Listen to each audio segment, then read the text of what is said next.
Calicut university school of distance education online ക്ലാസ്സുകളുടെ ഭാഗമായിട്ട് ഇന്ന് നമ്മൾ ഡിസ്കസ് ചെയ്യാൻ പോകുന്നത് BBA second semester core course paper financial accounting ആണ്. Second semester paper financial accounting പേപ്പറിന് 5 മൊഡ്യൂളുകളായിട്ടാണ് ക്ലാസിഫൈ ചെയ്തിരിക്കുന്നത്. First module introduction to accounting, second module final accounts of proprietary concern, third module accounting for hire purchase and installment system, fourth module branch accounts, and fifth module issue of shares and debentures.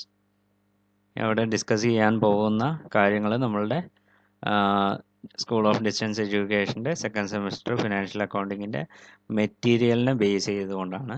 അപ്പോൾ ഈ class കേൾക്കുന്നവർ നമ്മളുടെ material എല്ലാവരുടെ കയ്യിലും ഉണ്ടാകുമെന്ന് കരുതുന്നു. അതിൽ problem തന്നെയാണ് ഞാൻ ഡിസ്കസ് ചെയ്തിട്ട് പോയിട്ടുള്ളത്. അപ്പോൾ അതിൽ പ്രോബ്ലംസ് വരുന്ന ഡൗട്ട് കാര്യങ്ങളെല്ലാം നിങ്ങൾ നോക്കിയിട്ട് പോവുക. ക്ലാസ് അതുമായിട്ടാണ് റിലേറ്റ് ചെയ്തിട്ടാണ് പറഞ്ഞിരിക്കുന്നത്. അപ്പോൾ ശ്രദ്ധിക്കുക. Module 1 Introduction to Accounting, Meaning and Definition of Accounting. Accounting has rightly been termed as the language of business. It records, classifies, analyzes, and communicates all the business transactions that have been taken place during a particular period. It is a system of recording and reporting business transactions in financial terms to interested parties.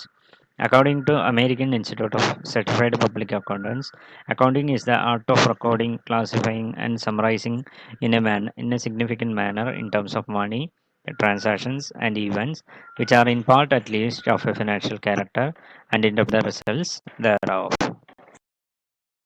Next, objectives of accounting or functions of accounting.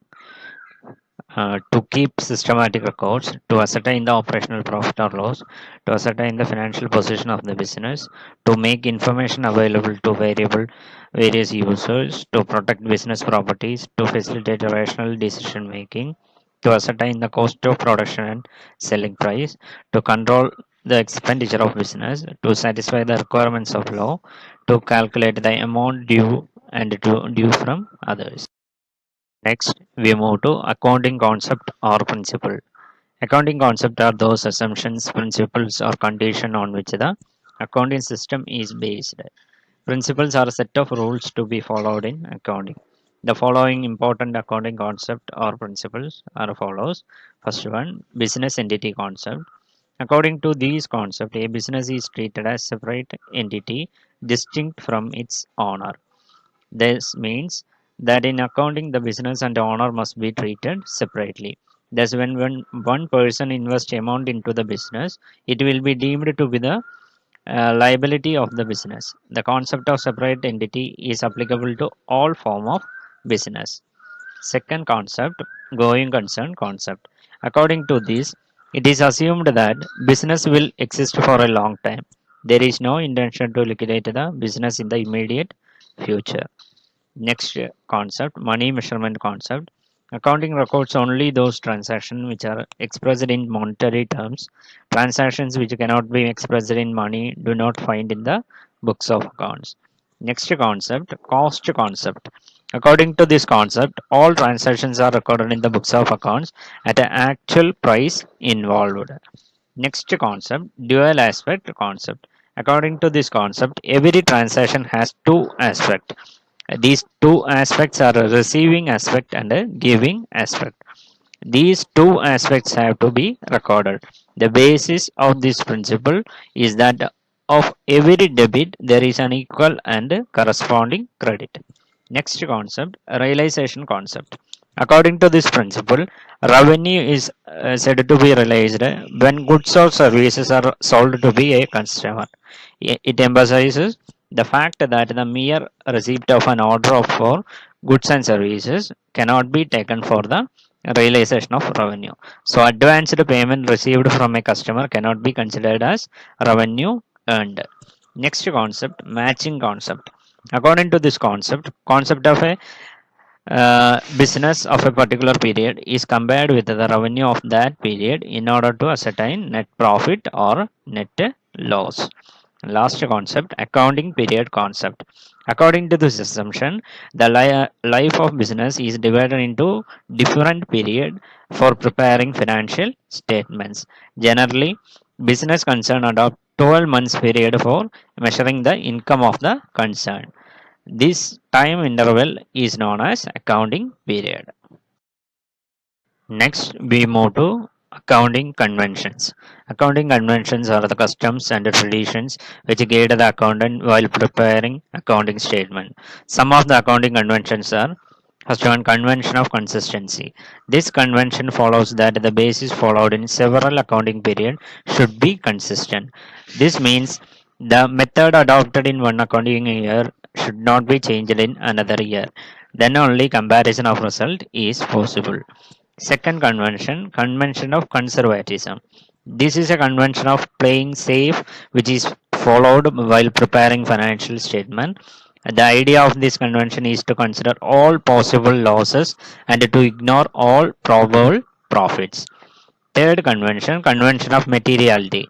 Materiality means relevance or importance or significance. It is generally accepted in the accounting circle that the accounting statements and records must reveal all material facts. Last convention, convention of full disclosure. The accounting convention of full disclosure implies that accounts must be honestly prepared and all material information must be disclosed therein. These are the four conventions. Next, move to accounting standards. Accounting standards are considered as a guide for maintaining and preparing accounts. They are the rules that ensure uniformity of preparation, presentation, and reporting of accounting information. Accounting standards may be defined as the accounting principles and rules which are to be followed for various accounting treatments while preparing financial statements on a uniform basis and which will reveal the same meaning to all the interested groups. Before moving to this concept, Accounting Standard Board of India, we discuss the need for accounting standard or objective of accounting standard. The need for accounting standard arises from limitations of financial statement. The need for accounting standard arises due to the following reasons. First one, to communicate in uniform result to external users as well as internal users for decision making. Second one, to serve as a tool for information system catering the needs of management, owners, creditors, government, etc. To facilitate inter-firm and intra-firm comparison. Last one, to make the financial statement more reliable, comparable, and understandable. Next, move to Accounting Standard Board of India. The Institute of Chartered Accountants of India set up Accounting Standard Board. The primary duty of Accounting Standard Board is to formulate accounting standards for India. During the formulation of accounting standards, the Accounting Standard Board considered the applicable laws, usage, customs, and the business environment existing in our country. The Accounting Standard Board will give due consideration to international accounting standards issued by International Accounting Standard Committee, and it tries to integrate them to the extent possible. The following are the objectives and functions of Accounting Standard Board. First one, to suggest areas in which accounting standard need to be developed, to formulate accounting standards, to review the accounting standards at periodical intervals. Next one, to provide guidance on accounting standard. Last one, to carry out the other functions relating to accounting standards. The body consists of the following members: Company Law Board, Central Board of Direct Tax, Central Board of Excise and Custom, SEBI, Security Exchange Board of India, Controller and Auditor General of Accounts, UGC, University Grant Commission, Educational and Professional Institutions, and Council of the Institute and representatives of industry. We move to accounting process. Accounting process begins when a financial transaction takes place. Firstly, day-to-day transactions are recorded in the journal or subsidiary books. From the journal, the transaction move further to ledger. Here, entries are posted in the appropriate accounts, and then accounts are balanced to get the effect of debit and credit. These balance moves to a statement called trial balance. From the trial balance, we can prepare trading and profit and loss account and balance sheet. The different stages through which The transaction move from journal to final accounts are collectively known as accounting cycles or accounting process. Next move to rules of accounting. അക്കൗണ്ടിങ്ങിൽ പ്രധാനമായും എല്ലാ അക്കൗണ്ട്സുകളെയും മൂന്ന് category ആയിട്ടാണ് നമ്മൾ classify ചെയ്യുക. അതിലൊന്നാണ് real accounts, അതുപോലെ തന്നെ personal account, അവസാനത്തേത് nominal account. Real accounts means an account relating to an asset or property is called real accounts. A cash, furniture, plant and machinery, etc. are examples of real accounts. ഇവിടെ accounting rule എന്ന് പറയുന്നത് debit what comes in, credit what goes out. Next type of accounts are personal account. It includes the accounting of person with whom the business deals. These accounts are classified into three categories. Natural persons account. The term natural person means persons who are creation of God. For example, Raja's account, Gupta's account, etc. Next one, artificial personal account. These accounts includes accounts of corporate bodies or institutions. Third one, representative personal account. These accounts are accounts which represent certain persons or group of persons. For example, salary due, rent accounting, etc. Personal account rule, debit the receiver, credit the giver. And last one, nominal accounts. Accounts relating to expenses and loss and incomes and gains are called nominal accounts. Salary accounts, commission accounts, etc. are the examples. Here the rule of accounting is debit all expenses and losses, credit all incomes and gains. Next move to important concept used in accounting process. First one, journal and ledger. A book of original entry in which transactions are recorded in the order of their occurrence is called journal. Journal is a primary record of business transactions. Recording of transactions in the journal is known as journalizing, and the recorded transactions are called journal entries. Next one, ledger. Ledger is a book which contains various accounts. It is said to be secondary books of account. It is a collection of all accounts debited or credited in journal.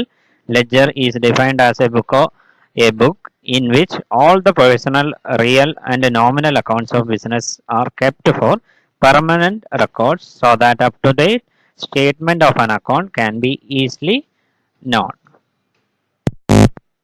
Next concept, posting.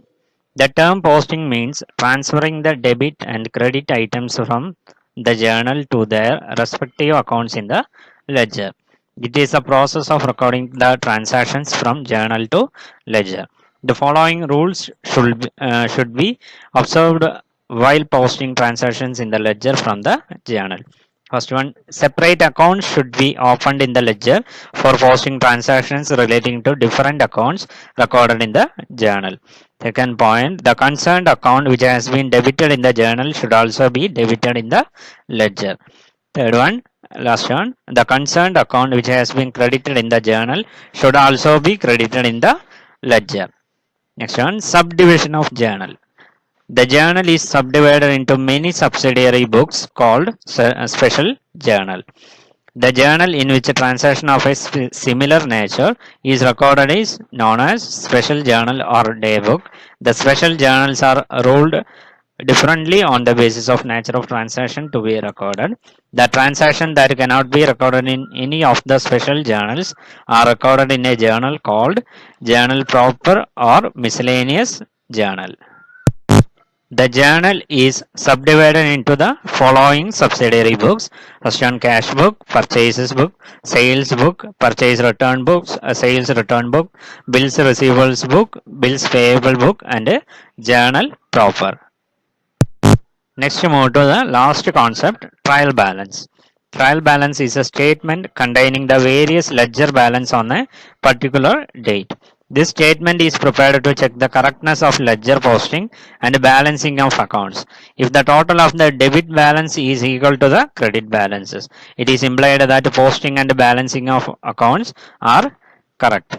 The objectives of trial balance. The following are the objectives: to ascertain the arithmetical accuracy of the ledger account, to help in locating errors. Third one, to help in the preparation of final accounts. Hello friends, here we are discussing second module, Final Accounts of Proprietary Concerns. ഇവിടെ രണ്ട് കാര്യങ്ങളാണ് നമ്മളിവിടെ discuss ചെയ്യാൻ പോകുന്നത്. Preparation of final accounts of a sole proprietor and partnership firms. നമുക്കറിയാം sole proprietor എന്ന് പറഞ്ഞു കഴിഞ്ഞാൽ സിംഗിൾ ഓണർ മാത്രമുള്ള ബിസിനസ്സിനെയാണ് നമ്മൾ എന്ത് പറയുക, സോൾ പ്രൊപ്രൈറ്ററി കൺസേൺസ് എന്ന് പറയാം. അതിൽ അതിൻ്റെ ഫൈനൽ അക്കൗണ്ട്സ് പ്രിപ്പറേഷൻ സമയത്ത് നമ്മൾ കഴിഞ്ഞ മൊഡ്യൂളിൽ പറഞ്ഞ കാര്യങ്ങൾ, അതായത് എന്തൊക്കെ കാര്യങ്ങളാണ് അക്കൗണ്ട്സ്, നമ്മൾ അക്കൗണ്ടിങ് പ്രോസസ്സ് വൃത്തിയായിട്ട് കാര്യങ്ങൾ പറഞ്ഞിട്ടുണ്ട്. അക്കൗണ്ടിങ് പ്രോസസ്സ് വരുന്ന സമയത്ത് നമ്മളൊരു ബിസിനസ് ട്രാൻസാക്ഷൻ നടന്നു കഴിഞ്ഞാൽ ഉടനെ നമ്മൾ ആ ബുക്സ് ഓഫ് എൻട്രിയിൽ ആദ്യം ജേർണലൈസ് ചെയ്യും, അതിനുശേഷം അതിനെ ലെഡ്ജറിലേക്ക് പോസ്റ്റ് ചെയ്യും, ട്രാൻസ്ഫർ ചെയ്യും, അതിനുശേഷം നമ്മൾ ട്രയൽ ബാലൻസ് പ്രിപ്പയർ ചെയ്യും. അതിനുശേഷം വരുന്ന കാര്യങ്ങളാണ് trading and profit and loss account. അതുപോലെ തന്നെ മാനുഫാക്ചറിങ് കൺസേൺ ആണെങ്കിൽ മാനുഫാക്ചറിങ് അക്കൗണ്ട് വരും, അതുപോലെ പ്രോഫിറ്റ് ആൻഡ് ലോസ് അക്കൗണ്ട്, പിന്നെ വരുന്നത് ബാലൻസ് ഷീറ്റ്. ഇത്രയും കാര്യങ്ങളാണ് അതിൽ വരുന്നത്. Preparation of final accounts of a sole proprietor. Final account means accounts which are prepared at the final stage to give the financial position of the business. It consists of trading account, profit and loss account, and balance sheet. And first one, trading account. Trading account gives the overall result of a trading, that is purchasing and selling of goods. The result of trading accounting may be gross profit or gross loss. If the sale proceeds exceeds the cost of goods sold, the difference is gross profit. Opening stock purchases, direct expenses are debited, and sales and closing stocks are credited to this account. ഇവിടെ trading account prepare ചെയ്യുന്ന സമയത്ത് നമുക്ക് കിട്ടുന്ന ബാലൻസിനെയാണ് നമ്മൾ gross profit അല്ലെങ്കിൽ gross loss എന്ന ടേമിൽ പറയുക. അതെങ്ങനെയാണെന്ന് പറഞ്ഞു കഴിഞ്ഞാൽ നമ്മൾ ട്രേഡ് ചെയ്യുന്നതിൻ്റെ, അതായത് പർച്ചേസ് സെല്ലിംഗ് ഓഫ് ഗുഡ്സിൻ്റെ ഓവറോൾ റിസൾട്ടാണ് നമ്മൾ ട്രേഡിംഗ് അക്കൗണ്ടിൽ കാണിക്കുക. അതിൽ ട്രേഡിംഗ് അക്കൗണ്ടിൽ വരുന്ന ഐറ്റംസ് ഡെബിറ്റ് സൈഡും ഉണ്ട്, അതിന് കറസ്പോണ്ടിങ് ആയിട്ടുള്ള നമുക്ക് ക്രെഡിറ്റ് സൈഡും കാണും. അപ്പോൾ ഡെബിറ്റ് സൈഡ് വരുന്ന ഐറ്റംസ് എന്ന് പറഞ്ഞു കഴിഞ്ഞാൽ ഓപ്പണിംഗ് സ്റ്റോക്ക് വരാം, പർച്ചേസസ് വരാം, അതുപോലെ തന്നെ എല്ലാ ഡയറക്റ്റ് എക്സ്പെൻസുകളും, അതിനെയാണ് നമ്മൾ ട്രേഡിംഗ് അക്കൗണ്ടിൽ ഡെബിറ്റ് ചെയ്യുന്നത്. ക്രെഡിറ്റ് സൈഡ് നമ്മൾ വരുന്ന കാര്യങ്ങൾ സെയിൽസ്, അതുപോലെ തന്നെ ക്ലോസിംഗ് സ്റ്റോക്ക്, പിന്നെ ഡയറക്റ്റ് ഇൻകംസ് വല്ലതും ജനറേറ്റ് ചെയ്തിട്ടുണ്ടെങ്കിൽ ആ ഐറ്റം കൂടി നമ്മൾ എന്ത് ചെയ്യണം, ഗ്രോസ് ട്രേഡിംഗ് അക്കൗണ്ടിൽ കാണിക്കേണ്ടത്. നെക്സ്റ്റ് വരുന്നത് പ്രോഫിറ്റ് ആൻഡ് ലോസ് അക്കൗണ്ട്. നമ്മൾ ട്രേഡിംഗ് അക്കൗണ്ടിൻ്റെ ബാലൻസിൽ നിന്ന്, അതായത് ഗ്രോസ് പ്രോഫിറ്റ് അല്ലെങ്കിൽ ഗ്രോസ് ലോസ് എന്ന് വേണം നമ്മൾ എന്ത് ചെയ്യാൻ, profit and loss account preparation തുടങ്ങുന്നത്. അതെന്തിനാണ് കണ്ടുപിടിക്കുന്നതെന്ന് പറഞ്ഞാൽ, ഒരു ബിസിനസ് കൺസേൺ, ഒരു സോൾ പ്രൊപ്രൈറ്റർ ആകാം, ആളുടെ ഒരു അക്കൗണ്ടിങ് പീരിയഡിൽ അയാളുടെ ടോട്ടൽ ബിസിനസ്സിൻ്റെ നെറ്റ് പ്രോഫിറ്റ് അല്ലെങ്കിൽ നെറ്റ് ലോസ് കണ്ടുപിടിക്കാൻ വേണ്ടിയിട്ടാണ് നമ്മൾ എന്ത് ചെയ്യുക, profit and loss account prepare ചെയ്യുന്നത്. നമ്മൾ ഗ്രോസ് പ്രോഫിറ്റിൻ്റെ ബാലൻസ്, ഇപ്പോൾ ഗ്രോസ് പ്രോഫിറ്റ് ആണെങ്കിൽ അത് എന്ത് ചെയ്യും, പ്രോഫിറ്റ് ആൻഡ് ലോസ് അക്കൗണ്ടിൻ്റെ ക്രെഡിറ്റ് സൈഡ് കാണിക്കും, അതുപോലെ ഗ്രോസ് ലോസ് ആണെങ്കിൽ ഡെബിറ്റ് സൈഡാണ് കാണിക്കുക. പിന്നെ വരുന്ന ഐറ്റംസ് എന്ന് പറഞ്ഞാൽ ഡെബിറ്റ് സൈഡ് കാണിക്കേണ്ടത് എല്ലാ ഇൻഡയറക്റ്റ് എക്സ്പെൻസുകൾ, അതുപോലെ തന്നെ ഓപ്പറേറ്റിംഗ് എക്സ്പെൻസ്, അതുപോലെ തന്നെ ലോസസ്, ഇത്രയും കാര്യങ്ങളാണ് debit side profit and loss അക്കൗണ്ടിൽ വരുന്നത്. ക്രെഡിറ്റ് സൈഡ് വരുന്ന items all incomes and gains, എല്ലാ ഇൻകംസും അതുപോലെ തന്നെ ഗെയിൻസും നമ്മൾ ഏതിലാണ് കാണിക്കേണ്ടത്, ക്രെഡിറ്റ് സൈഡാണ് കാണിക്കേണ്ടത്. ക്രെഡിറ്റ് സൈഡ് ഡെബിറ്റ് സൈഡിനേക്കാളും കൂടുതലാണെങ്കിൽ ആ ഡിഫറൻസിനെ നമ്മൾ എന്ത് പറയും, നെറ്റ് പ്രോഫിറ്റ് എന്ന് പറയും. അതുപോലെ തന്നെ വരുന്നതാണ് മാനുഫാക്ചറിങ് അക്കൗണ്ട് എന്ന് പറയുന്നത്. Manufacturing account is an account prepared by manufacturing concerns to ascertain cost of goods manufactured during a period. All the expenses relating to manufacturing activity are debited. The total represents cost of manufacture which is transferred to trading account. ഇവിടെ manufacturing account prepare ചെയ്യുന്നത് manufacturing concern ആണെങ്കിൽ അതിൽ cost of goods sold അല്ലെങ്കിൽ cost of goods manufactured കണ്ടുപിടിക്കാൻ വേണ്ടിയിട്ടാണ് നമ്മൾ എന്ത് prepare ചെയ്യുക, മാനുഫാക്ചറിങ് അക്കൗണ്ട് പ്രിപ്പയർ ചെയ്യുക. ഇങ്ങനെ വരുന്ന ഈ മാനുഫാക്ചറിങ് അക്കൗണ്ടിൽ കുറേ അഡ്ജസ്റ്റ്മെൻറ്റുകൾ വരും. അതിൽ വരുന്നതാണ് ഈ വർക്കിംഗ് പ്രോഗ്രസ് ഉണ്ടെങ്കിൽ അതും റോ മെറ്റീരിയൽ എത്രയാണോ കൺസ്യൂം ചെയ്തത് അതിൻ്റെ കൂടെ ഓപ്പണിംഗ് സ്റ്റോക്ക് ആഡ് ചെയ്ത്, പർച്ചേസസ് അതുപോലെ തന്നെ ആഡ് ചെയ്ത്, ക്ലോസിംഗ് സ്റ്റോക്ക് മൈനസ് ചെയ്തിട്ടാണ് നമ്മളൊരു ഫിഗറിലേക്ക് എത്തുക. എന്നിട്ട് ഇതിൽ കിട്ടുന്ന ബാലൻസ്, മാനുഫാക്ചറിങ് അക്കൗണ്ടിൻ്റെ ബാലൻസ് ഏതിലേക്ക് ട്രാൻസ്ഫർ ചെയ്യും, ട്രേഡിംഗ് അക്കൗണ്ടിലേക്ക് ട്രാൻസ്ഫർ ചെയ്യും. ട്രേഡിംഗ് അക്കൗണ്ടിൽ നിന്ന് പിന്നെ വീണ്ടും നമ്മൾ മുകളിൽ പറഞ്ഞ profit and loss account prepare ചെയ്യും. സോൾ പ്രൊപ്രൈറ്ററി കൺസേൺസിൻ്റെ ഫൈനൽ അക്കൗണ്ട്സ് പ്രിപ്പറേഷൻ്റെ അവസാനത്തെ സ്റ്റേജ് എന്ന് പറയുന്നത് ബാലൻസ് ഷീറ്റ് പ്രിപ്പറേഷൻ ആണ്.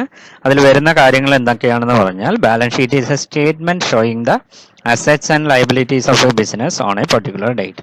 ഒരു പർട്ടിക്കുലർ ഡേറ്റിലാണ് നമ്മൾ അക്കൗണ്ടിങ് പീരീഡ് പറഞ്ഞിട്ടുണ്ട്. അത് ഫിനാൻഷ്യൽ ഇയർ ആണെങ്കിൽ April 1 to അതുപോലെ തന്നെ March 31 അവസാനിക്കുന്നത്. കലണ്ടർ ഇയർ ആണെങ്കിൽ January 1 തുടങ്ങിയിട്ട് December 31 അവസാനിക്കുന്നത്. ഇതിലേതെങ്കിലും 2 ഡേറ്റുകളായിരിക്കും നമ്മൾ കണ്ടുപിടിക്കുക. ആ ഒരു പർട്ടിക്കുലർ ഡേറ്റിന്റെ എൻഡിൽ ആ ഒരു ബിസിനസ് കൺസേണിന്റെ അസറ്റും ലയബിലിറ്റീസിനും കാണിക്കുന്ന സ്റ്റേറ്റ്മെന്റിനെയാണ് നമ്മൾ എന്താ പറയുക, ബാലൻസ് ഷീറ്റ് എന്ന് പറയുക. ബാലൻസ് ഷീറ്റ് എന്ന് പറഞ്ഞു കഴിഞ്ഞാൽ it reveals A financial position of A business. ഒരു ബിസിനസിന്റെ ഫിനാൻഷ്യൽ പൊസിഷൻ, സാമ്പത്തിക സ്ഥിരത കാണിക്കാൻ വേണ്ടിയിട്ടാണ് നമ്മൾ എന്ത് ചെയ്യുക, ബാലൻസ് ഷീറ്റ് പ്രിപ്പയർ ചെയ്യുന്നത്. Hence it is also known as position statement. ആ ഒരു പർട്ടിക്കുലർ ഡേറ്റിലുള്ള ആ ബിസിനസിന്റെ പൊസിഷൻ കാണിക്കാൻ വേണ്ടിയിട്ടാണ് നമ്മൾ എന്ത് ചെയ്യുക, ബാലൻസ് ഷീറ്റ് പ്രിപ്പയർ ചെയ്യുക. Balance sheet is A screen picture of financial position of A going business at A certain moment. ഇവിടെ ബാലൻസ് ഷീറ്റിന്റെ ഒരു മാതൃക തന്നിട്ടുണ്ട്. ബാലൻസ് ഷീറ്റ് എന്ന് പറഞ്ഞാൽ 2 സൈഡാണുള്ളത്, ലയബിലിറ്റി സൈഡും അതുപോലെ തന്നെ അസറ്റ് സൈഡും. ലയബിലിറ്റീസ് സൈഡ് വരുന്ന ഐറ്റംസ് എന്ന് പറഞ്ഞു കഴിഞ്ഞാൽ ആദ്യത്തെ ഹെഡിങ് കറണ്ട് ലയബിലിറ്റീസ്. കറണ്ട് ലയബിലിറ്റീസിൽ വരുന്ന കാര്യങ്ങൾ bills payable, creditors, bank over draft, outstanding expense, income received in advance. പിന്നെ വരുന്ന നെക്സ്റ്റ് ഹെഡിങ് എന്ന് പറയുന്നത് ലോങ് ടേം ലയബിലിറ്റീസ്. അതിൽ വരുന്ന ഐറ്റംസ് ലോണ് വരാം, ബാങ്ക് ലോൺ ആകാം, പേഴ്സണൽ ലോണുകളാകാം, അങ്ങനെയുള്ള ലോൺസിൻ്റെ എമൗണ്ട് കാണിക്കുക. അതുപോലെ തന്നെ പിന്നെ വരുന്നത് ക്യാപിറ്റൽ. ഇവിടെ സോൾ ട്രേഡർ ആയതുകൊണ്ട് ആൾ കോൺട്രിബ്യൂട്ട് ചെയ്ത ബിസിനസ്സിലേക്ക് കോൺട്രിബ്യൂട്ട് ചെയ്ത എമൗണ്ട് ക്യാപിറ്റൽ. ആ ക്യാപിറ്റലിൻ്റെ കൂടെ നെറ്റ് പ്രോഫിറ്റ് ആഡ് ചെയ്യുക. നമ്മൾ പ്രോഫിറ്റ് ആൻഡ് ലോസ് അക്കൗണ്ടിൻ്റെ ബാലൻസ് അത് നെറ്റ് പ്രോഫിറ്റ് ആണെങ്കിൽ ആഡ് ചെയ്ത് കാണിക്കുക, നെറ്റ് ലോസ് ആണെങ്കിൽ ആ ക്യാപിറ്റലിൽ നിന്ന് മൈനസ് ചെയ്ത് കാണിക്കുക. പിന്നെ വരുന്ന ഒരു ഐറ്റം എന്ന് പറയുന്നത് ഡ്രോയിങ്സ്, ആളുടെ പേഴ്സണൽ ഡ്രോയിങ്സ്. അതായത് കമ്പനിയിൽ നിന്ന് ആൾ വല്ലതും ഡ്രോ ചെയ്തിട്ടുണ്ടെങ്കിൽ, എമൗണ്ട് വല്ലതും എടുത്തിട്ടുണ്ടെങ്കിൽ ആ എമൗണ്ട് കൂടി ഇതിന്ന് മൈനസ് ചെയ്തിട്ട് വേണം ബാലൻസിങ് ഫിഗറാണ് നമ്മൾ എമൗണ്ട് കോളത്തിൽ കാണിക്കേണ്ടത്. ഇത്രയും ഐറ്റംസ് ആണ് ലയബിലിറ്റി സൈഡ് വരുന്നത്. Next move to asset side. Asset സൈഡിന് ഫസ്റ്റ് വരുന്ന ക്ലാസിഫിക്കേഷൻ എന്ന് പറയുന്നത് കറണ്ട് അസറ്റ്. കറണ്ട് അസറ്റിൽ വരുന്ന കാര്യങ്ങൾ ക്യാഷ് ഇൻ ഹാൻഡ് വരാം, ക്യാഷ് അറ്റ് ബാങ്ക് വരാം, ഡെറ്റേഴ്സ് വരാം, ബിൽസ് റിസീവബിൾ വരാം, മാർക്കറ്റബിൾ സെക്യൂരിറ്റീസ് വരാം, പ്രീപെയ്ഡ് എക്സ്പെൻസ് വരാം, അക്രൂഡ് ഇൻകംസ്. ഇത്രയും കാര്യങ്ങളാണ് കറണ്ട് അസറ്റ്. അതിനോടൊപ്പം തന്നെ ക്ലോസിംഗ് സ്റ്റോക്ക് കൂടി വരാം.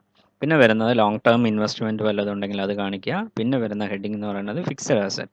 ഫിക്സഡ് അസറ്റിൽ ഫർണിച്ചർ വരാം, വെഹിക്കിൾ വരാം, പേറ്റൻറ്റ് വരാം, ലൂസ് ടൂൾസ് വരാം, plant, land and building, goodwill. ഇത്രയും കാര്യങ്ങളാണ് അസറ്റ് സൈഡ് വരുന്നത്. ബാലൻസ് ഷീറ്റ് പ്രിപ്പയർ ചെയ്യുമ്പോൾ എപ്പോഴും നോക്കേണ്ടത് നമ്മൾ ആ ലെജർ ട്രയൽ ബാലൻസിലെ ബാലൻസുകളാണ് ഇവിടെ എഴുതി ചേർക്കുക. അതിനോടൊപ്പം തന്നെ കുറേ അഡ്ജസ്റ്റ്മെൻറ്റുകൾ പ്രോഫിറ്റ് ആൻഡ് ലോസ് അക്കൗണ്ടിലും ട്രേഡിംഗ് അക്കൗണ്ടിലെല്ലാം വരും. ആ ബാലൻസുകളിലെ നമ്മൾ ഓവറോൾ ഫിനാൻഷ്യൽ പൊസിഷൻ കാണിക്കുകയാണ് ഇവിടെ ചെയ്യുന്നത്. അതുകൊണ്ട് തന്നെ അതിൻ്റെ ലയബിലിറ്റി സൈഡും അസറ്റ് സൈഡും നെറ്റ് റിസൾട്ട് എന്ന് പറയുന്നത് ലയബിലിറ്റി സൈഡും അസറ്റ് സൈഡും എപ്പോഴും എന്തായിരിക്കണം, ടാലി ആയിട്ട് കിട്ടണം. ടാലി ആയിട്ടുണ്ടെങ്കിൽ നമ്മൾ ചെയ്ത പ്രോബ്ലംസിൽ ഏതെങ്കിലും അഡ്ജസ്റ്റ്മെൻറ്റുകളും മറ്റും വിട്ടുപോയിട്ടുണ്ടാകാം. അപ്പോൾ ശ്രദ്ധിക്കേണ്ടത് ബാലൻസ് ഷീറ്റ് എപ്പോഴും അസറ്റ് സൈഡും അതുപോലെ തന്നെ ലയബിലിറ്റി സൈഡും ടാലി ആയിട്ട് പോകണം. പ്രൊപ്രൈറ്ററി കൺസേൺസിൻ്റെ ഫൈനൽ അക്കൗണ്ട്സ് പ്രിപ്പറേഷൻ സമയത്ത് നമ്മൾ കുറച്ച് കാര്യങ്ങൾ ശ്രദ്ധിക്കാനുണ്ട്, കുറേ കോൺസെപ്റ്റുകൾ. അതിൽ വരുന്ന 1-2 കാര്യങ്ങളാണ് opening, closing and adjusting entries. Opening entries are passed at the beginning of an accounting period. ഏതെങ്കിലും ഒരു പർട്ടിക്കുലർ അക്കൗണ്ടിങ് പീരീഡിൽ ഒരു സോൾ ട്രേഡർ ബിസിനസ്സാണ് സ്റ്റാർട്ട് ചെയ്യുന്നതെങ്കിൽ ആൾ ആ ബിസിനസ്സിലേക്ക് കൊണ്ടുവന്ന ക്യാഷ് ആകാം, ക്യാഷിനോ പോലെ തന്നെ അസറ്റായിട്ട് വല്ലതും കൊണ്ടുവന്നിട്ടുണ്ടെങ്കിൽ അതിനെ ആ ഒരു പർട്ടിക്കുലർ പീരിയഡിൽ, ആ പർട്ടിക്കുലർ അക്കൗണ്ടിങ് പീരിയഡിൽ അത് വെച്ചിട്ട് ആ ഒരു പർട്ടിക്കുലർ ലെഡ്ജർ അക്കൗണ്ട് ഓപ്പൺ ചെയ്തിട്ട് വേണം നമ്മൾ സ്റ്റാർട്ട് ചെയ്യാൻ. അതിന് ജേണൽ പ്രോപ്പർ വഴിയാണ് നമ്മൾ എന്ത് ചെയ്യുക, പാസിംഗ് എൻട്രി ആയിട്ട് കാണിക്കുക. അതുപോലെ തന്നെ എല്ലാ അക്കൗണ്ടിങ് പീരിയഡിലും എല്ലാ റവന്യൂ ഐറ്റംസും നമ്മൾ ക്ലോസ് ചെയ്യേണ്ടതായിട്ട് വരും. അത് ഏതിലേക്കാണ് ട്രാൻസ്ഫർ ചെയ്യുക, ക്ലോസ് ചെയ്യുന്നതിന് വേണ്ടിയിട്ട് trading and profit and loss അക്കൗണ്ടിലേക്കാണ് നമ്മൾ ട്രാൻസ്ഫർ ചെയ്യുക. അങ്ങനെയുള്ള എൻട്രീസിന് പറയുന്ന പേരാണ് ക്ലോസിംഗ് എൻട്രീസ് എന്ന് പറയുന്നത്. ആ ക്ലോസിംഗ് എൻട്രീസിൽ എന്തൊക്കെ കാര്യങ്ങളാണ് ഒരു അക്കൗണ്ടിങ് ഇയറിൽ വരുന്നതെന്ന് പറഞ്ഞാൽ എല്ലാ അക്കൗണ്ട്സുകളും, ഇൻകം ആകാം, എക്സ്പെൻസ് ആകാം, ഗെയിൻ ആകാം, അതുപോലെ തന്നെ ലോസസ്, ഇത്രയും അക്കൗണ്ട്സ് നമ്മൾ എന്ത് ചെയ്യും, ഓരോ പർട്ടിക്കുലർ അക്കൗണ്ടിങ് പീരിയഡിലും നമ്മൾ trading and profit and loss അക്കൗണ്ടിലേക്ക് ട്രാൻസ്ഫർ ചെയ്യും, ക്ലോസ് ചെയ്യാൻ വേണ്ടിയിട്ട്. അതിനെ പറയുന്നതാണ് ക്ലോസിംഗ് എൻട്രി എന്ന് പറയുന്നത്. അതുപോലെ തന്നെ മെർക്കൻറ്റൈൽ സിസ്റ്റം ഓഫ് അക്കൗണ്ടിങ്ങിൽ കുറേ അഡ്ജസ്റ്റ്മെൻറ്റുകൾ, ഈ ഇൻകമിൻ്റെ എക്സ്പെൻസുകൾ വരാം, അതിനോടനുബന്ധിച്ച് ആ അക്കൗണ്ട്സുമായിട്ട് അനുബന്ധമായിട്ട് കുറേ അഡ്ജസ്റ്റ്മെൻറ്റുകൾ വരാം. ആ അഡ്ജസ്റ്റ്മെൻറ്റുകൾ കൂടി നമ്മൾ കണക്കിലെടുത്തിട്ട് വേണം ഓരോ കറണ്ട് ഇയറിലെയും കറക്റ്റ് ഫിഗറിലേക്ക് എത്താൻ. ആ കറക്റ്റ് ഫിഗറിലാണ് നമ്മൾ എന്ത് ചെയ്യുക, അതിനെ പറയുന്ന പേരാണ് അഡ്ജസ്റ്റിംഗ് എൻട്രീസ് എന്ന് പറയുക. ഇൻകവും അതുപോലെ തന്നെ എക്സ്പെൻസുകളെയും അഡ്ജസ്റ്റ് ചെയ്യാൻ വേണ്ടിയിട്ട് കൊടുക്കുന്ന എൻട്രീസ്, അത് നമ്മൾ അഡ്ജസ്റ്റ്മെൻ്റ് ആയിട്ടായിരിക്കും പ്രോബ്ലത്തിൽ കൊടുക്കുക. അങ്ങനെയുള്ളതിനെയാണ് അഡ്ജസ്റ്റിംഗ് എൻട്രീസ് എന്ന് പറയാം. Next we move to treatment of certain items. ഇവിടെ പ്രതിപാദിക്കുന്നത് നമ്മൾ ബാലൻസ് ഷീറ്റ് ഐറ്റംസ്, നമ്മൾ കുറേ ഐറ്റംസ് അതിൽ വരുന്ന കാര്യങ്ങൾ നമ്മൾ അതിനെക്കുറിച്ച് പറഞ്ഞു. അതിൽ വരുന്ന ഓരോ ഐറ്റംസിനും സെപ്പറേറ്റ് നമ്മൾ ട്രീറ്റ്മെൻറ്റ് ഉണ്ടാകും. നമ്മൾ പ്രോബ്ലം വരുന്ന സമയത്ത് ശ്രദ്ധിക്കേണ്ടത്, സാധാരണ എല്ലാ പ്രോബ്ലത്തിലും ഒരു ട്രയൽ ബാലൻസ് ആയിരിക്കും തരിക. ട്രയൽ ബാലൻസിനോടൊപ്പം തന്നെ അഡീഷണൽ ഇൻഫർമേഷനായിട്ട് കുറേ അഡ്ജസ്റ്റ്മെൻറ്റുകളാണ് തരിക. അപ്പോൾ ഇങ്ങനെ വരുന്ന അഡ്ജസ്റ്റ്മെൻറ്റ് അല്ലെങ്കിൽ അഡീഷണൽ ഇൻഫർമേഷൻ എന്ന് പറഞ്ഞിട്ട് വല്ല കാര്യങ്ങളും കൊടുത്തിട്ടുണ്ടെങ്കിൽ അതിനെല്ലാം ഡബിൾ എഫക്റ്റ് ആണ് വരുന്നത്. ഒന്നുകിൽ trading and profit and loss അക്കൗണ്ടിലേക്കും വരും, അതുപോലെ തന്നെ കറസ്പോണ്ടിങ് ആയിട്ട് ആ ഒരു എൻട്രി എവിടേക്ക് എഫക്റ്റ് ആകും, ബാലൻസ് ഷീറ്റിൽ കൂടി അത് എഫക്റ്റ് ആകും. അപ്പോൾ അങ്ങനെ വരുന്ന കുറേ ഐറ്റംസിൻ്റെ ട്രീറ്റ്മെൻ്റ് ആണ് നമ്മളിവിടെ നോക്കേണ്ടത്. ആദ്യത്തെ എന്ന് പറയുന്നത് closing stock. If it is given in the adjustment, it is shown on the credit side of the trading account and also shown on the asset side of the balance sheet. If it is given in the trial balance, it should be shown only in the balance sheet. Closing സ്റ്റോക്കിൻ്റെ adjustment എടുത്തു കഴിഞ്ഞാൽ problem തരുന്ന സമയത്ത് additional ഇൻഫർമേഷനിൽ closing സ്റ്റോക്കിൻ്റെ value, end value തന്നിട്ടുണ്ടാകും. End ഡേറ്റിലുള്ള closing stock value തന്നിട്ടുണ്ടാകും. അത് നേരെ ട്രേഡിംഗ് അക്കൗണ്ടിൽ നമ്മൾ ക്ലോസിംഗ് സ്റ്റോക്ക് കാണിക്കും, അതോടൊപ്പം തന്നെ ബാലൻസ് ഷീറ്റിൽ അസറ്റ് സൈഡ് കൂടി കാണിക്കും. ഇത് ട്രയൽ ബാലൻസിൽ മാത്രമാണ് കാണിച്ചതെങ്കിൽ അത് ഏതിൽ മാത്രം കാണിച്ചാൽ മതി, ബാലൻസ് ഷീറ്റിൽ അസറ്റ് സൈഡ് ക്ലോസിംഗ് സ്റ്റോക്ക് മാത്രം കാണിച്ചാൽ മതി. പിന്നെ വരുന്നത് outstanding expense. These are those expense which remains unpaid at the end of the accounting period. If it is given in the adjustment, it should be added to the concerned expense on the debit side of the trading account or profit and loss account, and it should also be shown in the balance sheet as liability. If it is given in the trial balance, it should be shown in the balance sheet as liability. Outstanding എക്സ്പെൻസിൻ്റെ കാര്യം വരുന്ന സമയത്ത് നമ്മൾ additional ആയിട്ട് വരുന്ന എക്സ്പെൻസുകളാണ്.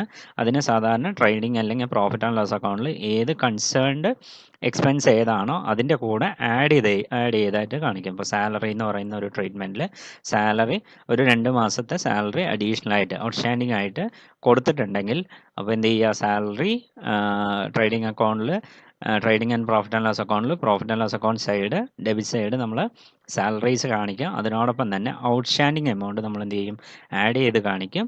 അതിനോടൊപ്പം തന്നെ അഡ്ജസ്റ്റ്മെൻറ്റിൽ additional ഇൻഫർമേഷനിലാണ് ഈ ഔട്ട്സ്റ്റാൻഡിങ് എക്സ്പെൻസ് തന്നതെങ്കിൽ ആ ഒരു ഐറ്റം അതിൽ ആഡ് ചെയ്തും കാണിക്കുക. അതുപോലെ തന്നെ ബാലൻസ് ഷീറ്റിൽ ലയബിലിറ്റി ആയിട്ട് അതെന്ത് ചെയ്യണം, സാലറി ഔട്ട്സ്റ്റാൻഡിങ് എന്ന് പറഞ്ഞിട്ട് കാണിക്കുകയും ചെയ്യണം. ഇതാണ് ഔട്ട്സ്റ്റാൻഡിങ് എക്സ്പെൻസ് വരുന്നത്.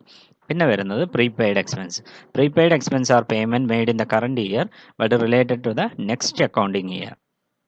പ്രീപെയ്ഡ് എക്സ്പെൻസ് എന്ന് പറഞ്ഞു കഴിഞ്ഞാൽ നമ്മൾ നെക്സ്റ്റ് ഇയറിൽ വരുന്ന ഒരു എക്സ്പെൻസ് ആണ്, പക്ഷേ മുൻകൂട്ടി തന്നെ നമ്മൾ എന്ത് ചെയ്യും, അതിൻ്റെ പേയ്മെൻറ്റ് നടത്തിയിട്ടുണ്ടെങ്കിൽ ആ ഒരു കൺസേൺഡ് എക്സ്പെൻസിന്, ഇപ്പോൾ ഇൻഷുറൻസ് പേയ്മെൻറ്റ് എന്ന് പറയുന്നത് നമ്മൾ പ്രീപെയ്ഡ് ആയിട്ട് കൊടുത്തു എന്ന് വിചാരിക്കുക, അഡ്വാൻസ് ആയിട്ട് കൊടുത്തിട്ടുണ്ടെങ്കിൽ ആ പെയ്ഡ് ഇൻ അഡ്വാൻസ് അല്ലെങ്കിൽ അൺഎക്സ്പെയ്ഡ് എക്സ്പെൻസ് ആണെങ്കിൽ ആ ഒരു പർട്ടിക്കുലർ എക്സ്പെൻസിൻ്റെ താഴെ പ്രീപെയ്ഡ് എക്സ്പെൻസ് എന്ന് പറഞ്ഞിട്ട് അത് മൈനസ് ചെയ്ത് കാണിക്കുക. അത് ഏതിലാണ് കാണിക്കുന്നത്, പ്രോഫിറ്റ് ആൻഡ് ലോസ് അക്കൗണ്ടിൽ കാണിക്കുക. അതുപോലെ തന്നെ എന്ത് ചെയ്യുക, ട്രേഡിംഗ് അക്കൗണ്ടിൽ trading and profit and loss അക്കൗണ്ടിൽ ഡെബിറ്റ് സൈഡ് കാണിക്കുക. അതോടൊപ്പം തന്നെ asset side prepaid insurance, concerned ഏതാണ് ഇൻഷുറൻസ് ആണെങ്കിൽ പ്രീപെയ്ഡ് ഇൻഷുറൻസ് എന്ന് പറഞ്ഞിട്ട് ബാലൻസ് ഷീറ്റിൽ കാണിക്കുക. ട്രയൽ ബാലൻസിൽ മാത്രം ഒതുങ്ങി നിൽക്കുന്നതാണെങ്കിൽ അത് പ്രോഫിറ്റ് ആൻഡ് ലോസ് അക്കൗണ്ടിലേക്ക് കൊണ്ടുവരേണ്ട കാര്യമില്ല, നേരിട്ട് ബാലൻസ് ഷീറ്റിൽ അസറ്റ് സൈഡ് കാണിച്ചാൽ മതി. നെക്സ്റ്റ് വരുന്ന ഐറ്റം എന്ന് പറയുന്നത് accrued income.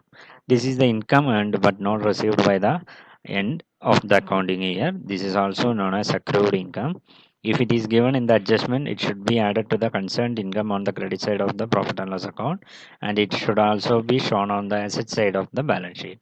If it is given in the trial balance, it should be shown only in the balance sheet on the asset side. Accrued income എന്ന് പറഞ്ഞു കഴിഞ്ഞാൽ നമുക്ക് ആ ഒരു ഇൻകം അവിടെ ജനറേറ്റ് ചെയ്ത് കഴിഞ്ഞു, പക്ഷേ ആ ഒരു പർട്ടിക്കുലർ അക്കൗണ്ടിങ് ഇയറിൽ നമുക്ക് റിസീവ് ചെയ്തിട്ടില്ല എന്ന് വിചാരിക്കുക. അങ്ങനെയുള്ള ഇൻകംസിനെയാണ് നമ്മൾ അക്രൂഡ് ഇൻകം എന്ന് പറയുന്നത്. അപ്പോൾ പ്രോബ്ലത്തിൽ അഡീഷണൽ ഇൻഫർമേഷൻ അല്ലെങ്കിൽ അഡ്ജസ്റ്റ്മെൻ്റ് ആയിട്ടാണ് കൊടുത്തതെങ്കിൽ അതിനെന്ത് ചെയ്യുക, കൺസേൺഡ് ഇൻകത്തിൻ്റെ കൂടെ ആഡ് ചെയ്ത് profit and loss account credit side കാണിക്കുക. അതിനോടൊപ്പം തന്നെ അസറ്റ് സൈഡ്, ബാലൻസ് ഷീറ്റിലെ അസറ്റ് സൈഡ് അസറ്റായിട്ട് അത് അക്രൂഡ് ഇൻകം എന്ന് പറഞ്ഞിട്ട് കാണിക്കേണ്ടതായിട്ട് വരും. ട്രയൽ ബാലൻസിൽ മാത്രമാണ് പ്രോബ്ലത്തിൽ തന്നതെങ്കിൽ അത് ബാലൻസ് ഷീറ്റിലെ അസറ്റ് സൈഡ് മാത്രമായിട്ട് കാണിച്ചാൽ മതി. നെക്സ്റ്റ് വരുന്നത് income received in advance. It means income which has been received by business before it been earned by the asset. It relates to the next accounting period. It is also known as unearned income or income received in advance. If it is given in the adjustment, it should be deducted from the concerned income on the credit side of the profit and loss account, and it should also be shown on the liability side of the balance sheet. If it is given in the trial balance, it should be shown only in the balance sheet on the liability side. Income received in advance എന്ന് പറഞ്ഞു കഴിഞ്ഞാൽ നമ്മളുടെ next accounting പീരിയഡിൽ receive ചെയ്യേണ്ട ഒരു income ഇപ്പം തന്നെ നമുക്ക് ഈ ഒരു പർട്ടിക്കുലർ കറണ്ട് ഇയറിൽ റിസീവ് ചെയ്തെങ്കിൽ അങ്ങനെയുള്ള ഇൻകംസ് നമ്മൾ എന്ത് ചെയ്യും, അൺഏൺഡ് ഇൻകം അല്ലെങ്കിൽ ഇൻകം റിസീവ്ഡ് ഇൻ അഡ്വാൻസ് എന്നുള്ള ഒരു ടേമിലാണ് വരിക. അങ്ങനെ അഡ്ജസ്റ്റ്മെൻറ്റിലാണ് തന്നതെങ്കിൽ അതിനെന്ത് ചെയ്യുക, കൺസേൺഡ് ഇൻകത്തിൽ നിന്ന് ഡിഡക്റ്റ് ചെയ്ത് profit and loss account credit side കാണിക്കുക. അതിനോടൊപ്പം തന്നെ ബാലൻസ് ഷീറ്റിൽ liability side income received in advance എന്ന് പറഞ്ഞിട്ട് കാണിക്കുക. ട്രയൽ ബാലൻസിൽ മാത്രമാണെങ്കിൽ എന്ത് ചെയ്യുക, ബാലൻസ് ഷീറ്റിൽ ലയബിലിറ്റി സൈഡ് മാത്രമായിട്ട് ഇൻകം റിസീവ്ഡ് ഇൻ അഡ്വാൻസ് എന്ന് പറഞ്ഞിട്ട് ഒരു എൻട്രി കാണിക്കുക. നെക്സ്റ്റ് വരുന്ന ഒരു ഐറ്റമാണ് ഡിപ്രിസിയേഷൻ എന്നുള്ളത്. നമ്മൾ പ്രോബ്ലം വരുന്ന സമയത്ത് അഡീഷണൽ ഇൻഫർമേഷനിൽ ഡിപ്രിസിയേഷൻ്റെ പ്രൊവിഷൻ വല്ലതും ഉണ്ടെങ്കിൽ അത് സാധാരണ പ്രോഫിറ്റ് ആൻഡ് ലോസ് അക്കൗണ്ടിൽ ഡെബിറ്റ് സൈഡാണ് കാണിക്കുക. അതുപോലെ തന്നെ ബാലൻസ് ഷീറ്റ് വരുന്ന സമയത്ത് അതിൻ്റെ കൺസേൺഡ് അസറ്റ് ഏതാണോ ആ അസറ്റിൽ നിന്ന് മൈനസ് ചെയ്തിട്ട് പ്രൊവിഷൻ ഫോർ ഡിപ്രിസിയേഷൻ എന്നുള്ളത് മൈനസ് ചെയ്ത് ബാലൻസ് ഫിഗറാണ് ബാലൻസ് ഷീറ്റിൽ കാണിക്കേണ്ടത്. അത് ട്രയൽ ബാലൻസിൽ മാത്രമാണ് കാണിച്ചതെങ്കിൽ ആ ഡിപ്രിസിയേഷൻ പ്രൊവിഷൻ എന്ത് ചെയ്യുക, പ്രോഫിറ്റ് ആൻഡ് ലോസ് അക്കൗണ്ടിൽ ഡെബിറ്റ് സൈഡ് മാത്രം എടുത്താൽ മതി. ഫോർ എക്സാമ്പിൾ, ഇപ്പോൾ പ്ലാന്റ് ആൻഡ് മെഷീനറിൻ്റെ ഡിപ്രിസിയേഷൻ എന്നാണ് കാണിക്കുന്നതെങ്കിൽ പ്രോഫിറ്റ് ആൻഡ് ലോസ് അക്കൗണ്ടിൽ നമ്മൾ എന്ത് എഴുതും, depreciation on plant and machinery എന്ന് പറഞ്ഞ ഡെബിറ്റ് സൈഡ് കാണിക്കുക. അതോടൊപ്പം തന്നെ ബാലൻസ് ഷീറ്റ് വരുന്ന സമയത്ത് ഫിക്സഡ് അസറ്റിൻ്റെ താഴെ പ്ലാന്റ് ആൻഡ് മെഷീനറിൻ്റെ വാല്യൂ ഉണ്ടാകും.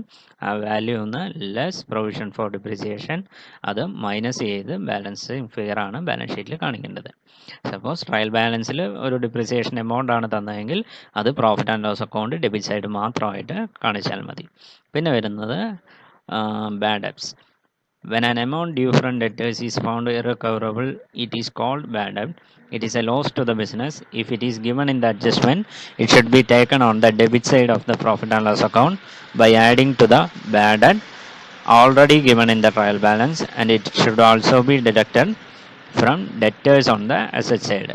ബാഡ് ഡെബ്റ്റ് എന്ന് പറഞ്ഞു കഴിഞ്ഞാൽ നമുക്ക് തരാനുള്ള വ്യക്തികളുടെ ആ ഒരു എമൗണ്ട് നമുക്ക് തിരിച്ചെടുക്കാൻ കഴിയില്ലെങ്കിൽ ആ ഡെറ്റേഴ്സ് എമൗണ്ട്, സൺട്രി ഡെറ്റേഴ്സ് എന്ന് പറഞ്ഞാൽ ടോട്ടൽ എമൗണ്ടിൽ ഏതെങ്കിലും ഡെറ്റേഴ്സിൻ്റെ നമുക്ക് പണം തിരിച്ച് കിട്ടില്ല എന്നുള്ളൊരു സാഹചര്യം വരുമ്പോഴാണ് നമ്മളിങ്ങനെ ഒരു പ്രൊവിഷൻ ക്രിയേറ്റ് ചെയ്യുക. ബാഡ് ഡെബ്റ്റ്സ് എന്നുള്ളത് അത് ആക്ച്വലി എന്താണ്, ബിസിനസ്സിന് ലോസ് തന്നെയാണ്.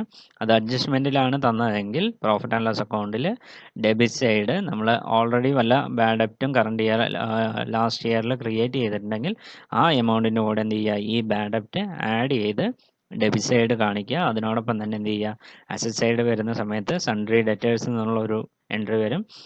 കറണ്ട് അസറ്റിൻ്റെ താഴെ അതിൽ എന്ത് ചെയ്യുക, ഈ ഒരു ഐറ്റം മൈനസ് ചെയ്ത് കാണിക്കുക. പ്രൊവിഷൻ ഫോർ ബാഡ് ഡെബ്റ്റ് എന്ന് പറഞ്ഞിട്ട് മൈനസ് ചെയ്ത് ബാലൻസ് ഫിഗറാണ് അതിൽ കാണിക്കേണ്ടത്.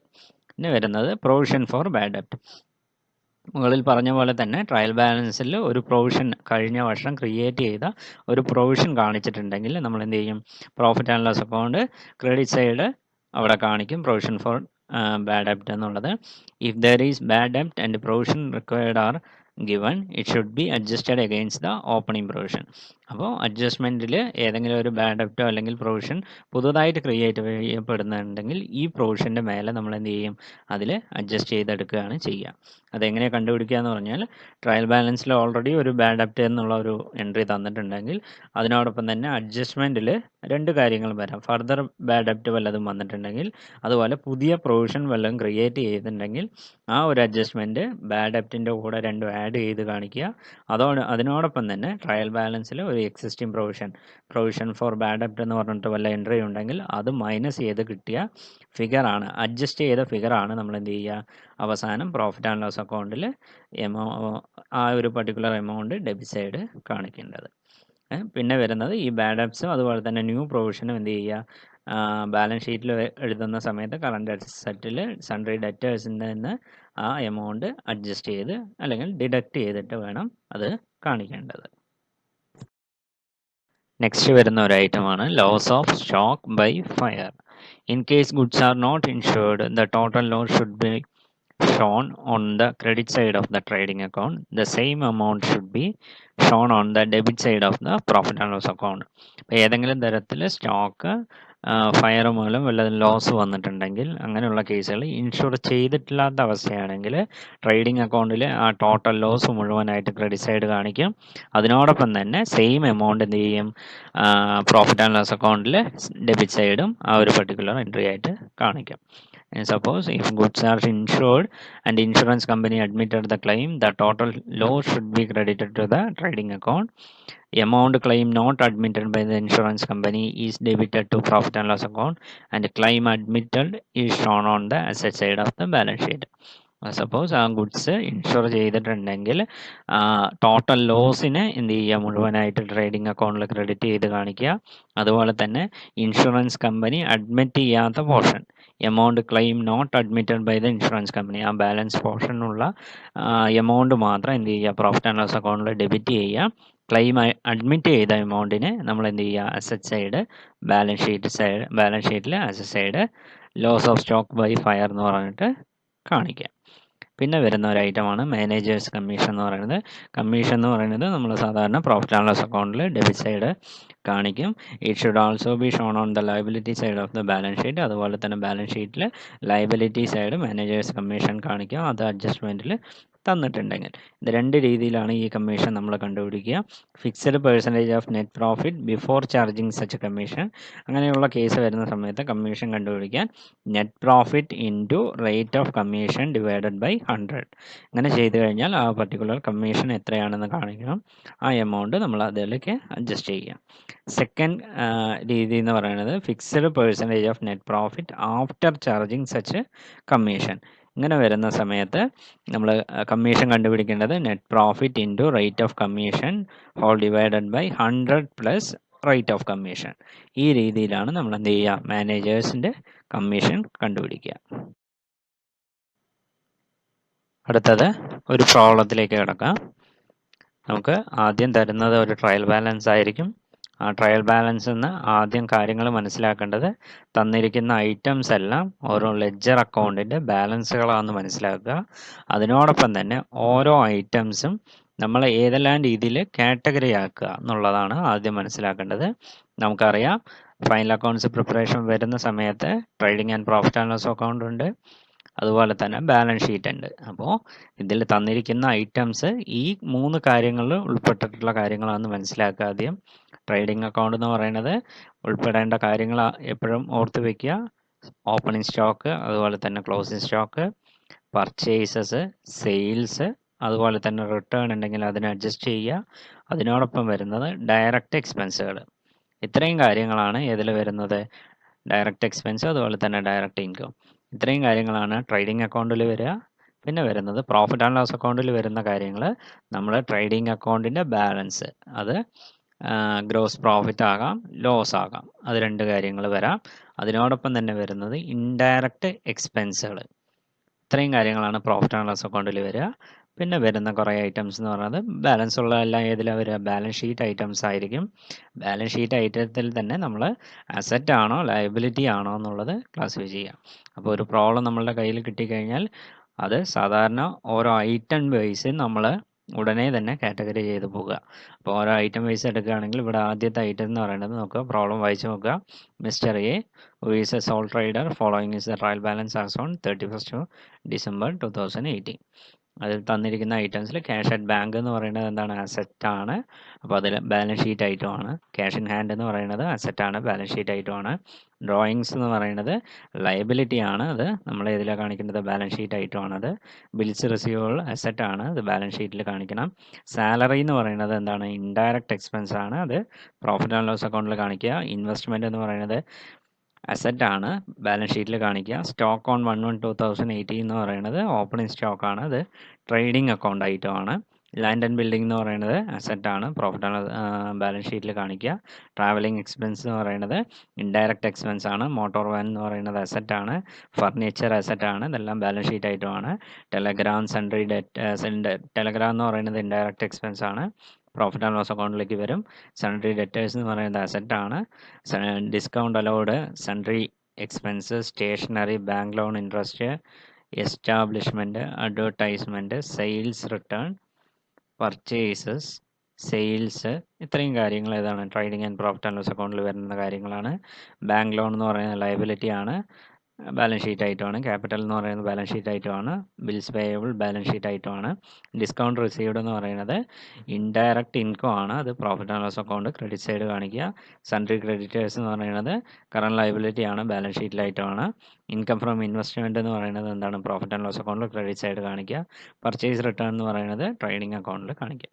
അപ്പോൾ തന്നിരിക്കുന്ന പ്രോബ്ലം നമ്മൾ ഉടനെ തന്നിരിക്കുന്ന ഐറ്റംസ് നമ്മൾ ഉടനെ തന്നെ ക്ലാസിഫൈ ചെയ്ത് ആദ്യം പോവുക. ബാലൻസ് ഷീറ്റ് ഐറ്റം ആണോ, ട്രേഡിംഗ് അക്കൗണ്ട് ഐറ്റം ആണോ, അതുപോലെ profit and loss account item ആണോ എന്നുള്ളത് അത് ആദ്യം ഐഡൻറ്റിഫൈ ചെയ്യുക. പിന്നെ വരുന്ന കാര്യങ്ങൾ അഡീഷണൽ ഇൻഫർമേഷൻ ആയിട്ട് അവിടെ തന്നിട്ടുണ്ടാവും. അഡീഷണൽ ഇൻഫർമേഷനിൽ എപ്പോഴും തന്നിരിക്കുന്ന ഓരോ ഐറ്റംസ്, ഇവിടെ പ്രോബ്ലത്തിൽ 7 ഐറ്റംസ് തന്നിട്ടുണ്ട്. 7 ഐറ്റംസിനും ഡബിൾ എഫക്റ്റ് ആണ്. അപ്പോൾ ഒന്നുകിൽ ട്രേഡിംഗ് അക്കൗണ്ടിൽ കാണിക്കുക, അല്ലെങ്കിൽ പ്രോഫിറ്റ് ആൻഡ് ലോസ് അക്കൗണ്ടിൽ കാണിക്കും. അതിനോടൊപ്പം തന്നെ ആ ഒരു അഡ്ജസ്റ്റ്മെൻറ്റ് ഏതിൽ കൂടി വരും, ബാലൻസ് ഷീറ്റിൽ കൂടി ആ ഒരു പർട്ടിക്കുലർ ഐറ്റം അഡ്ജസ്റ്റ്മെൻ്റ് ആയിട്ട് അവിടെ കാണിക്കേണ്ടതായിട്ട് വരും. അവിടെ നോക്കാം, ഫസ്റ്റ് ക്ലോസ് സ്റ്റോക്കിൻ്റെ വാല്യൂ തന്നിട്ടുണ്ട്, അതുപോലെ തന്നെ സൺട്രി ഡെറ്റേഴ്സിൻ്റെ പ്രൊവിഷൻ തന്നിട്ടുണ്ട്. അവിടെ ബാഡ് ഡെപ്റ്റ് ആണ് അവിടെ പറയുന്നത്. പിന്നെ അതുപോലെ തന്നെ സ്റ്റോക്കിൻ്റെ വാല്യൂ അവിടെ തന്നിട്ടുണ്ട്. Loss of stock by fire എന്ന് പറഞ്ഞിട്ട് ഒരു ഐറ്റം അതിൽ വരുന്നുണ്ട്. മാനേജേഴ്സിൻ്റെ കമ്മീഷൻ തന്നിട്ടുണ്ട്. ഡിപ്രീസിയേഷൻ്റെ പേഴ്സൻറ്റേജ് അവിടെ തന്നിട്ടുണ്ട്. Depreciation on land and building ഉണ്ട്, അതുപോലെ തന്നെ ഫർണിച്ചർ ഉണ്ട്, അതുപോലെ മോട്ടോർ വാൻ, പിന്നെ അതുപോലെ തന്നെ സാലറി പെയ്ഡ് ഇൻ അഡ്വാൻസ്. ഇത്രയും കാര്യങ്ങളാണ് പ്രോബ്ലത്തിൽ വരുന്നത്. അപ്പോൾ ആദ്യം ഒരു പ്രോബ്ലം കിട്ടിയാൽ ഇത്രയും കാര്യങ്ങൾ ഓർത്ത് വയ്ക്കുക, അതിനുശേഷം പ്രോബ്ലം സ്റ്റാർട്ട് ചെയ്യുക. പ്രോബ്ലം നല്ലവണ്ണം വായിച്ചതിന് ശേഷം trading and profit and loss അക്കൗണ്ടും അതുപോലെ തന്നെ ബാലൻസ് ഷീറ്റും പ്രിപ്പയർ ചെയ്യുക. ആദ്യം trading and profit and loss അക്കൗണ്ടിലേക്ക് വരിക. വരുന്ന സമയത്ത് ട്രേഡിംഗ് അക്കൗണ്ടിൽ ആ ഫോർമാറ്റ് എപ്പോഴും ഓർത്ത് വയ്ക്കുക. പർട്ടിക്കുലേഴ്സ് എമൗണ്ട്, ഡെബിറ്റ് ക്രെഡിറ്റ്, രണ്ട് സൈഡുള്ളത്. അതിൽ ഡെബിറ്റ് സൈഡ് ഫസ്റ്റ് വരുന്ന ഐറ്റം എന്ന് പറയുന്നത് ട്രേഡിംഗ് അക്കൗണ്ടിൽ ഓപ്പണിംഗ് സ്റ്റോക്ക് വരും. ഓപ്പണിംഗ് സ്റ്റോക്ക് പ്രോബ്ലത്തിൽ ട്രയൽ ബാലൻസിൽ തന്നിട്ടുണ്ട്. സ്റ്റോക്ക് ഓൺ 1/1/2018 എന്ന് പറഞ്ഞത് 1,27,360. നെക്സ്റ്റ് വരുന്ന ഐറ്റം എന്ന് പറയുന്നത് പർച്ചേസ് ആണ്. പർച്ചേസിൻ്റെ എമൗണ്ട് 6,83,400. അതിനോടൊപ്പം തന്നെ പർച്ചേസ് റിട്ടേൺ ഉണ്ട്, ആ എമൗണ്ട് 7,400 മൈനസ് ചെയ്ത് 6,46,000 എന്ത് ചെയ്യുക, എമൗണ്ട് കോളത്തിൽ കാണിക്കുക. പിന്നെ വരുന്നത് ആസറ്റ്സ്, ഡെബിറ്റ് സൈഡ് നോക്കുക, ക്രെഡിറ്റ് സൈഡ് നോക്കുക. ഫസ്റ്റ് ഐറ്റം സെയിൽസ് ആണ്. സെയിൽസ് 9,36,200. അതിൽ സെയിൽസ് റിട്ടേൺ 5,000 രൂപ മൈനസ് ചെയ്ത് 9,31,200 എമൗണ്ട് കോളത്തിൽ കാണിക്കുക. പിന്നെ വരുന്ന ഒരു ഐറ്റം എന്ന് പറയുന്നത് അഡ്ജസ്റ്റ്മെൻറ്റിൽ വരുന്ന ഒരു ഐറ്റമാണ് loss of stock on fire എന്ന് പറഞ്ഞിട്ട്. നമ്മൾ നേരത്തെ അതിൻ്റെ അഡ്ജസ്റ്റ്മെൻറ്റ് നേരത്തെയുള്ള സ്ലൈഡിൽ പറഞ്ഞിരുന്നു. അതായത് ഏതെങ്കിലും സ്റ്റോക്ക് ഫയർ മൂലം നശിച്ചു കഴിഞ്ഞാൽ അങ്ങനെ വരുന്ന ഐറ്റംസ് വരുന്ന സമയത്ത് ടോട്ടൽ ലോസ് എമൗണ്ട് എത്രയാണോ ആ മുഴുവൻ എമൗണ്ടും ട്രേഡിംഗ് അക്കൗണ്ടിൽ ക്രെഡിറ്റ് സൈഡ് കാണിക്കുക. ഇതിൽ ഫോർത്ത് അഡ്ജസ്റ്റ്മെൻ്റ് ആയിട്ട് പറഞ്ഞിട്ടുണ്ട്, stock worth ₹20,000 destroyed by fire on 25/11/2018 in respect of which the insurance company admitted the claim only ₹15,000.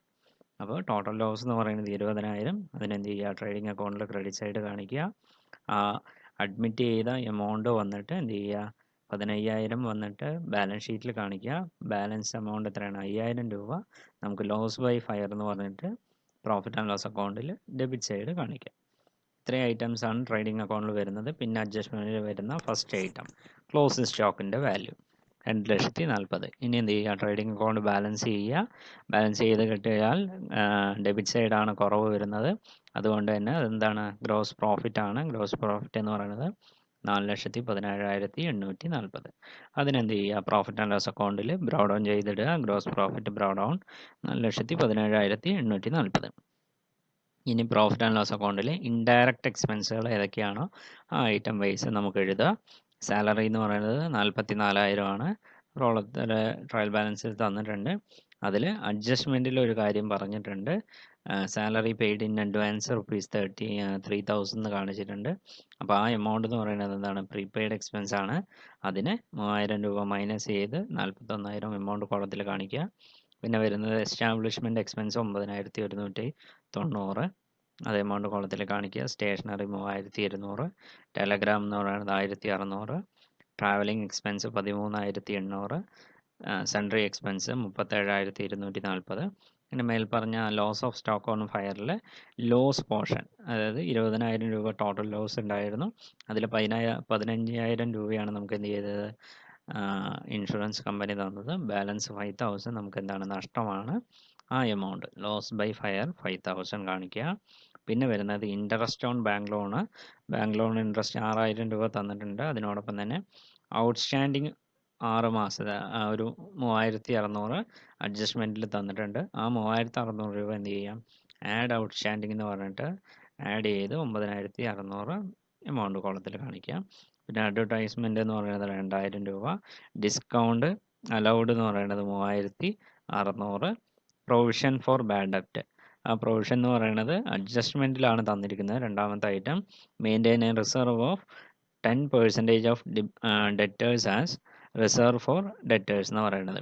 ഇവിടെ ഡെറ്റേഴ്സിൻ്റെ എമൗണ്ട് നോക്കുക, 1,28,000 ആണ്. 1,28,000-ൻ്റെ 10%, അതാണ് 12,800 എന്ന് പറയുന്നത്. പിന്നെ വരുന്നത് provision for discount. Provision for discount ഇവിടെ കണ്ടുപിടിച്ചിരിക്കുന്നത് മൂന്നാമത്തെ അഡ്ജസ്റ്റ്മെൻറ്റിൽ പറഞ്ഞിട്ടുണ്ട്.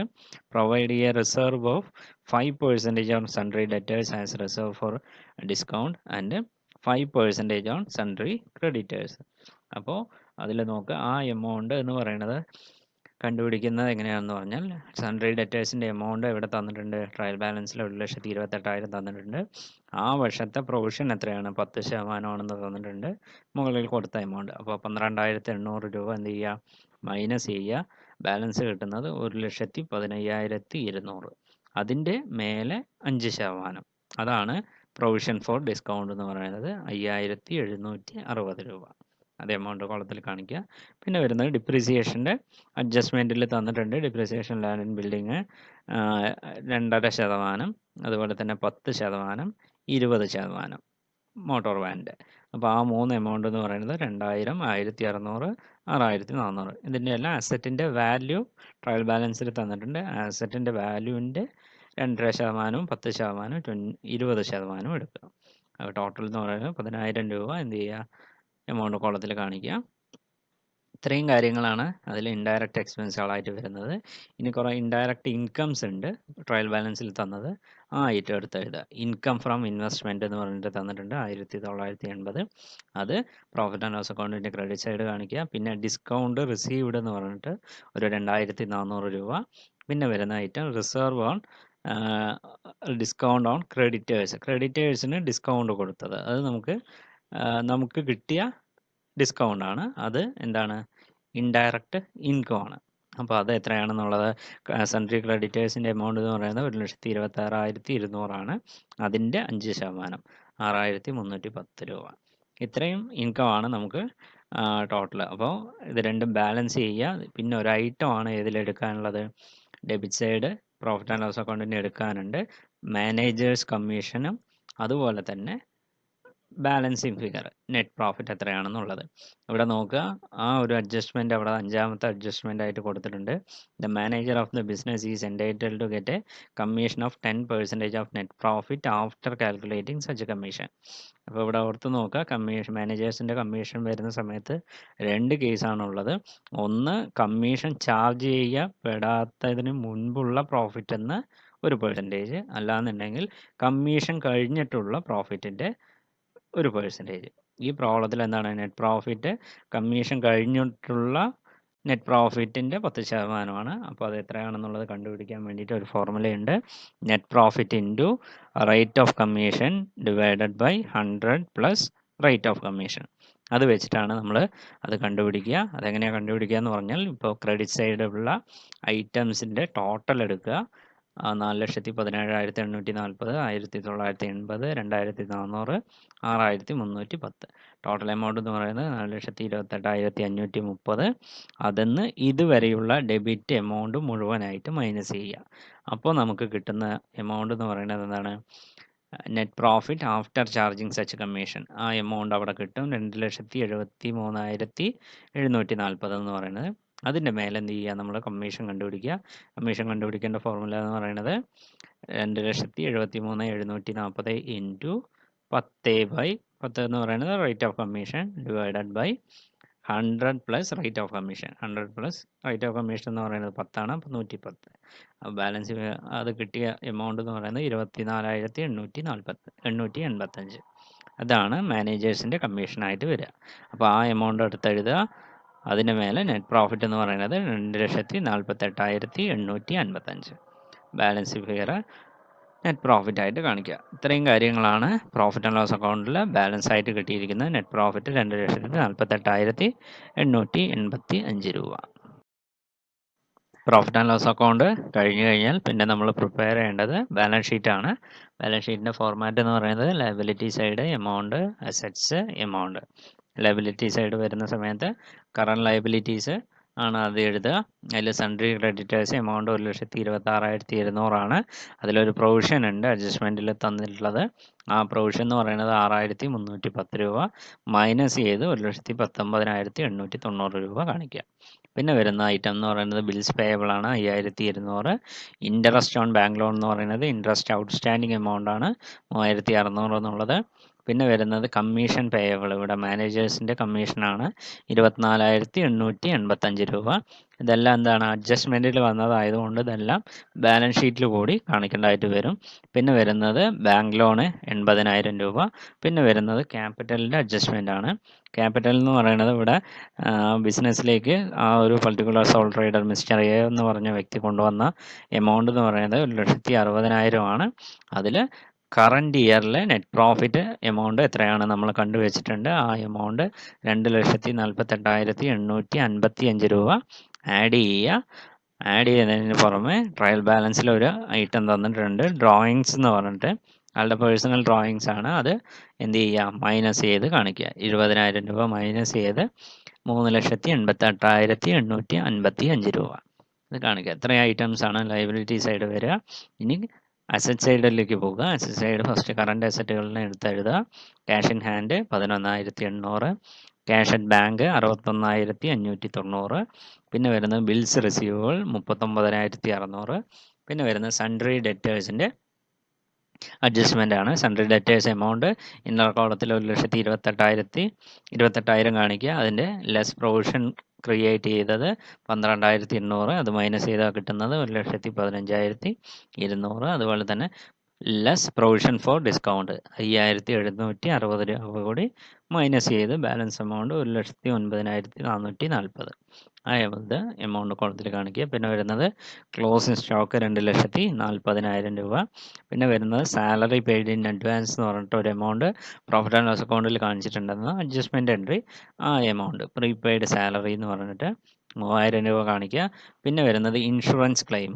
അതിവിടെ ഇൻഷുറൻസ് കമ്പനി അഡ്മിറ്റ് ചെയ്ത ക്ലെയിം എമൗണ്ട് എത്രയാണോ ആ എമൗണ്ടാണ് കാണിക്കേണ്ടത്. 15,000 ആണ്, അതെടുത്ത് എഴുതുക. പിന്നെ വരുന്നത് ഇൻവെസ്റ്റ്മെൻറ്റ് 24,000 രൂപ. പിന്നെ വരുന്നത് ഫർണിച്ചറാണ്. 16,000 രൂപ ഇന്നർ കോളത്തിൽ കാണിച്ചു. അതിൻ്റെ കൂടെ ഡിപ്രീസിയേഷൻ എമൗണ്ട് മൈനസ് ചെയ്ത് കാണിക്കുക. 1,600 രൂപയാണ് ഡിപ്രീസിയേഷൻ, അത് മൈനസ് ചെയ്ത് 14,400 കാണിക്കുക. മോട്ടോർ വാനിൻ്റെ എമൗണ്ട് 32,000 രൂപയാണ്, ഡിപ്രീസിയേഷൻ 6,400 കുറച്ച് കാണിക്കുക, 25,600. ലാൻഡ് ആൻഡ് ബിൽഡിംഗ് എന്ന് പറയുന്നത് 80,000 രൂപയാണ്, ഡിപ്രീസിയേഷൻ മൈനസ് ചെയ്യുക 2,000 രൂപ, ബാലൻസ് എമൗണ്ട് 78,000 രൂപ. ഇത്ര ഐറ്റംസ് ആണ് അസസ് ആയിട്ട് വരിക. ഇനി എന്ത് ചെയ്യുക, രണ്ട് എമൗണ്ടും കൂടി ബാലൻസ് ചെയ്ത് നോക്കുക. ലയബിലിറ്റി സൈഡ് എമൗണ്ട് ടോട്ടൽ അതുപോലെ തന്നെ അസറ്റ് സൈഡ് എമൗണ്ടിൻ്റെ ടോട്ടലും ഈക്വൽ ആകണം. ടാലി ആയി പോയി കഴിഞ്ഞാൽ നമ്മൾ ചെയ്ത പ്രോബ്ലം ഈക്വൽ ആണ്, കറക്റ്റ് ആണെന്നുള്ള മീനിങ്ങിലാണ്. ടോട്ടൽ ബാലൻസ് ഷീറ്റ് ടോട്ടൽ എന്ന് പറയുന്നത് എത്രയാണ്? 6,22,430 രൂപ. Next topic, preparation of final accounts of partnership concerns. Definition and features of partnership account. The Indian Partnership Act defines partnership as the relationship between persons who have agreed to share the profit or loss of a business carried on by all or any of them acting for all. Such persons are individually known as partners and they do business in the name of their firm. Generally, partners agree among themselves as regards terms and conditions on which the business of the firm will be carried on, but often they carry on business on the basis of a verbal agreement. These are the essential features of partnership concerns: association of two or more persons, an agreement entered by all persons concerned, expense of a business, the carrying on of business by all or any of them acting for all, sharing of profit or loss of the business at an agreed ratio. So a partnership is run by a mutual written agreement called partnership deed, which may be either registered or unregistered, but for the sake of settlement of future disputes among the partners, it is better to have a registered partnership deed. പാർട്ട്ണർഷിപ്പിൻ്റെ പ്രത്യേകതകൾ എന്താണെന്ന് പറഞ്ഞാൽ, ഒന്നിലോ രണ്ടോ അതിലധികമോ വ്യക്തികൾ ചേർന്നിട്ടുള്ള അസോസിയേഷന് പറയുന്ന പേരാണ് partnership എന്ന് പറയുന്നത്. An agreement entered by all persons concerned. ആ ഒരു അസോസിയേഷനിൽ ഏർപ്പെട്ടിരിക്കുന്ന എല്ലാ വ്യക്തികളും തമ്മിൽ ഒരു എഗ്രിമെൻറ്റ് ഉണ്ടാകും. ആ എഗ്രിമെൻറ്റിൽ പറയുന്നത് കാര്യങ്ങൾ എന്താണെന്ന് പറഞ്ഞാൽ, അതിൽ ഫ്യൂച്ചറിലുണ്ടാകുന്ന പ്രോഫിറ്റ് ആകാം, ലോസ് ആകാം, അത് ഏത് രീതിയിലാണ് വീതിക്കേണ്ടത്, അതുപോലെ തന്നെ എത്ര രൂപയാണ് കോൺട്രിബ്യൂട്ട് ചെയ്യേണ്ടത്, അങ്ങനെയുള്ള കാര്യങ്ങളെല്ലാം തീരുമാനിക്കുന്നതാണ് പാർട്ട്ണർഷിപ്പ് എന്ന് പറയുന്നത്. അതുപോലെ തന്നെ ഈ രണ്ടോ അതിലധികമോ വ്യക്തികൾ എല്ലാവരും ചേർന്ന് നടത്തണമെന്നില്ല. ആരെങ്കിലും അവർക്ക് വേണ്ടി ആക്ട് ചെയ്താലും അതിനെ പാർട്ട്ണർഷിപ്പ് ഫോം എന്നുള്ള മീനിങ്ങിലാണ് വരിക. എപ്പോഴും പാർട്ട്ണർഷിപ്പ് അക്കൗണ്ട് കൺസേൺ വരുന്ന സമയത്ത് ഒരു മ്യൂച്വൽ റിട്ടേൺ അഗ്രിമെൻ്റ് ഉണ്ടാകും. അതിന് പറയുന്ന പേരാണ് പാർട്ട്ണർഷിപ്പ് ഡീഡ് എന്ന് പറയുന്നത്. അത് ഫ്യൂച്ചറിലുണ്ടാകുന്ന ഡിസ്പ്യൂട്ട്, തർക്കങ്ങളൊക്കെ ഒഴിവാക്കാൻ വേണ്ടി, പാർട്ട്നേഴ്സ് തമ്മിൽ തർക്കങ്ങൾ വല്ലതും ഉണ്ടെങ്കിൽ, ഫ്യൂച്ചറിലുണ്ടാകാൻ പോകുന്ന വല്ല തർക്കങ്ങളുണ്ടെങ്കിൽ അതെല്ലാം ഒഴിവാക്കുന്നതിന് വേണ്ടിയിട്ടാണ് നമ്മൾ ഓൾറെഡി ഒരു രജിസ്റ്റേർഡ് പാർട്ട്ണർഷിപ്പ് ഡീഡ് രജിസ്റ്റർ ചെയ്തിട്ടുണ്ടാകും. അതിൽ വ്യക്തമായിട്ട് അതിൻ്റെ rules and terms and conditions ഏതിൽ മെൻഷൻ ചെയ്തിട്ടുണ്ടാകും? പാർട്ട്ണർഷിപ്പ് ഡീഡിൽ മെൻഷൻ ചെയ്തിട്ടുണ്ടാകും. അത് വെച്ചിട്ടാണ് അത് ആ ബിസിനസ് റൺ ചെയ്ത് കൊണ്ടുപോവുക. കൺസേൺസിൻ്റെ ഫൈനൽ അക്കൗണ്ട്സ് പ്രിപ്പയർ ചെയ്യുന്ന സമയത്ത് രണ്ട് തരത്തിലുള്ള അക്കൗണ്ടുകളുണ്ട്: പാർട്ട്നേഴ്സ് ക്യാപിറ്റൽ അക്കൗണ്ട്, അതുപോലെ തന്നെ current account. From the point of view of accounting, maintenance of partners capital and current accounts are very important. The relevant accounting transactions and events are: initial contribution by partners towards capital of the firm, fresh capital contributed by partners, interest entitlement if agreed in the partnership deed on capitals or contributed, amount withdrawn by partners from time to time, interest liability of partners on such drawings if agreed in the partnership deed, salary to partners for service rendered to run the partnership business, rent of premises let out to partnership by the partners, share of profit or loss of the partnership business. മേൽപ്പറഞ്ഞ ട്രാൻസാക്ഷൻസിന് അതുപോലെ തന്നെ ഇവൻസിൻ്റെയും ബേസിൽ നമ്മൾ രണ്ട് തരത്തിലുള്ള മെത്തേഡുകളാണ് അക്കൗണ്ടിങ്ങിൽ partnership കൺസേണിൽ ചെയ്യുന്നത്. First one fixed capital മെത്തേഡും അതുപോലെ തന്നെ fluctuating capital മെത്തേഡും ഉണ്ട്. In fixed capital method, generally initial capital contribution by the partners are credited to partners capital account and all subsequent transactions and events are dealt with through current accounts. Unless a decision is taken to change, initial capital account balance is not changed. Fixed capital എങ്ങനെയാണെന്ന് പറഞ്ഞു കഴിഞ്ഞാൽ പാർട്ട്നേഴ്സിൻ്റെ capital account prepare ചെയ്യുന്ന സമയത്ത് initial capital contribution മാത്രമാണ് അതിൽ കാണിക്കുക. മറ്റ് വരുന്ന എല്ലാ ട്രാൻസാക്ഷൻസും അല്ലെങ്കിൽ ഇവൻസുകളും നമ്മൾ ഏതിലൂടെയാണ് പോകുന്നത്? കറണ്ട് അക്കൗണ്ട്സ് വഴിയാണ് പോകുന്നത്. അപ്പോൾ അതുകൊണ്ട് തന്നെ ആ ഒരു ക്യാപിറ്റൽ അക്കൗണ്ട് എന്ന് പറയുന്നത് യാതൊരു തരത്തിലുള്ള ചേഞ്ചസും അവിടെ വരുന്നില്ല. അല്ലെങ്കിൽ ചേഞ്ച് വരുന്ന ഒരു സാഹചര്യം എന്ന് പറഞ്ഞു കഴിഞ്ഞാൽ എന്തെങ്കിലും ഒരു ഡിസിഷൻ വന്നിട്ടുണ്ടെങ്കിൽ, കാരണം ഇപ്പോൾ പല സാഹചര്യങ്ങളിൽ നമ്മൾ പാർട്ട്ണർഷിപ്പിൻ്റെ ടേംസ് മാറ്റേണ്ടതായിട്ട് വരും. അതൊന്നുകിൽ ഈ എഗ്രീഡ് റേഷ്യോ ചിലപ്പോൾ ചേഞ്ച് ചെയ്തിട്ടുണ്ടാകാം, അതുപോലെ തന്നെ പുതിയ പാർട്ട്ണറിനെ അഡ്മിറ്റ് ചെയ്തിട്ടുണ്ടാകാം, അതുപോലെ വല്ല ഇപ്പോൾ പാർട്ണർഷിപ്പ് കൺസേണിൻ്റെ ഡിസോൾവ് ചെയ്തിട്ടുണ്ടാകാം, അല്ലെങ്കിൽ ഡെത്ത് വല്ല അങ്ങനെ എന്തെങ്കിലും കേസ് വന്നിട്ടുണ്ടെങ്കിൽ, അങ്ങനെയുള്ള കേസുകൾ വരുന്ന സമയത്ത് ഓട്ടോമാറ്റിക്കലി ആ ഒരു ചേഞ്ച് ഏതിൽ വരാം? ഫിക്സ്ഡ് ക്യാപിറ്റലിൽ വരാം. അല്ലാതുള്ള എല്ലാ സാഹചര്യത്തിലും നമ്മളെന്താണ്, ഫിക്സ്ഡ് ക്യാപിറ്റലിൽ ഇനീഷ്യൽ കോൺട്രിബ്യൂഷൻ മാത്രമായിരിക്കും അതിൽ കാണുക. അപ്പോൾ അതുകൊണ്ട് തന്നെ അത് ചേഞ്ച് ചെയ്യാതെ അവിടെ നിന്നോളും. Second method in fluctuating capital method. No current account is maintained. All such transactions and events are passed through capital account. Naturally, capital account balance of the partners fluctuate every time. So, in fixed capital method, a fixed capital balance is maintained over a period of time, while in fluctuating capital method, capital account balance fluctuate all the time. Fluctuating capital മെത്തേഡിൽ separate ആയിട്ട് current account maintain ചെയ്യുന്നില്ല. ഇവിടെ എല്ലാ ട്രാൻസാക്ഷനും അതുപോലെ തന്നെ എല്ലാ ഇവൻസുകളും നമ്മൾ ഏതിലൂടെയാണ് പോകുന്നത്? ക്യാപിറ്റൽ അക്കൗണ്ട്സ് വഴിയാണ് പോകുന്നത്. അതുകൊണ്ട് തന്നെ അതെപ്പോഴും ഫ്ലക്ച്വേറ്റ് ചെയ്തുകൊണ്ട് തന്നെ ഇരിക്കും. എന്നിട്ട് പ്രോബ്ലം നോക്കുക. Ram and Rahim started business with a capital of rupees 50,000 and rupees 30,000 on 1st January 2018. Rahim is entitled to a salary of rupees 400 per month. Interest is allowed on capital and is charged on drawing at 6% per annum. Profits are to be distributed equally after the above noted adjustment.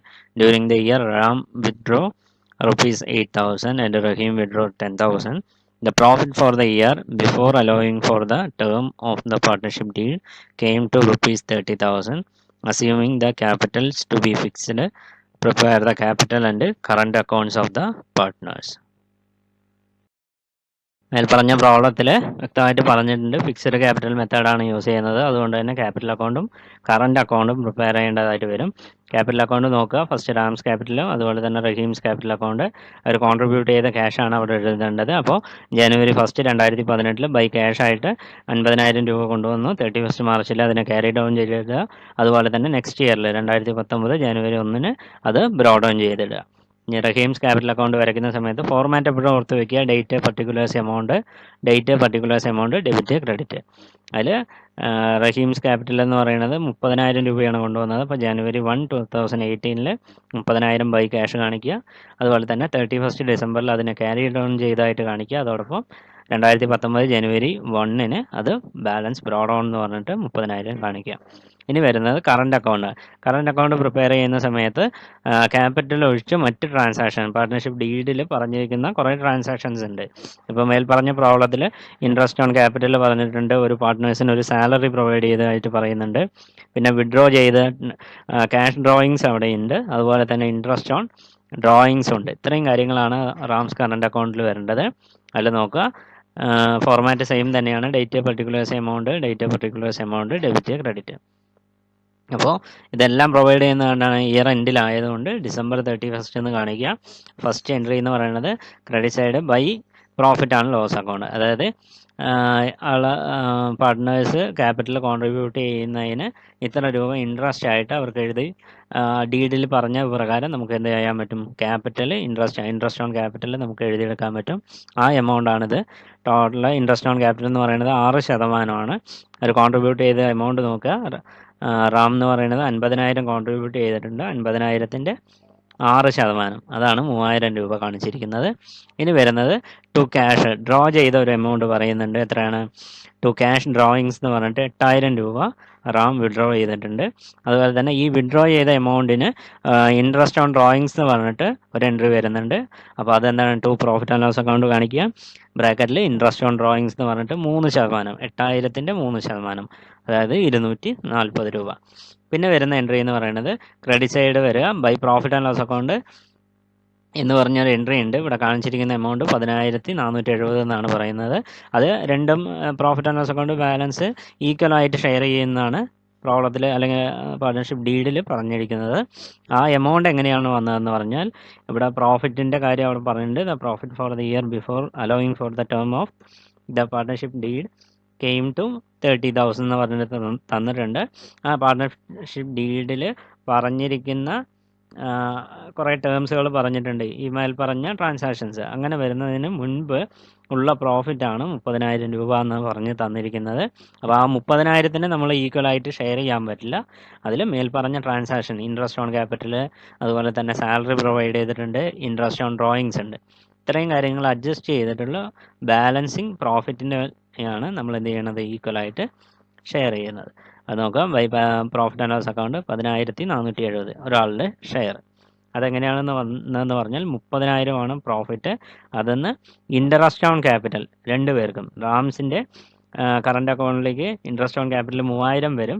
അതുപോലെ തന്നെ റഹീമിൻ്റെ account വരയ്ക്കുന്ന സമയത്ത് ഒരു 1,800 രൂപ, അതായത് 30,000 contribute ചെയ്തിട്ടുണ്ട്, അതിൻ്റെ 6%, 1,800. അങ്ങനെ ടോട്ടൽ 4,800.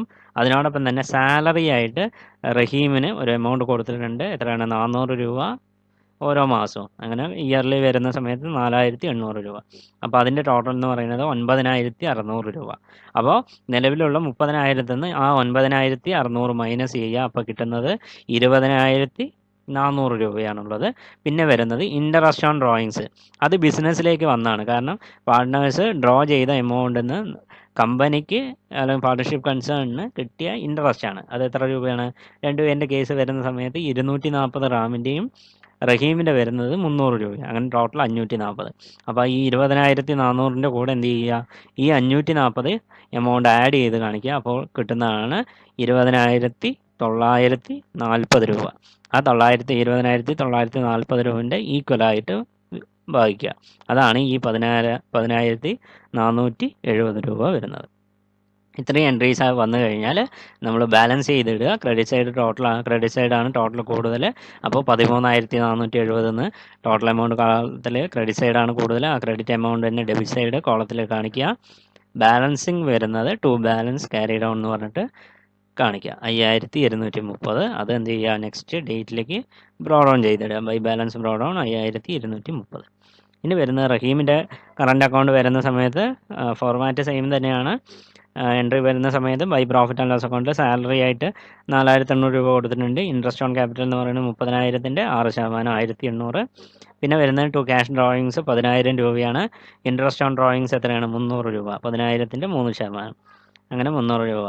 പിന്നെ വരുന്നത് ആ ബൈ പ്രോഫിറ്റ് ആൻഡ് ലോസ് അക്കൗണ്ടിൽ മേലെ പറഞ്ഞ ഹാഫ് ഷെയർ, സെയിം ഷെയർ 10,470 രൂപ.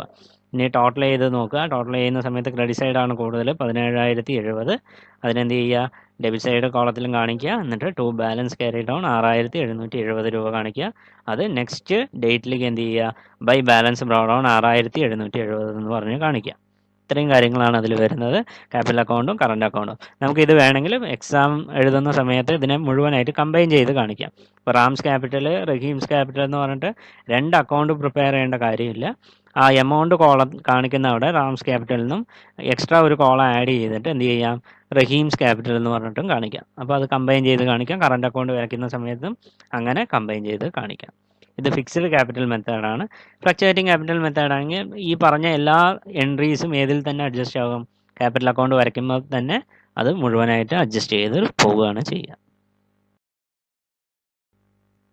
മേൽപ്പറഞ്ഞ പാർട്ട്ണർഷിപ്പ് ഡീഡിൽ പറഞ്ഞിരിക്കുന്ന ഈ അഡ്ജസ്റ്റ്മെൻറ്റുകൾ നമ്മൾ അഡ്ജസ്റ്റ് ചെയ്യാൻ വേണ്ടിയിട്ട് നമ്മൾ account profit and loss account, appropriation account നമ്മൾ എന്ത് ചെയ്യും? പ്രിപ്പയർ ചെയ്യും. Profit and loss appropriation account is prepared by partnership firm to distribute the net profit among the partners and in accordance with the partnership deed. ആ partnership ഡീഡിൽ പറഞ്ഞിരിക്കുന്ന അഡ്ജസ്റ്റ്മെൻറ്റിൽ ഇതിൽ interest on capital വരാം, അതുപോലെ തന്നെ സാലറീസ്, റെൻറ്റ്, കമ്മീഷൻ, ഇങ്ങനെ പാർട്ട്നേഴ്സിന് provide ചെയ്യുന്ന കാര്യങ്ങളായിട്ട് വരാം. അതുപോലെ തന്നെ ഡ്രോയിങ്സ് വല്ലതും ഉണ്ടെങ്കിൽ ആ ഡ്രോയിങ്സിന് നമ്മൾ ഇൻട്രസ്റ്റ് വല്ലതും ചാർജ് ചെയ്തിട്ടുണ്ടെങ്കിൽ ഇങ്ങനെയുള്ള അഡ്ജസ്റ്റ്മെൻറ്റുകൾ മുഴുവൻ കാണിക്കുന്നതിന് വേണ്ടിയിട്ടാണ് നമ്മൾ എന്ത് ചെയ്യണത്? Profit and loss appropriation account വരയ്ക്കുന്നത്. Any interest on drawing is added to the net profit and thereafter out of such total profit interest on partners capital, salaries, commission, rent etc are distributed as per agreement.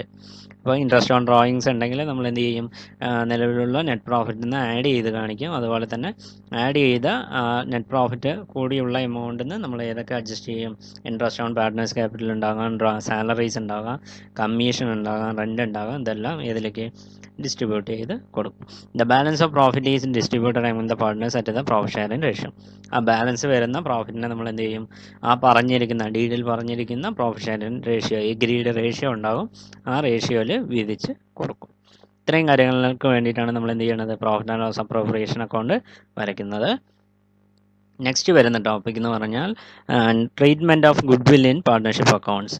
Goodwill is the value of reputation of a firm in respect of profit expected in future over and above the normal rate of profit. The implication of the above is that there is always a certain normal rate of profit earned by a similar firms in the same locality. The necessity for valuation of goodwill in a firm arises in the following cases: when the profit sharing ratio among the partner is changed, when a new partner is admitted, when a partner retires or dies, and when the business is dissolved or sold. നമ്മളെ good വില്ല് എന്ന് പറഞ്ഞു കഴിഞ്ഞാൽ കമ്പനിയുടെ റെപ്യൂട്ടേഷൻ്റെ വാല്യൂനെയാണ് നമ്മൾ good വില്ല് എന്ന് പറയുന്നത്. നോർമലി ഒരു എക്സാക്റ്റ് സിമിലർ ലൊക്കാലിറ്റിയിൽ സിമിലർ ഫേം എത്ര രൂപ നമുക്ക് നോർമൽ ഏണിങ്സ് തരുന്നുണ്ടോ അതിന് പുറമേ ആയിട്ട് ഒരു കമ്പനിക്ക് കിട്ടുന്നുണ്ടെങ്കിൽ അത് ഏതിൻ്റെ ബേസിലായിരിക്കും, ആ കമ്പനിയുടെ റെപ്യൂട്ടേഷൻ്റെ ബേസിലായിരിക്കും അങ്ങനെയുള്ള എക്സസ് എമൗണ്ട് അല്ലെങ്കിൽ എക്സസ് പ്രോഫിറ്റ് നമുക്ക് ഉണ്ടാകുക. അതിന് ലൊക്കേഷണൽ അഡ്വാൻറ്റേജ് അല്ലെങ്കിൽ ചിലപ്പോൾ ബെറ്റർ കസ്റ്റമർ സർവീസും ഉണ്ടാകാം അത് കിട്ടുന്നത്. അതുപോലെ തന്നെ യുണീക്ക് പാറ്റേൺ റേറ്റ് മൂലം, അതുപോലെ തന്നെ പേഴ്സണൽ റെപ്യൂട്ടേഷൻ പാർട്ട്നേഴ്സിൻ്റെ, അങ്ങനെയുള്ള റീസൺ വെച്ചുകൊണ്ടൊക്കെ നമുക്ക് എന്ത് ചെയ്യാം, ഗുഡ് വില്ല് അവിടെ ജനറേറ്റ് ചെയ്യും. ആ എമൗണ്ട് നമ്മൾ അതിൻ്റെ വാല്യുവേഷൻ എന്ന് പറയുന്നത് പാർട്ട്ണർഷിപ്പ് കൺസേണിലുള്ള ഒരു ഇമ്പോർട്ടൻ്റ് ആയിട്ടുള്ള ഒരു ഏരിയ ആണ്. അത് ഏതെല്ലാം സാഹചര്യത്തിലാണ് നമ്മൾ ഈ ഗുഡ് വില്ല് വാല്യുവേഷൻ നമ്മൾ എടുക്കുന്നതെന്ന് പറഞ്ഞു കഴിഞ്ഞാൽ, ഇപ്പോൾ ഏതെങ്കിലും സാഹചര്യത്തിൽ പ്രോഫിറ്റ് ഷെയറിംഗ് റേഷ്യോ എന്ന് പറയുന്നത് പാർട്ട്നേഴ്സിൻ്റെ പ്രോഫിറ്റ് ഷെയറിംഗ് റേഷ്യോ ചേഞ്ച് ചെയ്യണം എന്നുള്ള ഒരു സാഹചര്യം വരികയാണെങ്കിൽ, അതുപോലെ തന്നെ ഏതെങ്കിലും ഒരു പാർട്ട്ണർ പുതുതായിട്ട് അഡ്മിറ്റ് ചെയ്തിട്ടുണ്ടെങ്കിൽ, അതുപോലെ തന്നെ ഏതെങ്കിലും പാർട്ട്ണർ റിട്ടയർ ആകുകയോ അതുപോലെ തന്നെ മരിച്ചു പോകുകയോ അങ്ങനെ ഉള്ള സാഹചര്യങ്ങളിൽ, പിന്നെ ഏതെങ്കിലും സാഹചര്യത്തിൽ കമ്പനി പൂട്ടിപ്പോകുന്ന ഒരവസ്ഥ, ഡിസോൾവ് ചെയ്യുന്ന അവസ്ഥ, അല്ലാന്നുണ്ടെങ്കിൽ കമ്പനി എന്ത് ചെയ്യുക, പിരിച്ചുവിടുന്നത്, സോൾവ് ചെയ്യുന്നത്, വിറ്റഴിക്കുക, ഇങ്ങനെയുള്ള പ്രോസസ്സ് വരുന്ന സമയത്ത് നമ്മൾ എന്ത് ചെയ്യണം, അവിടെ ഈ ഗുഡ് വില്ലിൻ്റെ വാല്യുവേഷൻ എന്ന് പറയുന്നത് ഇമ്പോർട്ടൻ്റ് ആണ്.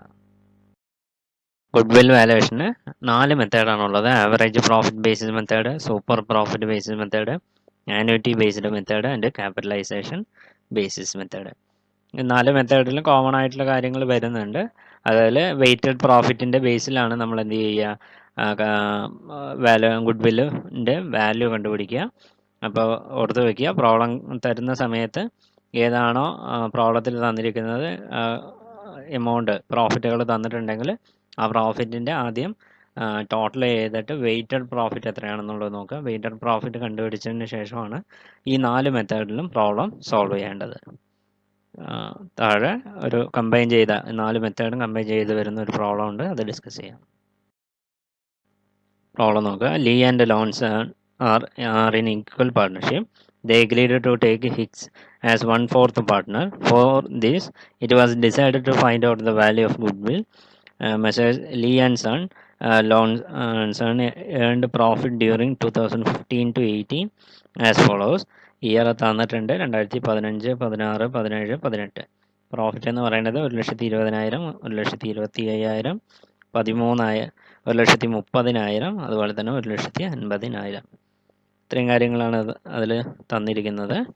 ഇനി നോക്കാം. On 31st December 2018, capital employed by Messrs. Lee and Lonson was ₹5 lakh.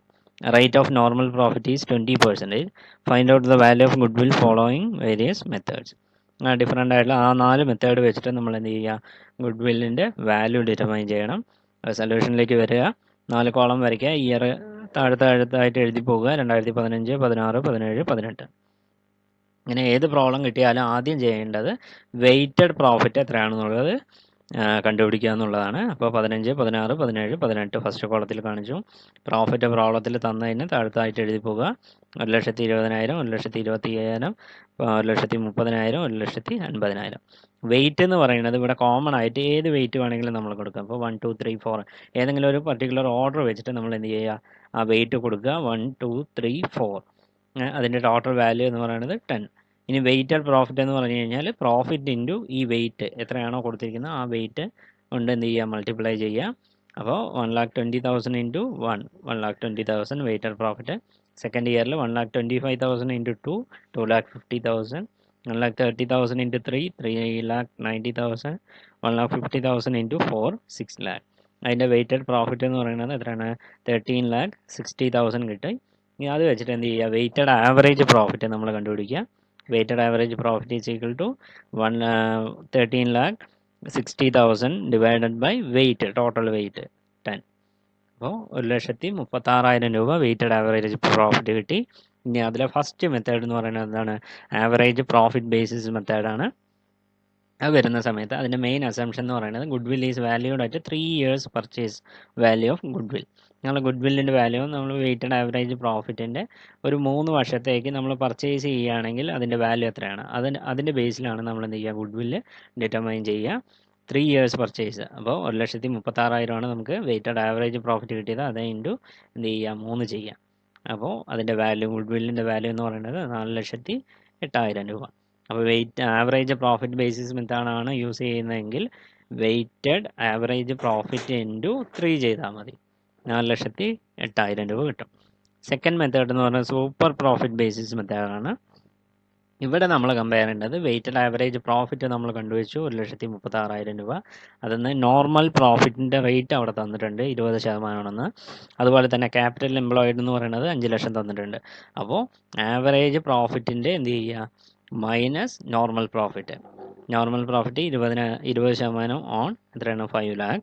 അതിൻ്റെ വാല്യൂ എന്ന് പറയുന്നത് 1 lakh കിട്ടും. അത് മൈനസ് ചെയ്താൽ കിട്ടുന്നത് 36,000. അപ്പോൾ അസംഷൻ എന്ന് പറയുന്നത് ഗുഡ്വിൽ ഈസ് വാല്യൂഡ് ആയിട്ട് 3 years പർച്ചേസ്.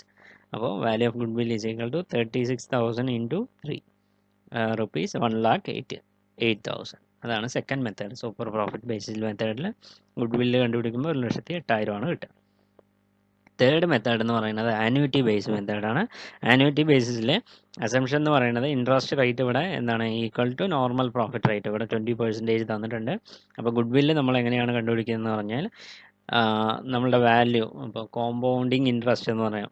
ഇപ്പോൾ 1 രൂപ നമ്മൾ ഇൻവെസ്റ്റ് ചെയ്ത് കഴിഞ്ഞാൽ 3 വർഷത്തേക്ക് ഇൻവെസ്റ്റ് ചെയ്ത് കഴിഞ്ഞാൽ 20% റിട്ടേണിൽ നമുക്ക് ഇൻവെസ്റ്റ് ചെയ്ത് കഴിഞ്ഞാൽ അതിൻ്റെ കോമ്പൗണ്ടിങ് ഇൻട്രസ്റ്റ് എത്ര രൂപ വരും, ആ ഒരു റേറ്റിന് വെച്ചിട്ടാണ് നമ്മൾ എന്ത് ചെയ്യുക, ആ ഒരു പ്രോബ്ലം ചെയ്യുക ആനുവിറ്റി ബേസിൽ.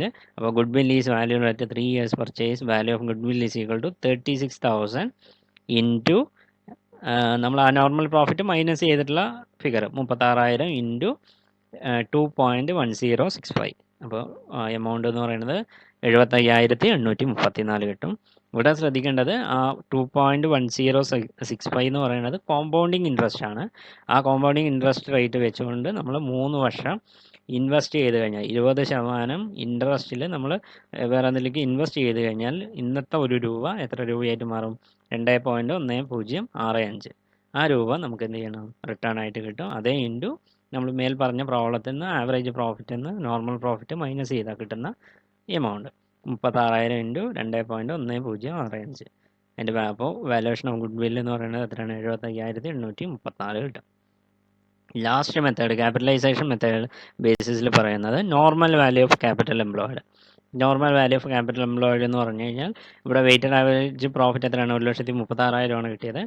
അതേ ഇൻറ്റു എത്രയാണ്, 20% ഇവിടെ നോർമൽ പ്രോഫിറ്റ് എങ്കിൽ അതിന് നേരെ തിരിച്ചിടുക, 100/20 ചെയ്ത് കഴിഞ്ഞാൽ അതിൻ്റെ ടോട്ടൽ വാല്യൂ കിട്ടും. അതാണ് normal value of capital employed എന്ന് പറയുന്നത് എത്രയാണ്, 6,80,000 കിട്ടി. ഇനി ആ ഒരു പർട്ടിക്കുലർ പാർട്ട്ണർഷിപ്പിൻ്റെ ക്യാപിറ്റൽ എംപ്ലോയിഡ് തന്നിട്ടുണ്ട് എത്രയാണ്, 5 ലക്ഷം എന്നുള്ളത്. അപ്പോൾ അതൊന്ന് മൈനസ് ചെയ്താൽ കിട്ടുന്നതിന് ഗുഡ്വില്ലായിട്ട് പരിഗണിക്കും, 1,80,000 രൂപ. നെക്സ്റ്റ് വരുന്ന ടോപ്പിക്കാണ് changes in profit sharing ratio. Sometimes changes in profit sharing ratio takes place without any change in the number of partners of the firm. അതായത് നമ്മൾ അഡ്മിഷൻ, റിട്ടയർമെൻറ്റ് ഓർ ഡെത്ത് ഇങ്ങനെയുള്ള കേസ് വരുന്ന സമയത്ത് നമ്മൾക്ക് എന്താണ് അഡ്മിഷൻ സമയത്താകുമ്പോൾ പുതിയൊരു പാർട്ട്ണർ ഇൻകോർപ്പറേറ്റ് ചെയ്യുന്നു. Retirement അതുപോലെ തന്നെ ഡെത്ത് എന്നുള്ള കേസ് വരുന്ന സമയത്ത് ഏതെങ്കിലും പാർട്ട്നേഴ്സ് ബിസിനസ്സിൽ ഇല്ലാതാകുകയാണ് ചെയ്യുക. അപ്പോൾ അങ്ങനെയുള്ള കേസ് വരുന്ന സമയത്ത് ഓട്ടോമാറ്റിക്കലി എന്ത് ചെയ്യും, പ്രോഫിറ്റ് ഷെയറിംഗ് റേഷ്യോ നമ്മൾ ചേഞ്ച് ചെയ്യേണ്ടതായിട്ട് വരും. അല്ലാതുള്ള സാഹചര്യം, അതായത് ഈ പാർട്ട്നേഴ്സിൻ്റെ ചേഞ്ചസ് അല്ലാതെ വരുന്ന സാഹചര്യങ്ങളിൽ നമ്മൾ പ്രോഫിറ്റ് ഷെയറിംഗ് റേഷ്യോ എങ്ങനെ മാറ്റുന്നുള്ളത്, അത് ചില സാഹചര്യങ്ങളിൽ when such a changes takes place one or more partners purchase interest in the business from the other partners. അതായത് അതിലധികമോ പാർട്ട്നേഴ്സ് ഉള്ളവിടെ ഇപ്പോൾ ABCD 4 പാർട്ട്ണർ ഉണ്ട്. അപ്പോൾ A എന്ന പാർട്ട്ണർക്ക് സിയുടെ ഒരു പോർഷൻ ഷെയർ ഇതിലേക്ക് വാങ്ങിക്കാൻ ആഗ്രഹമുണ്ടെങ്കിൽ, അപ്പം അങ്ങനെയുള്ള കേസ് വരുന്ന സമയത്ത് എന്താണ്, നോർമലി അവരുടെ പ്രോഫിറ്റ് ഷെയറിംഗ് റേഷ്യോ പിന്നീട് അവർ ഹോൾഡ് ചെയ്യുന്ന അനുസരിച്ചുള്ള റേഷ്യോയിൽ ചേഞ്ചസ് വരാം. അപ്പം അങ്ങനെയുള്ള സാഹചര്യങ്ങൾ വരുമ്പോൾ ഏതെല്ലാം അഡ്ജസ്റ്റ്മെൻറ്റുകളാണ് ഇതിൽ വരിക എന്നുള്ളതാണ് നോക്കുന്നത്. അതിൽ പറയുന്നത് the only exception is that neither a partner is coming in to the business nor a partner is going out. ഇതിൽ ഈ ചേഞ്ച് ഇൻ പ്രോഫിറ്റ് ഷെയറിംഗ് റേഷ്യോയിൽ പറയുന്നതിൽ എന്താണ്, ഒരു പാർട്ട്ണർ ഉള്ളിലേക്കും വരുന്നില്ല, അതുപോലെ തന്നെ ഒരാളും പുറത്തേക്കും പോകുന്നില്ല. അപ്പോൾ അത് സാധാരണ ഒരു ജേണൽ എൻട്രി എന്നുള്ള ടേമിൽ ഗെയിനിങ് ആൻഡ് സാക്രിഫൈസിങ് റേഷ്യോ. അപ്പോൾ ഗെയിനിങ് റേഷ്യോ എന്ന് പറഞ്ഞാൽ ഒരു പാർട്ട്ണർ എന്ത് ചെയ്തിരിക്കുന്നു, കൂടുതലായിട്ട് ഗെയിൻ ചെയ്യുന്നു, അതോടൊപ്പം തന്നെ വേറൊരു പാർട്ട്ണറിൻ്റെ സാക്രിഫൈസ് ചെയ്യുകയാണ് ചെയ്യുന്നത്. അപ്പോൾ ഇപ്പോൾ C എന്ന് പറഞ്ഞ വ്യക്തിയുടെയാണ് എടുക്കുന്നതെങ്കിൽ സിയുടെ റേഷ്യോ എന്ന് പറയുന്നത് പ്രോഫിറ്റ് ഷെയറിംഗ് റേഷ്യോ കുറഞ്ഞു പോകും. അപ്പോൾ അതിനെ സാക്രിഫൈസിങ് റേഷ്യോ ഒന്നും ആ ഹോൾഡ് ചെയ്യുന്ന സീൻ്റെ ഷെയർ വാങ്ങിക്കുന്ന A എന്ന് പറഞ്ഞ പാർട്ട്ണർ എന്താണ്, ഗെയിനിങ് റേഷ്യോ ആണ്. അപ്പോൾ അവർക്ക് നോർമലി എന്താണ് ഗെയിനിങ് റേഷ്യോ എന്ന് പറയുന്നത് കൂടുതലായിട്ട് എമൗണ്ട് പ്രോഫിറ്റ് ഷെയറിൽ നിന്ന് കിട്ടും. അപ്പോൾ അങ്ങനെയുള്ള സാഹചര്യങ്ങൾ വരുന്ന സമയത്ത് ബാലൻസ് ഷീറ്റിൽ എഫക്റ്റ് ഉണ്ടാകില്ല. നമ്മൾ അഡ്ജസ്റ്റ്മെൻറ്റ് ഗുഡ്വില്ലിലോ മറ്റൊക്കെ അഡ്ജസ്റ്റ് ചെയ്തിട്ട് ബാലൻസ് ഷീറ്റിൽ എഫക്റ്റ് വരാത്ത രീതിയിൽ നമ്മൾ അക്കൗണ്ട് ചെയ്ത് കൊണ്ടുപോവുകയാണ് ചെയ്യുക. ചേഞ്ച് ഇൻ പ്രോഫിറ്റ് ഷെയറിംഗ് റേഷ്യോൻ്റെ റിലേറ്റ് ചെയ്ത് ഒരു പ്രോബ്ലം നോക്കാം. Any and many are partner sharing profit as to 3/4 and 1/4 and their capitals are rupees 90,000 and rupees 30,000 respectively. It is decided that with effect from 1st April 2008, the profit sharing ratio will be any 5/8 and many 3/8. The deed states that a goodwill is to be valued at a 2 years purchase of 3 years profit, and that capital of the two partners should be proportionate to the profit sharing ratio. The profits for the year ended 31st March 2006, 31st March 2007 and 31st March 2008 were rupees 42,000, 39,000 and 45,000 respectively. Make necessary journal entries. ഇവിടെ ഈ problem വായിച്ച് നോക്കുക. അവരുടെ capital എന്ന് പറയുന്നത് Annie and Manny, 2 പാർട്ട്നേഴ്സാണുള്ളത്. അവർ capital contribute ചെയ്തിരിക്കുന്നത് എത്രയാണ്, 90,000, അതുപോലെ തന്നെ 30,000 രൂപയും. അവരുടെ റേഷ്യോ പ്രോഫിറ്റ് ഷെയറിംഗ് റേഷ്യോ പറഞ്ഞു കഴിഞ്ഞാൽ 3:1 ആണ് അവരുടെ നിലവിലുള്ള പ്രോഫിറ്റ് ഷെയറിംഗ് റേഷ്യോ. 1/4/2008 മുതൽ വിത്ത് effect from 1/4/2008 the profit sharing ratio will be, profit sharing ratio എന്താണ് പുതുതായിട്ട് മാറ്റിയിട്ടുണ്ട്, 5/8, അതുപോലെ തന്നെ 3/8, അതായത് 5:3 എന്നുള്ള അനുപാതത്തിലാണ് ഒരു പ്രോഫിറ്റ് ഷെയർ ചെയ്യാൻ പോകുന്നത്. ഏത് മുതൽ, 1/4/2008 മുതൽ. ഗുഡ്വിൽ വാല്യൂ ചെയ്യേണ്ട ടേംസ് ഡീഡിൽ പറഞ്ഞിട്ടുണ്ട്. 3 വർഷത്തെ പ്രോഫിറ്റ് തന്നിട്ടുണ്ടെങ്കിൽ അതിൽ 2 വർഷം പർച്ചേസ് ചെയ്യുകയാണെങ്കിൽ എത്ര രൂപ വരുന്നത്, അതിനെയാണ് നമ്മൾ ഗുഡ്വില്ലിൻ്റെ വാല്യൂ ആയിട്ട് കൺസിഡർ ചെയ്യുക. അപ്പോൾ ആ വർഷത്തെ പ്രോഫിറ്റുകൾ കഴിഞ്ഞ 3 വർഷത്തെ പ്രോഫിറ്റുകൾ അവിടെ തന്നിട്ടുണ്ട്. അത് വെച്ചിട്ട് എന്ത് ചെയ്യുക, ഗുഡ്വില്ലിൻ്റെ വാല്യൂ കണ്ടുപിടിക്കുക. എന്നിട്ട് അതിന് ആവശ്യമായിട്ടുള്ള നെസസറി ജേണൽ എൻട്രീസ് പാസ് ചെയ്യുക. നോക്കുക, സൊല്യൂഷൻ നോക്കുക. Value of goodwill, total profit for 3 years, 2005 മുതൽ 2008 വരെയുള്ള 3 വർഷത്തെ പ്രോഫിറ്റ് തന്നിട്ടുണ്ട്. അത് ആഡ് ചെയ്ത് കാണിക്കുക. ടോട്ടൽ 1,26,000 കിട്ടും. ആവറേജ് പ്രോഫിറ്റ് കണ്ടുപിടിക്കുക. ആവറേജ് പ്രോഫിറ്റ് എന്ത് ചെയ്യുക, 1,26,000 ഡിവൈഡഡ് ബൈ 3 ചെയ്താൽ 42,000 കിട്ടും. ഗുഡ്വില്ലിൻ്റെ വാല്യൂ എന്ന് പറയുന്നത് ഗുഡ്വിൽ അറ്റ് 2 ഇയേഴ്സ് പർച്ചേസ്. അപ്പോൾ 42,000 ഇൻറ്റു 2, 84,000 രൂപയാണ് ഗുഡ്വില്ലിൻ്റെ വാല്യൂ വരുന്നത്. പ്രോബ്ലത്തിൻ്റെ അനുബന്ധമായിട്ട് നമ്മൾ ഗുഡ്വില്ലിൻ്റെ വാല്യൂ കണ്ടുപിടിച്ചു. ഇനി എന്ത് ചെയ്യാം, സാക്രിഫൈസിങ് റേഷ്യോ എത്രയാണെന്നുള്ളത്, സാക്രിഫൈസിങ് അതുപോലെ ഗെയിനിങ് റേഷ്യോ എത്രയാണെന്നുള്ളത് കണ്ടുപിടിക്കണം. അപ്പോൾ ഇവിടെ ഓൾ റേഷ്യോ തന്നിട്ടുണ്ട്, 3:1 ആണ്. 3/4 എനിയുടെ, മെനി എന്ന് പറഞ്ഞ വ്യക്തിയുടെ പാർട്ട്നേഴ്സിൻ്റെ 1/4, 3:1. ന്യൂ റേഷ്യോ എന്ന് പറയുന്നത് 5:3 ആണ്. 5/8 എനി, മെനിയുടെ വന്നിട്ട് 3/8. അപ്പോൾ സാക്രിഫൈസിങ് റേഷ്യോ നമ്മൾ എങ്ങനെ കണ്ടുപിടിക്കുക എന്ന് പറഞ്ഞാൽ old ratio minus new ratio, അതാണ് സാക്രിഫൈസിങ് റേഷ്യോ. അപ്പോൾ 3/4 മൈനസ് 5/8 നമ്മൾ ക്രോസ് മൾട്ടിപ്ലിക്കേഷൻ ചെയ്യുന്ന സമയത്ത് സാക്രിഫൈസിങ് റേഷ്യോ എത്രയായിട്ട് കിട്ടും? 1/8 ആയിട്ട് കിട്ടും. ഇനി മെനിയുടെ കേസ് വരുന്ന സമയത്ത് എന്താണ്? മെനിയുടെ ഗെയിൻ ആണ് അവിടെ വരുന്നത് 1/8. അതുപോലെ 1/4 3/8 ഡിവൈഡഡ് ബൈ 1/4. ഗെയിൻ റേഷ്യോ കണ്ടുപിടിക്കുന്നത് new ratio minus old ratio. അങ്ങനെ ചെയ്ത് കഴിഞ്ഞാൽ 1/8 ഗെയിൻ റേഷ്യോ കിട്ടും. ഇനി അതിലെ കാൽക്കുലേഷൻ അവിടെ വാല്യുവേഷൻ്റെ ഗുഡ്വില്ലിൻ്റെ വാല്യൂ എന്ന് പറയുന്നത് എത്രയാണ്? 84,000 ആണ്. അപ്പോൾ 84,000 ഇൻറ്റു 1/4. സാക്രിഫൈസ് എന്ന് പറഞ്ഞാൽ 10,500. അതുപോലെ തന്നെ ഗെയിൻ റേഷ്യോയിൽ വരുന്നത് 84,000 ഇൻറ്റു 1/8, 10,500. സെയിം എമൗണ്ട് ആണ്. ഇനി new capital required after the change in ratio. നമ്മളുടെ റേഷ്യോ ചേഞ്ച് ചെയ്തിട്ടുണ്ട്. കാരണം 3:1 എന്നുള്ള റേഷ്യോ ആകുന്ന സമയത്ത് അവർ ക്യാപിറ്റൽ കോൺട്രിബ്യൂട്ട് ചെയ്തിരിക്കുന്നത് എത്രയാണ്? 90,000. അതുപോലെ തന്നെ 30,000, 1,20,000 രൂപ ടോട്ടൽ ക്യാപിറ്റൽ കണ്ടിട്ട് എനിയുടെ 90,000, മെനിയുടെ വന്നിട്ട് 30,000. ഇനി പുതിയ ക്യാപിറ്റൽ ഷെയറിൻ റേഷ്യോ നമ്മൾ 5:3 ആയിട്ടുണ്ട്. അപ്പം അങ്ങനെ വരുന്ന സമയത്ത് നമ്മൾ എനിയുടെ ക്യാപിറ്റലിൽ എത്ര കുറവ് വന്നിട്ടുണ്ട്, അതുപോലെ തന്നെ മെനിയുടെ ക്യാപിറ്റലിൽ ഇനി എത്ര കുറവ് വന്നിട്ടുണ്ട് നോക്കുക. ഒന്നുകിൽ എക്സസ് ആയിരിക്കും, ഒന്നില്ലെങ്കിൽ ലോ ആയിരിക്കും, ഷോർട്ട് ആയിരിക്കും ഉണ്ടാകുക. നോക്കുക, എനിസ് ക്യാപിറ്റൽ എന്ന് പറഞ്ഞാൽ 1,20,000 ഇൻറ്റു 5/8. ഇങ്ങനെ ചെയ്യുന്ന സമയത്ത് 75,000 രൂപ.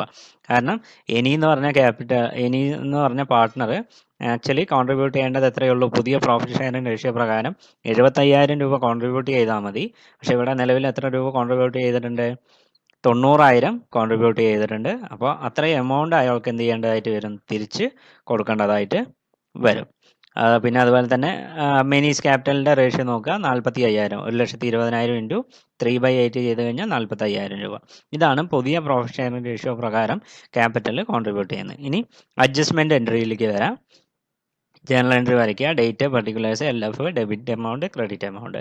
അതിൽ ഫസ്റ്റ് ജേണൽ എൻട്രി എന്ന് പറയുന്നത് Manny's capital account അറ്റഡ് to Annie's capital. നമ്മൾ സാക്രിഫൈസിൻ്റെ റേഷ്യോയിൽ വരുന്ന ആ എമൗണ്ട് ആണ് എഴുതേണ്ടത്, 10,500. The value of 1/8 share of goodwill, total value 84,000 which Manny acquires Annie, being reserved transferred to the partners capital account in the old ratio before change in the constitution. ഇനി second entry എന്ന് പറയുന്നത് bank account അറ്റഡ് to Manny's capital 25,600. The sum required to make up Manny's capital up to 45,000 after the debit of 10,500. അതിൻ്റെ calculation അവിടെ കാണിച്ചിട്ടുണ്ട്. ₹45,000 into 30,000 minus 10,500. 45,000 amount 45,000.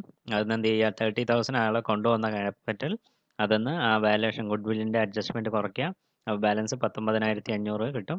ആ 19,500 45,000 നിന്ന് minus ചെയ്യാം. അപ്പോൾ ബാലൻസ് എമൗണ്ട് 25,500 രൂപ കമ്പനിയിൽ അല്ലെങ്കിൽ പാർട്ട്ണർഷിപ്പ് ഫേമിലേക്ക് തിരിച്ച് കൊടുക്കേണ്ടതാണ്. അതാണ് bank account അറ്റഡ് to Manny's capital account. ഇനി തേർഡ് എൻട്രി എന്ന് പറയുന്നത് Annie's capital account അറ്റഡ് to bank account. അതായത് കുറച്ച് എമൗണ്ട് കൂടുതലായിട്ട് വന്നതുകൊണ്ട് ആ എമൗണ്ട് നമ്മൾ എന്ത് ചെയ്യണം? തിരിച്ചു കൊടുക്കേണ്ടതായിട്ട് വരും. The sum to be returned to any to bring his capital down to 75,000. Actually 90,000 first contribute ചെയ്തു, അയാൾക്ക് കിട്ടിയ ഗെയിൻ ഉണ്ട്. ഈ ചേഞ്ചിങ് റേഷ്യോ വന്നത് മൂലം ഉണ്ടാകുന്ന ഗെയിൻ ഉണ്ട്. അതുപോലെ തന്നെ ആക്ച്വലി കൊണ്ടുവരേണ്ട എമൗണ്ട് അത് കണ്ടുപിടിച്ചിരിക്കുന്നത് 90,000 പ്ലസ് 10,500 മൈനസ് 75,000. ബാലൻസ് എമൗണ്ട് 25,500 രൂപ എനിസ് ക്യാപിറ്റലിലേക്ക് നമ്മൾ എന്ത് ചെയ്യണം? തിരിച്ച് കൊടുക്കേണ്ടതായിട്ട് വരും. നെക്സ്റ്റ് വരുന്ന ഒരു ടോപ്പിക്കാണ് admission of a partner. Partnership ഫേമിലേക്ക് പുതിയതായിട്ട് ഒരു പാർട്ട്ണർ അഡ്മിറ്റ് ആയി കഴിഞ്ഞാൽ എന്തെല്ലാം ട്രീറ്റ്മെൻ്റ് ആണ് അല്ലെങ്കിൽ അഡ്ജസ്റ്റ്മെൻറ്റുകളാണ് വരുന്നതെന്ന് നോക്കുക. When a new partner is admitted into a partnership, assets are revalued and liabilities are reassessed. A revaluation account or profit and loss adjustment account is opened for that purpose. This account is debited with all reduction in the value of assets and increase in liabilities. The difference in two sides of the account will show profit or loss. This is transferred to the capital account of all the partners in the old profit sharing ratio. പുതിയൊരു പാർട്ട്ണറിനെ admit ചെയ്യുന്ന സമയത്ത് നിലവിലുള്ള partnership കൺസേണിൻ്റെ asset മുഴുവൻ revalue ചെയ്യും. അത് ഇൻഡിവിജ്വലിൻ്റെ അസറ്റിൻ്റെ value കാണിക്കും. അതുപോലെ തന്നെ ലയബിലിറ്റീസ് ഉണ്ടെങ്കിൽ അതിനെ പേ ഓഫ് ചെയ്യും, അല്ലാന്നുണ്ടെങ്കിൽ റീ അസസ് ചെയ്യും. അതിന് വേണ്ടിയിട്ട് സെപ്പറേറ്റ് ഒരു അക്കൗണ്ട് മെയിൻറ്റെയിൻ ചെയ്യാറുണ്ട്, റീവാലുവേഷൻ അക്കൗണ്ട് എന്ന് പറഞ്ഞിട്ട്, അല്ലെങ്കിൽ profit and loss adjustment account prepare ചെയ്യേണ്ടതായിട്ട് വരും. ഇതിലെ ഡിഫറൻസ് എന്ന് പറയുന്നത് profit or loss, revaluation profit or loss എന്നുള്ള ഒരു ടേമിലേക്കാണ് വരിക. ഇതിൻ്റെ ബാലൻസ് വന്നിട്ട് നമ്മൾ റിവാലുവേഷൻ പ്രോഫിറ്റ് അല്ലെങ്കിൽ റിവാലുവേഷൻ ലോസ് എന്ന് പറയുന്നത് അവസാനം ക്യാപിറ്റൽ അക്കൗണ്ടിലേക്ക് ഓൾഡ് പാർട്ട്നേഴ്സിന് ഓൾഡ് പ്രോഫിറ്റ് ഷെയറിംഗ് റേഷ്യോ പറഞ്ഞിട്ടുണ്ടാകും. ആ റേഷ്യോ വെച്ചിട്ട് വീതിച്ചു കൊടുക്കുകയാണ് ചെയ്യുക. ഇതിനനുബന്ധമായിട്ട് വരുന്ന ജേണൽ എൻട്രീസ്, ആദ്യത്തെ revaluation account to the asset individually which shows A decrease to the liability individually which have to be increased.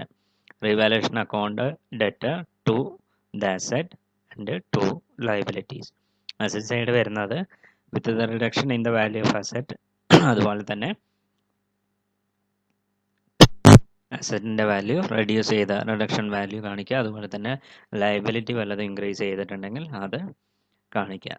Second entry എന്ന് പറഞ്ഞാൽ asset account debtor to liabilities account debtor to revaluation account. ഇവിടെ വരുന്നത് അസറ്റിൻ്റെ value വല്ല ഇൻക്രീസും വന്നിട്ടുണ്ടെങ്കിൽ, appreciation വല്ലതും വന്നിട്ടുണ്ടെങ്കിൽ അതിനെ debit ചെയ്യുക. അതുപോലെ തന്നെ ലയബിലിറ്റീസ് വല്ലതും റെഡ്യൂസ് ചെയ്തിട്ടുണ്ടെങ്കിൽ അങ്ങനെയുള്ള ഇത് രണ്ടും ഡെബിറ്റ് ചെയ്തിട്ട് റിവാലുവേഷൻ അക്കൗണ്ടിലേക്ക് ക്രെഡിറ്റ് ചെയ്യുക. തേർഡ് എൻട്രി എന്ന് പറഞ്ഞു കഴിഞ്ഞാൽ നമ്മൾ റിവാലുവേഷൻ പ്രോഫിറ്റ് അല്ലെങ്കിൽ ലോസ് നമ്മൾ ട്രാൻസ്ഫർ ചെയ്യുന്ന എൻട്രിയാണ്. Revaluation account debtor to capital account old partners capital ratio. ഇത് റിവാലുവേഷൻ പ്രോഫിറ്റ് ആണെങ്കിൽ, ഇനി റിവാലുവേഷൻ ലോസ് ആണെങ്കിൽ നമ്മൾ എന്ത് ചെയ്യും, capital account debtor to revaluation account. ഈ ഒരു എൻട്രിയാണ് പാസ് ചെയ്യുക. അഡ്മിഷൻ പോലെ തന്നെ നെക്സ്റ്റ് വരുന്ന ഒരു ടോപ്പിക്കാണ് റിട്ടയർമെൻറ്റ് ഓഫ് എ പാർട്ട്ണർ. നമ്മൾ അഡ്മിഷൻ്റെ പ്രൊസീജിയറിൽ ഫോളോ ചെയ്ത അതേ സ്റ്റെപ്സുകൾ തന്നെയാണ് ഇതിലും ഫോളോ ചെയ്യേണ്ടത്. On retirement of a partner if it is required to revalue asset and liabilities just as in the case of admission of a partner. If there is a revaluation of profit, then such profit should be distributed among the existing partners, including the retiring partner at the existing profit sharing ratio. Revaluation profit അല്ലെങ്കിൽ loss ആണെങ്കിൽ അത് existing പാർട്ട്ണർക്ക് കൂടി ഉൾപ്പെട്ടതാണ്, അവകാശപ്പെട്ടതാണ്. അത് existing profit sharing ratio വെച്ചിട്ട് നമ്മൾ വിധിച്ചു കൊടുക്കണം. അതുപോലെ തന്നെ if there is loss on revaluation such is also to be distribute all the partners including the retiring partner at is the existing profit sharing ratio. To arrive at a profit or loss on revaluation of asset, a revaluation account or profit and loss account adjustment account is opened. A revaluation account or a profit and loss adjustment account is closed automatically by transfer of profit or loss balance to the partners capital. Same procedure തന്നെയാണ് admission സമയത്ത്, പാർട്ട്നേഴ്സിൻ്റെ admission സമയത്ത് ചെയ്ത same procedure തന്നെയാണ്. Revaluation account നമ്മൾ എന്ത് ചെയ്യും, automatically capital അക്കൗണ്ടിലേക്ക് transfer ചെയ്ത് പോവുകയാണ് ചെയ്യുക.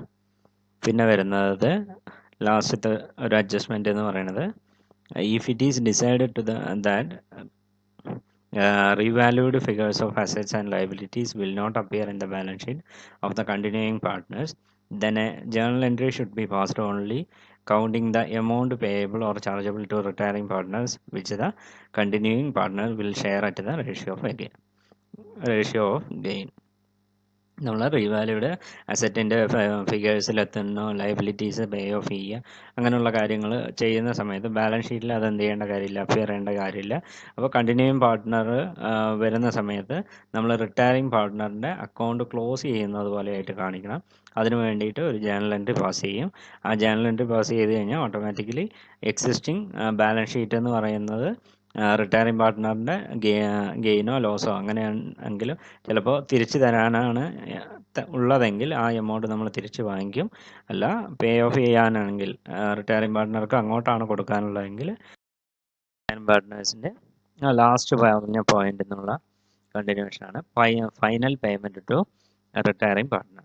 The following adjustment are necessary in the capital account and transfer of reserve, transfer of goodwill, transfer of profit or loss on revaluation.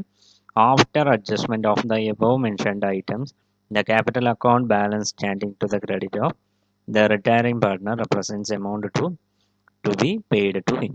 മേൽ പറഞ്ഞ അഡ്ജസ്റ്റ്മെൻറ്റുകൾ, അതായത് റിസർവ് ട്രാൻസ്ഫർ ചെയ്തും അതുപോലെ തന്നെ ഗുഡ് വില്ല്, പ്രോഫിറ്റ് അല്ലെങ്കിൽ ലോസ് ഓൺ റീവാലുവേഷൻ, ഇതെല്ലാം അഡ്ജസ്റ്റ് ചെയ്ത് കഴിഞ്ഞിട്ടും ആ റിട്ടയറിംഗ് പാർട്ട്ണറിൻ്റെ ക്യാപിറ്റൽ അക്കൗണ്ട് ക്രെഡിറ്റ് ബാലൻസ് ആണ് കാണിക്കുന്നതെങ്കിൽ അതിനർത്ഥം എന്താണ്?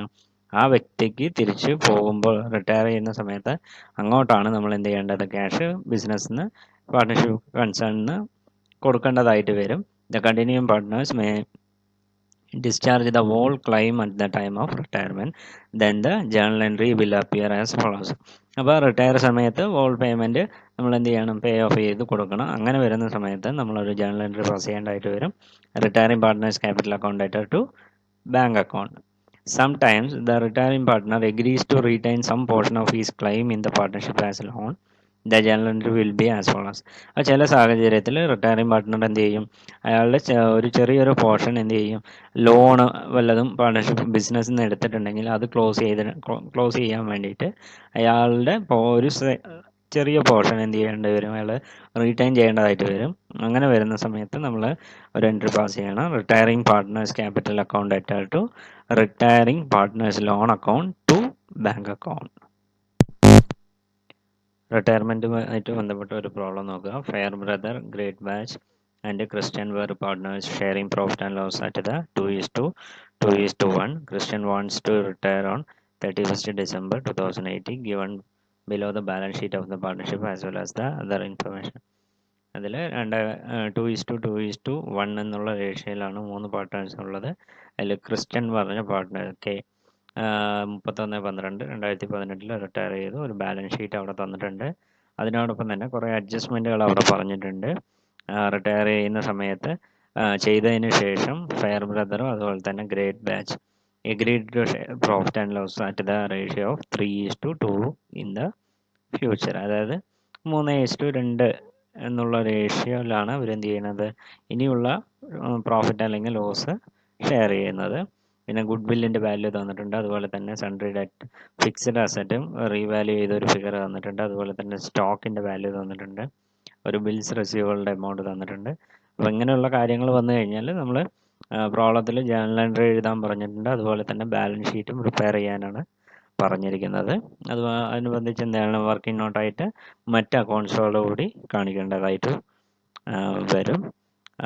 നോക്കുക, ജേണൽ എൻട്രി നോക്കുക. ആദ്യത്തെ ജേണൽ എൻട്രി എന്ന് പറയുന്നത് നമ്മൾ ബാലൻസ് ഷീറ്റിൽ റിസർവ് എന്ന് പറഞ്ഞിട്ട് ഒരു എമൗണ്ട് തന്നിട്ടുണ്ട്, 10,000 എന്നുള്ളത്. ആ എമൗണ്ടിന് നമ്മൾ എന്ത് ചെയ്യുക? ഓൾഡ് പാർട്ട്നേഴ്സിന്, അതായത് ഇൻക്ലൂഡിങ് റിട്ടയറിംഗ് പാർട്ട്ണർ, അവരുടെ 3 പേർക്കും ആ പറഞ്ഞിരിക്കുന്ന റേഷ്യോ വെച്ചിട്ട് വീതിക്കുക. 2:1. അപ്പോൾ റിസർവ് അക്കൗണ്ട് അറ്റ് 2 ക്യാപിറ്റൽ, അതിനെ ചുരുക്കിയിട്ടാണ് ഫെയർ ബ്രദർ എഫും അതുപോലെ തന്നെ ഗ്രേറ്റ് ബാച്ച് ജിയും ക്രിസ്ത്യൻ വന്നിട്ട് KS ക്യാപിറ്റൽ. അങ്ങനെ 2 ക്യാപിറ്റൽ 4,000 രൂപ വരും, ജിസ് ക്യാപിറ്റൽ 4,000 വരും, KS ക്യാപിറ്റൽ അക്കൗണ്ട് 2,000 രൂപ. 2:1 എന്നുള്ള റേഷ്യോയിൽ. Transfer of reserve to partners capital account on case retirement. Second entry എന്ന് പറയുന്നത് നമ്മൾ താഴത്ത് ബാലൻസ് ഷീറ്റിന് പുറമെ അഡ്ജസ്റ്റ്മെൻ്റ് ആയിട്ട് കൊടുത്തിരിക്കുന്ന അഡീഷണൽ ഇൻഫർമേഷൻ ആയിട്ട് സ്റ്റോക്കിൻ്റെ വാല്യൂ അതുപോലെ തന്നെ സൺട്രി ഫിക്സഡ് അസറ്റ്, ഇതിൻ്റെ രണ്ടിൻ്റെയും വാല്യൂ എന്ത് ചെയ്തിട്ടുണ്ട്? റീവാല്യൂ ചെയ്തിട്ടുണ്ടെന്ന് പറഞ്ഞിട്ടുണ്ട്. അപ്പോൾ സ്റ്റോക്ക് അക്കൗണ്ട് അറ്റ് അതുപോലെ തന്നെ sundry fixed asset account at to profit and loss adjustment account. അതിൽ സൺട്രി ഫിക്സഡ് അസറ്റിൽ 30,000 രൂപയും അതുപോലെ തന്നെ സ്റ്റോക്ക് അക്കൗണ്ടിൽ 10,000 രൂപയും, ടോട്ടൽ 40,000 രൂപ. അതിൽ നരേഷനായിട്ട് കൊടുക്കുക increase in the value of sundry fixed asset and stock record. Third entry എന്ന് പറയുന്നത് ഒരു ബിൽസ് റിസീവബിൾ എമൗണ്ട് അവിടെ ഡിഷോണേഡ് ആയിട്ടുണ്ട്, 5,000 രൂപ എന്ന് പറയുന്നത്. പക്ഷേ ബുക്സിലേക്ക് കൊണ്ടുവന്നിട്ടില്ല എന്ന് പറയുന്നുണ്ട്. അപ്പോൾ ആ ഒരു എൻട്രി രേഖപ്പെടുത്താൻ വേണ്ടിയിട്ട് profit and loss adjustment account at to bills receivable account, loss arising out of dishonoured bill recorded 5,000 രൂപ അത് കാണിക്കുക. പിന്നെ വരുന്നത് നമ്മൾ റീവാലുവേഷൻ അക്കൗണ്ട് വരച്ചു കഴിഞ്ഞാൽ അതിൽ പ്രോഫിറ്റ് ആണോ ലോസ് ആണോ എന്നുള്ള കേസാണ് വരുന്നത്. ഇത് നമ്മൾ എഴുതണമെങ്കിൽ ആദ്യം നമ്മൾ എന്ത് ചെയ്യണം? റീവാലുവേഷൻ അക്കൗണ്ട് വരയ്ക്കണം. അക്കൗണ്ട് വരച്ചിട്ട് അതിൻ്റെ ബാലൻസ് ആണ് അവിടെ കാണിച്ചിരിക്കുന്നത്, 35,000 രൂപ പ്രോഫിറ്റ് ആണ് അവിടെ വന്നിരിക്കുന്നത്. അതുകൊണ്ട് തന്നെ profit and loss adjustment account ഇട്ട to F's capital, G's capital and K's capital. അത് 35,000 ആണ്. നമ്മൾ റേഷ്യോ എന്ന് പറയുന്നത് ഓൾഡ് റേഷ്യോ 2:1 എന്നുള്ള റേഷ്യോയിൽ നമ്മൾ profit on revaluation transferred to partners capital account on case retirement. ഇനി വരുന്ന എൻട്രി എന്ന് പറയുന്നത് അഡ്ജസ്റ്റിംഗ് എൻട്രി ആണ്. എഫ്സ് ക്യാപിറ്റൽ അക്കൗണ്ട് ഇട്ട to K's capital, adjusting of the value of goodwill in the profit, sacrificing ratio of partners 10,000. അത് നമ്മൾ working നോട്ടിൽ ആ എമൗണ്ട് നമ്മൾ പറയും. ടോട്ടൽ ക്യാപിറ്റലിൽ നമ്മൾ അഡീഷണലായിട്ട് ആ ഒരു വ്യക്തി എത്ര രൂപയാണ് കൊണ്ടുവരേണ്ടതെന്നുള്ള കേസ് പറയും. അതാണ് ഈ 10,000 എന്ന് പറയുന്നത്. പിന്നെ വരുന്നത് ബാങ്ക് അക്കൗണ്ട് അറ്റ് ടു നമ്മൾ ക്യാഷ് പുതിയ പ്രോഫിറ്റ് ഷെയറിംഗ് റേഷ്യോ 3:2 ആണെന്ന് പറഞ്ഞിട്ടുണ്ട്. അപ്പോൾ അങ്ങനെ ഉണ്ടെങ്കിൽ അവർ ആക്ച്വലി കൊണ്ടുവരേണ്ട ക്യാപിറ്റലുമായിട്ട് കമ്പയർ ചെയ്തിട്ട് എക്സസ് ആണ് കൊണ്ടുവന്നതെങ്കിൽ അവർക്ക് എന്ത് ചെയ്യാം, ആ എമൗണ്ട് തിരിച്ചെടുക്കാൻ പറ്റും. ഇല്ല അഡീഷണലായിട്ട് ബിസിനസ്സിലേക്ക് കൊണ്ടുവരേണ്ടതുണ്ടെങ്കിൽ ആ എമൗണ്ട് നമ്മൾ തിരിച്ച് വാങ്ങിക്കുകയും ചെയ്യും. അതിനുള്ള എൻട്രി അഡ്ജസ്റ്റിംഗ് എൻട്രി ആണ്. Bank account at to F's capital account to G's capital. ഇപ്പോൾ കണ്ടിന്യൂയിങ് പാർട്ട്നേഴ്സിൻ്റെ ഇതാണ് കാണിക്കേണ്ടത്, അഡ്ജസ്റ്റ്മെൻ്റ് ആണ് കാണിക്കുന്നത്. വാല്യൂ എന്ന് പറയുന്നത് 1,04,000, അതുപോലെ തന്നെ എഫ്സ് ക്യാപിറ്റൽ 70,000 രൂപ, അതുപോലെ തന്നെ 34,000. താഴെ വർക്കിംഗ് നോട്ടിൽ വരുമ്പോൾ നിങ്ങൾക്ക് ആ കാര്യങ്ങൾ മനസ്സിലാകും.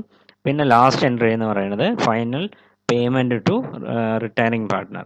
അപ്പോൾ K's capital account at to bank account. Actually അവർക്ക് പേ ചെയ്യേണ്ട ടോട്ടൽ എമൗണ്ട് 79,000, അതുപോലെ തന്നെ 79,000. ഇനി അതിനോടൊപ്പം ജേണൽ എൻട്രി അതുപോലെ തന്നെ ബാലൻസ് ഷീറ്റും ആണ് പ്രിപ്പയർ ചെയ്യാൻ പറഞ്ഞിരിക്കുന്നത്. അപ്പോൾ ആഫ്റ്റർ കേസ് റിട്ടയർമെൻറ്റ് എന്ന് പറഞ്ഞാൽ കണ്ടിന്യൂയിങ് പാർട്ട്നേഴ്സിൻ്റെ balance sheet, liabilities amount, assets amount, അതിൽ സൺട്രി ക്രെഡിറ്റേഴ്സിൻ്റെ എമൗണ്ട് ടോട്ടൽ 60,000 ആണ് വരുന്നത്. 50,000 അതുപോലെ തന്നെ ഈ വർഷം ഒരു 10,000 രൂപയും.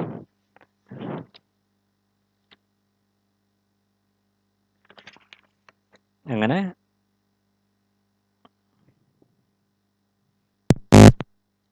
ബാലൻസ് ഷീറ്റിൽ സൺട്രി ക്രെഡിറ്റേഴ്സ് എമൗണ്ട് എന്ന് പറയുന്നത് 50,000 രൂപയാണ്. അതുപോലെ തന്നെ capital account of partners continuing പാർട്ട്ണറുണ്ട്, നമ്മൾ ആ ജേണൽ എൻട്രിയിൽ വന്നിട്ടുണ്ട്. ക്യാപിറ്റൽ അക്കൗണ്ട്സ് ഓഫ് പാർട്ട്നേഴ്സ് എഫിൻ്റെയിൽ 1,98,000 നമ്മളത് കണ്ടുപിടിക്കും. അതുപോലെ തന്നെ ജിയുടെ എന്ന് വന്നിട്ട് 1,32,000 രൂപ. ഇത്രയും കാര്യങ്ങളാണ് ലയബിലിറ്റി സൈഡ് വരുന്നത്. Asset side sundry fixed asset നമ്മൾ ബാലൻസ് ഷീറ്റ് നോക്കി കഴിഞ്ഞാൽ അറിയും 1,50,000 രൂപയാണ് നിലവിൽ ഫിക്സഡ് അസറ്റ് വാല്യൂ. പക്ഷേ ആ വർഷം റീവാല്യൂ ചെയ്തിട്ട് 30,000 രൂപ എക്സസ് വാല്യൂ ഉണ്ടായിരുന്നു. അപ്പോൾ അതും കൂടി ചേർത്തിട്ട് 1,80,000. സ്റ്റോക്കിൻ്റെ വാല്യൂ 50,000 ആയിരുന്നു. ഈ വർഷം റീവാല്യൂ ചെയ്ത ഫിഗർ എക്സസ് 10,000 രൂപയും കൂടി ചേർത്തിട്ട് 60,000 രൂപ. സൺട്രി ഡെറ്റേഴ്സിൽ മാറ്റങ്ങളൊന്നുമില്ല, 50,000. ബിൽസ് റിസീവബിൾ 20,000 ആയിരുന്നു. പക്ഷേ അഡ്ജസ്റ്റ്മെൻറ്റിൽ ഒരു 5,000 രൂപ ഓൾറെഡി ഡിഷോർഡ് ആണ് ആയിട്ടുണ്ട് എന്ന് പറഞ്ഞിട്ടുണ്ട്. ആ 5,000 രൂപ മൈനസ് ചെയ്തിട്ട് ബാലൻസ് ഫിഗർ 15,000 കാണിക്കുക. ബാങ്ക് അക്കൗണ്ടിൽ നിലവിൽ 50,000 ആണ് പറയുന്നത്. പക്ഷേ പ്രോബ്ലത്തിൽ പറഞ്ഞിട്ടുണ്ട് they wanted to maintain 75,000 bank balance for working capital. Working ക്യാപിറ്റലിന് വേണ്ടിയിട്ട് ബാങ്ക് ബാലൻസ് മിനിമം 75,000 എങ്കിലും മെയിൻറ്റെയിൻ ചെയ്യണമെന്ന് പറഞ്ഞിട്ടുണ്ട്. അപ്പോൾ ആ ഒരു ഫിഗറിലേക്ക് എത്താൻ വേണ്ടിയിട്ട് ബാങ്ക് 75,000 കാണിക്കുക. ടോട്ടൽ ചെയ്യുക, അസറ്റ് സൈഡ് ടോട്ടൽ അതുപോലെ തന്നെ ലയബിലിറ്റി സൈഡ് ടോട്ടൽ ചെയ്യുക, രണ്ടും ടാലി ആയിട്ട് പോകും. 3,80,000 ടോട്ടൽ. അതുപോലെ ഇനി വർക്കിംഗ് നോട്ടിലേക്ക് വരിക. പാർട്ട്നേഴ്സ് നമ്മളിപ്പോൾ മേൽ കാണിച്ച എമൗണ്ടുകളെല്ലാം ഇനിയുള്ള ഈ വർക്കിംഗ് നോട്ടിലായിരിക്കും. അപ്പോൾ first one partners capital account. Partners capital account വരയ്ക്കുന്ന സമയത്ത് പർട്ടിക്കുലേഴ്സ് അതുപോലെ തന്നെ ഡേറ്റ് പർട്ടിക്കുലേഴ്സ് എമൗണ്ട് കോളത്തിൽ 3 പാർട്ട്നേഴ്സിൻ്റെ ഡീറ്റെയിൽസ് കൊടുത്ത് FGK അതുപോലെ തന്നെ ക്രെഡിറ്റ് സൈഡ് FGK. അത് ബാലൻസ് ബ്രോഡ് ഓൺ തുടങ്ങുക. ബാലൻസ് ഷീറ്റിൽ തന്നിരിക്കുന്ന ക്യാപിറ്റൽ ബാലൻസ് എഴുതുക 1,20,000, 80,000, 60,000. ഇനി വരുന്ന എൻട്രി എന്ന് പറഞ്ഞു കഴിഞ്ഞാൽ ബൈ എഫ് എന്നുള്ള ഒരു ടേം എഫ്സ് ക്യാപിറ്റൽ എന്ന് പറഞ്ഞിട്ടുണ്ട്. കാരണം ഇവിടെ നോക്കുക, അഡ്ജസ്റ്റ്മെൻറ്റിൽ ഒരു ഗുഡ് വിൽ എൻട്രി എന്ന് പറഞ്ഞിട്ട് value of goodwill is taken to be 50,000 എന്ന് കാണിച്ചിട്ടുണ്ട്. നമ്മളത് ഓൾഡ് റേഷ്യോയിലാണ് നമ്മൾ വീതിക്കുക. ഓൾഡ് റേഷ്യോയിൽ വീതിക്കുന്ന സമയത്ത് എത്ര രൂപയാണ്? 20,000, 20,000, 10,000 രൂപ. 2:1. ആ ഒരു റേഷ്യോയിൽ വീതിക്കുമ്പോൾ ആ രീതിയിൽ കിട്ടുക. അപ്പോൾ ആ 10,000 രൂപ ആക്ച്വലി ആർക്കാണ് കിട്ടുന്നതെന്ന് പറഞ്ഞാൽ ഫസ്റ്റത്തെ, കാരണം നിലവിലുള്ള റേഷ്യോ എന്ന് ഓൾഡ് റേഷ്യോ എന്ന് പറയുന്നത് 2:1 ആണ്. ന്യൂ റേഷ്യോ എന്ന് പറയുന്നത് എഫും ജിൻ്റെയും 3:2 ആണ്. അപ്പോൾ 2 എന്നുള്ളത് മാറ്റം വരാത്തത് കൊണ്ട് ആ ഗുഡ്വില്ല് മുഴുവൻ ക്ലെയിം ചെയ്യുന്നത് ആരായിരിക്കും? എഫ് ആണ്. കെയുടെ ഗുഡ്വില്ല് മുഴുവൻ ആര് ക്ലെയിം ചെയ്യും? എഫ് ക്ലെയിം ചെയ്യും. അപ്പോൾ അത് അഡ്ജസ്റ്റ് ചെയ്യാൻ വേണ്ടിയിട്ടാണ് ഒരു എൻട്രി കാണിച്ചിരിക്കുന്നത്. നമ്മൾ എഫ്സ് ക്യാപിറ്റൽ അക്കൗണ്ട് ഇട്ടിട്ടു കേസ് ക്യാപിറ്റൽ എന്ന് പറഞ്ഞിട്ട് adjusting of the value of goodwill in the profit sacrificing ratio of partners. ആ ഒരു 10,000 രൂപ നമ്മൾ എന്തിൽ കാണിച്ചിട്ടുണ്ട്? ജേണൽ എൻട്രിയിൽ കാണിച്ചിട്ടുണ്ട്. അപ്പോൾ ആ എൻട്രി കാണിക്കാൻ വേണ്ടിയിട്ടാണ് ബൈ എഫ്സ് ക്യാപിറ്റൽ 10,000 രൂപ കെയിൽ കാണിക്കുക. അതുപോലെ തന്നെ ഡെബിറ്റ് സൈഡ് 2K എന്ന് കാണിച്ചിട്ട് എഫിൻ്റെ എമൗണ്ട് കോളത്തിൽ 10,000 രൂപ കാണിക്കാം. പിന്നെ വരുന്നത് profit and loss adjustment account. അത് നമ്മളൊരു അഡ്ജസ്റ്റിംഗ് എൻട്രി കാണിച്ചിട്ടുണ്ട്. അതായത് നമ്മൾ റീവാലുവേഷൻ പ്രോഫിറ്റ് എൻട്രി, റിവാലുവേഷൻ്റെ പ്രോഫിറ്റ് എന്ന് പറയുന്നത് 35,000 ആണ്. അത് 2:1 എന്നുള്ള റേഷ്യോയിൽ വീതിക്കുകയാണ് ചെയ്തിരിക്കുന്നത്. അപ്പോൾ 14,000 എഫിൽ വരും, ജിയിൽ 14,000, കെയിൽ 7,000 രൂപ. പിന്നെ വരുന്നത് റിസർവ് ഉണ്ട്. നമ്മൾ ഒരു അഡ്ജസ്റ്റിംഗ് എൻട്രി എഴുതിയത് 10,000 രൂപയായിരുന്നു. അത് 4:4,000, 4,000, 2,000 ഈ റേഷ്യോയിൽ. ഇനി എന്ത് ചെയ്യുക? ബാലൻസ് ചെയ്യുക. ബാലൻസ് ചെയ്യുന്ന സമയത്ത് എഫിൻ്റെ ഇതിൽ 1,38,000 കിട്ടുന്നുണ്ട്, 98,000 ജിയുടെ, കെയുടെ 79,000. ഇനി ബാലൻസ് ക്യാരി ഡൗൺ ചെയ്യുക. എഫിൻ്റെയിൽ 1,28,000 വരും, ജിയുടെ 98,000, കെയുടെ 79,000. ഇതെന്ത് ചെയ്യുക? ബൈ ബാലൻസ് ബ്രോ ഡൗൺ 1,28,000, അതുപോലെ 98,000, അതുപോലെ 79,000. ഇനി വരുന്നത് ആക്ച്വലി ഈ റിട്ടയറിംഗ് പാർട്ട്ണറിൻ്റെ ഫൈനൽ പേയ്മെൻറ്റ് അവിടെ അതോടുകൂടി കഴിഞ്ഞു. ആക്ച്വലി അയാൾക്ക് റിട്ടയറിംഗ് പാർട്ട്ണർക്ക് നമ്മൾ കൊടുക്കേണ്ട എമൗണ്ട് എന്ന് പറയുന്നത് എത്രയാണ്? 79,000 രൂപ നമ്മൾ തിരിച്ച് കൊടുക്കേണ്ടതായിട്ട് വരും. ഇനി കണ്ടിന്യൂ ചെയ്യുകയാണെങ്കിൽ ഈ കണ്ടിന്യൂയിങ് പാർട്ട്ണർ അവർ എത്രയാണോ കോൺട്രിബ്യൂട്ട് ചെയ്യേണ്ടതെന്ന് നോക്കുക. അതിൽ റിട്ടേൺ ഉണ്ടെങ്കിൽ ആ എമൗണ്ട് റിട്ടേൺ ചെയ്യുക, അല്ലെങ്കിൽ തിരിച്ച് ബിസിനസ്സിലേക്ക് കിട്ടണമെങ്കിൽ ആ എമൗണ്ട് എത്രയാണെന്നുള്ളത് കണ്ടുപിടിക്കാൻ വേണ്ടിയിട്ടാണ് താഴെ ടോട്ടൽ ക്യാപിറ്റൽ എന്ന് പറഞ്ഞിട്ടൊരു റീവാല്യൂഡ് ഫിഗർ. നമ്മൾ റീവാല്യൂഡ് ഫിഗർ എടുക്കുന്ന സമയത്ത് സൺഡ്രി ഫിക്സഡ് അസറ്റിൻ്റെ വാല്യൂ മുഴുവനായിട്ട് എടുക്കുക. വാല്യൂ ചെയ്ത അസറ്റിൻ്റെ value. Sundry fixed asset 1,80,000, stock 60,000, sundry debtors 50,000, bills receivable 15,000, bank 75,000, total 3,80,000. അതിൽ നിന്ന് എന്ത് ചെയ്യാം? സൺഡ്രി ക്രെഡിറ്റേഴ്സ് നമ്മൾ പേ ഓഫ് ചെയ്യേണ്ട ലയബിലിറ്റി കുറയ്ക്കുക. 50,000 കുറച്ചാൽ 3,30,000. ഇതിനെന്ത് ചെയ്യുക? പുതിയ റേഷ്യോയിൽ എഫിൻ്റെയും ജിൻ്റെയും ഷെയർ കണ്ടുപിടിക്കുക. അപ്പോൾ 3,30,000 ഇൻറ്റു 3/5, അതുപോലെ തന്നെ 3,30,000 ഇൻറ്റു 2/5 ചെയ്യുന്ന സമയത്ത് എഫിൻ്റെ ഷെയർ എന്ന് പറയുന്നത് 1,98,000 രൂപയും, അതുപോലെ തന്നെ ജിയുടെ ഷെയർ വന്നിട്ട് 1,32,000 രൂപയും. ആക്ച്വലി ഇവർ കോൺട്രിബ്യൂട്ട് ചെയ്ത എമൗണ്ട് എത്രയാണെന്ന് നോക്കുക. ക്യാപിറ്റലിലേക്ക് ബാലൻസ് ഷീറ്റ് നോക്കുന്ന സമയത്ത് ആക്ച്വലി എഫ് കൊണ്ടുവന്നിരിക്കുന്നത് 1,20,000 രൂപയും, ജിയുടെ വന്നിട്ട് 80,000 രൂപയേ ഉള്ളൂ. അപ്പോൾ രണ്ടാൾക്കാർ നമ്മൾ എന്ത് ചെയ്യണം? ബിസിനസ്സിലേക്ക് വീണ്ടും ക്യാഷ് ഇൻവെസ്റ്റ് ചെയ്യേണ്ടതായിട്ട് വരും. അത് എത്രയാണ്? ആ ഡിഫറൻസ് ആണ് നമ്മളവിടെ കാണിച്ചിരിക്കുന്നത്. ബൈ ബാങ്ക് എന്ന് പറഞ്ഞിട്ട് 70,000 രൂപ, അതുപോലെ തന്നെ 34,000 രൂപ. നമ്മളിവിടെ ബാലൻസ് ക്യാരി ഡൗൺ എത്രയാണ്? 1,98,000, 1,32,000. കെയുടെ അവിടെ കഴിഞ്ഞു, അതുകൊണ്ട് തന്നെ നിൽ അത് കാണിക്കുക. ബൈ ബാങ്ക് എന്ന് പറയുന്നത് 70,000, 34,000 രൂപ നമ്മൾ എന്ത് ചെയ്യണം? എഫിൻ്റെ നിന്നും ജിൻ്റെ നിന്നും പാർട്ട്നേഴ്സ് ബിസിനസ്സിലേക്ക്, പാർട്ട്ണർഷിപ്പ് ബിസിനസ്സിലേക്ക് എന്ത് ചെയ്യണം? കോൺട്രിബ്യൂട്ട് ചെയ്യണം. ഇത്രയും കാര്യങ്ങളാണ് അതിൽ വരുന്നത്. ബാങ്ക് അക്കൗണ്ട് നമ്മൾ ആ ബാലൻസ് ക്യാരി ഡൗൺ എമൗണ്ട് കണ്ടുപിടിക്കാൻ വേണ്ടിയിട്ടാണ് അത് ചെയ്തിരിക്കുന്നത്. ബാങ്ക് ബാലൻസ് ഷീറ്റിലെ എമൗണ്ടിൽ കാണിച്ചിട്ടുണ്ട് 50,000 രൂപയാണെന്ന് പറഞ്ഞിട്ട്. പിന്നെ വരുന്നത് കേസ് ക്യാപിറ്റൽ നമ്മൾ പേ ചെയ്യേണ്ട എമൗണ്ട്. കെക്ക് റിട്ടയർമെൻറ്റ് ഫൈനൽ പേയ്മെൻറ്റ് എന്ന് പറയുന്നത് എത്രയാണ്? 79,000 രൂപ. അതെടുത്ത് കാണിക്കുക, 79,000. പിന്നെ വരുന്നത് നമ്മളിപ്പോൾ ബാങ്കിൽ അടയ്ക്കേണ്ടതായിട്ട് പിന്നെ മിനിമം ബാലൻസ് 75,000 രൂപയാണ് വേണ്ടതെന്ന് പറഞ്ഞിട്ടുണ്ട്. അതുകൊണ്ട് തന്നെ ബൈ ബാലൻസ് ക്യാരി ഡൗൺ പറയുന്ന എമൗണ്ട് 75,000 തന്നെ കാണിക്കുക. പിന്നെ അത് വരുന്നത് എഫ്സ് ക്യാപിറ്റലും അതുപോലെ തന്നെ ജിസ് ക്യാപിറ്റലും നമ്മൾ തിരിച്ച് വാങ്ങിക്കേണ്ട എമൗണ്ട് അതിന് കൂടി ചെയ്തിട്ട് ബാങ്ക് അക്കൗണ്ട് എന്ത് ചെയ്യുക? ക്ലോസ് ചെയ്തിട്ട് 1,54,000, 1,54,000. Often, the retiring partner's claim is not fully paid but kept in the business as loan. As per arrangement, such loan is repaid by installment along with the agreed interest. Sometimes, joint life policy is taken to meet the claim of the retiring partner. ഇവിടെ retiring പാർട്ട്ണറിൻ്റെ claim നമുക്ക് എന്ത് ചെയ്യാൻ പറ്റില്ല, fully ആയിട്ട് പേ ചെയ്യാൻ കഴിഞ്ഞിട്ടില്ല. കാരണം എന്താണെന്ന് പറഞ്ഞാൽ ഇവിടെ 75,000 രൂപ വർക്കിംഗ് ക്യാപിറ്റൽ മിനിമം വെക്കണം എന്ന് പറഞ്ഞത് കൊണ്ടാണ് നമ്മൾ ആ ഒരു പേയ്മെൻറ്റ് അടയ്ക്കാൻ പറ്റാതിരിക്കുന്നത്. അതുകൊണ്ട് തന്നെ അതെന്താണ്, ബിസിനസ്സിലേക്ക് ലോണായിട്ട് ട്രീറ്റ് ചെയ്യും.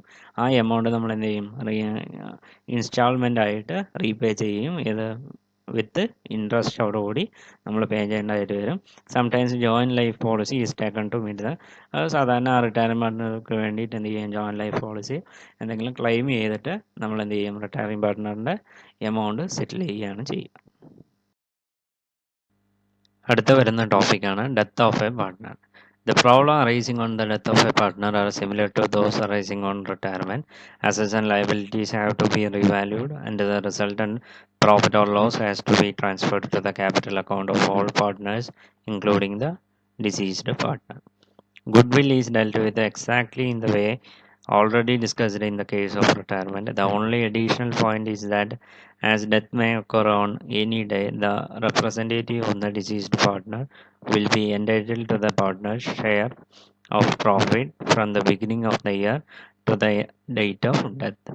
After ascertaining the amount due to deceased partner, it should be credited to his executor's account. The amount due to deceased partner carries interest at the mutually agreed upon rate. In the absence of agreement, the representative of the deceased partner can receive at their option interest at the rate of 6% per annum or the share of profit earned for the amount due to the deceased partner. The basic distinction between retirement and death of a partner relates to a finalization of amount payable to the executors of the deceased partner. Although revaluation of goodwill is done in the same way it has been done in the case of retirement. In addition, the executor of the deceased partner is entitled to share of profit up to the date of death. നമ്മൾ റിട്ടയർമെൻറ്റിൻ്റെ case പോലെ തന്നെയാണ് ഇത് treat ചെയ്യേണ്ടത്. Assets and liabilities നമ്മൾ എന്ത് ചെയ്യുക, റിവാല്യൂ ചെയ്യുക. അതിൻ്റെ പ്രോഫിറ്റ്, റിവാലുവേഷൻ പ്രോഫിറ്റ് അല്ലെങ്കിൽ ലോസ് നമ്മൾ ക്യാപിറ്റൽ അക്കൗണ്ടിലേക്ക് ട്രാൻസ്ഫർ ചെയ്യുക. അത് ഡിസീസ്ഡ് പാർട്ട്ണറിൻ്റെ അക്കൗണ്ടിലേക്ക് ട്രാൻസ്ഫർ ചെയ്യുക. സെയിം പോലെ തന്നെ ഗുഡ് വില്ല് എന്ന് പറയുന്നത് ഡീൽ ചെയ്യുന്നത് സെയിം റിട്ടയർമെൻറ്റിൻ്റെ ആ കേസ് പോലെ തന്നെയാണ് ചെയ്യുന്നത്. അഡീഷണൽ പോയിന്റ് എന്താണെന്ന് പറഞ്ഞു കഴിഞ്ഞാൽ ഇതിൻ്റെ ഡിസീസ്ഡ് പാർട്ട്ണറുടെ റെപ്രസെൻറ്റേറ്റീവിനാണ് നമ്മൾ എന്ത് ചെയ്യണത്, ആ പാർട്ട്ണറിൻ്റെ ഷെയർ നമ്മൾ കൊടുക്കേണ്ടതായിട്ട് വരിക. അത് എപ്പോഴും എക്സാക്റ്റ് ആയിട്ട് നമ്മൾ റിട്ടയർമെൻറ്റ് സമയത്ത് അയാളുടെ അക്കൗണ്ടിൽ തന്നെ നമ്മൾ ട്രാൻസ്ഫർ ചെയ്യും. ഇവിടെ അങ്ങനെ ചെയ്യാൻ പറ്റില്ല. അതുകൊണ്ട് തന്നെ എക്സിക്യൂട്ടേഴ്സ് അക്കൗണ്ട് എന്ന് പറഞ്ഞിട്ട് സെപ്പറേറ്റ് ഒരു അക്കൗണ്ട് ക്രിയേറ്റ് ചെയ്ത് അതിൽ ക്രെഡിറ്റ് ചെയ്യുകയാണ് ചെയ്യുക. ബാക്കി ഡിസീസിന് പാർട്ണർ അപ്പോൾ എന്തെങ്കിലും കാരണങ്ങൾ കൊണ്ട് ഫൈനൽ പേയ്മെൻറ്റ് വൈകുകയാണെങ്കിൽ റെപ്രസെൻറ്റേറ്റീവിന്, ഡിസീസ്ഡ് പാർട്ട്ണറിൻ്റെ റെപ്രസെൻറ്റേറ്റീവിന് നമ്മൾ ഇൻട്രസ്റ്റ് കൂടി എക്സാക്റ്റ് ആയിട്ട് വിത്ത് ഇൻട്രസ്റ്റ് 6% ഓരോ വർഷവും വെച്ചിട്ട് 6% ഇൻട്രസ്റ്റ് വെച്ചിട്ടാണ് നമ്മൾ ആ ഷെയർ ഓഫ് പ്രോഫിറ്റ് ഡിസീസ്ഡ് പാർട്ട്ണർക്ക് കൊടുക്കാനുള്ള എമൗണ്ട് കൂടെ ഇൻട്രസ്റ്റ് എമൗണ്ട് കൂടി ആഡ് ചെയ്ത് കൊടുക്കാറുണ്ട്. പിന്നെ വരുന്നത് ബേസിക് റിട്ടയർമെൻറ്റ് എന്ന് പറഞ്ഞു കഴിഞ്ഞാൽ ഈ ഫൈനലൈസേഷൻ പ്രൊസീജിയർ തന്നെയാണ്. ഡിസീസ്ഡ് പാർട്ട്ണറിൻ്റെ അക്കൗണ്ട് എന്ന് പറയുന്നത് ത്രൂ എക്സിക്യൂട്ടർ അക്കൗണ്ടിൽ വഴിയാണ് നമ്മൾ ഫൈനൽ പേയ്മെൻറ്റ് നടത്തുന്നത്. ഗുഡ് വില്ലെല്ലാം സെയിം കേസ് തന്നെ, റിട്ടയർമെൻറ്റിൽ എന്ത് ചെയ്തോ അതേ കേസ് തന്നെയാണ് നമ്മൾ ഡെത്തിൻ്റെ കേസ് വരുന്ന സമയത്തും ചെയ്യുന്നത്. ഡെത്ത് ഓഫ് പാർട്ട്ണറോ റിലേറ്റ് ചെയ്ത ഒരു പ്രോബ്ലം നോക്കുക. Rohan, Sohan and Mohan were partners sharing profit and loss in the ratio of 2:1. Their balance sheet as on 1/1/2018 stood as follows. Balance sheet തന്നിട്ടുണ്ട്. അതിൽ ക്യാപിറ്റൽ അക്കൗണ്ട് പറഞ്ഞിട്ടുണ്ട്, reserves ഉണ്ട്, creditors ഉണ്ട്, asset side fixed asset, stock, debtors, cash and bank, ഇത്രയും കാര്യങ്ങളാണ് അതിൽ വരുന്നത്. On 1st July 2018 Mohan died.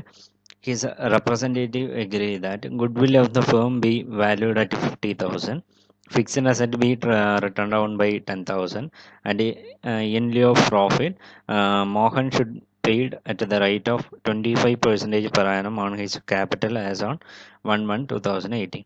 Current year's 2018 profit after charging depreciation rupees 9,500 in bracket rupees 5,000 related to the first half was rupees 40,500.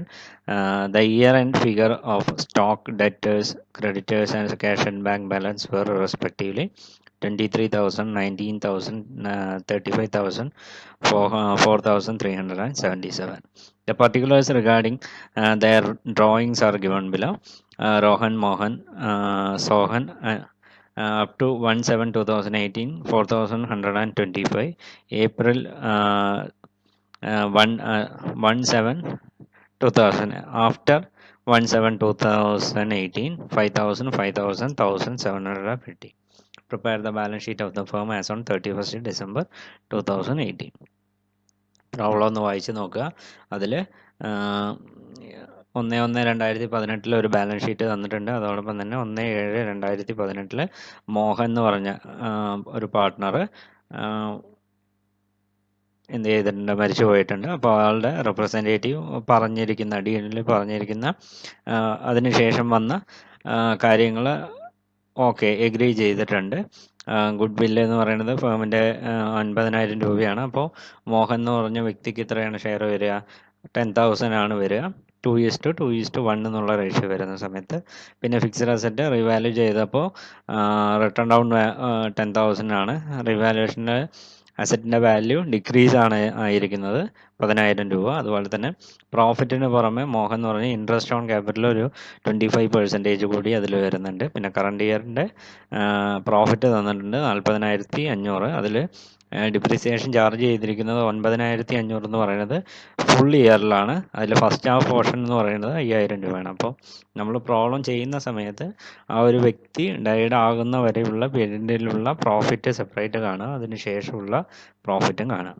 സൊല്യൂഷനിലേക്ക് വരിക. ആദ്യം നമ്മൾ ആ profit എന്നുള്ള pre പ്രോഫിറ്റും അതുപോലെ തന്നെ പോസ്റ്റ് പ്രോഫിറ്റും നമ്മൾ എത്രയാണെന്നുള്ളത്, ഫസ്റ്റ് ഹാഫും സെക്കൻഡ് ഹാഫിനുള്ള പ്രോഫിറ്റ് എത്രയാണെന്നുള്ളത് കണ്ടുപിടിക്കണം. അപ്പോൾ സൊല്യൂഷനിലേക്ക് വരിക.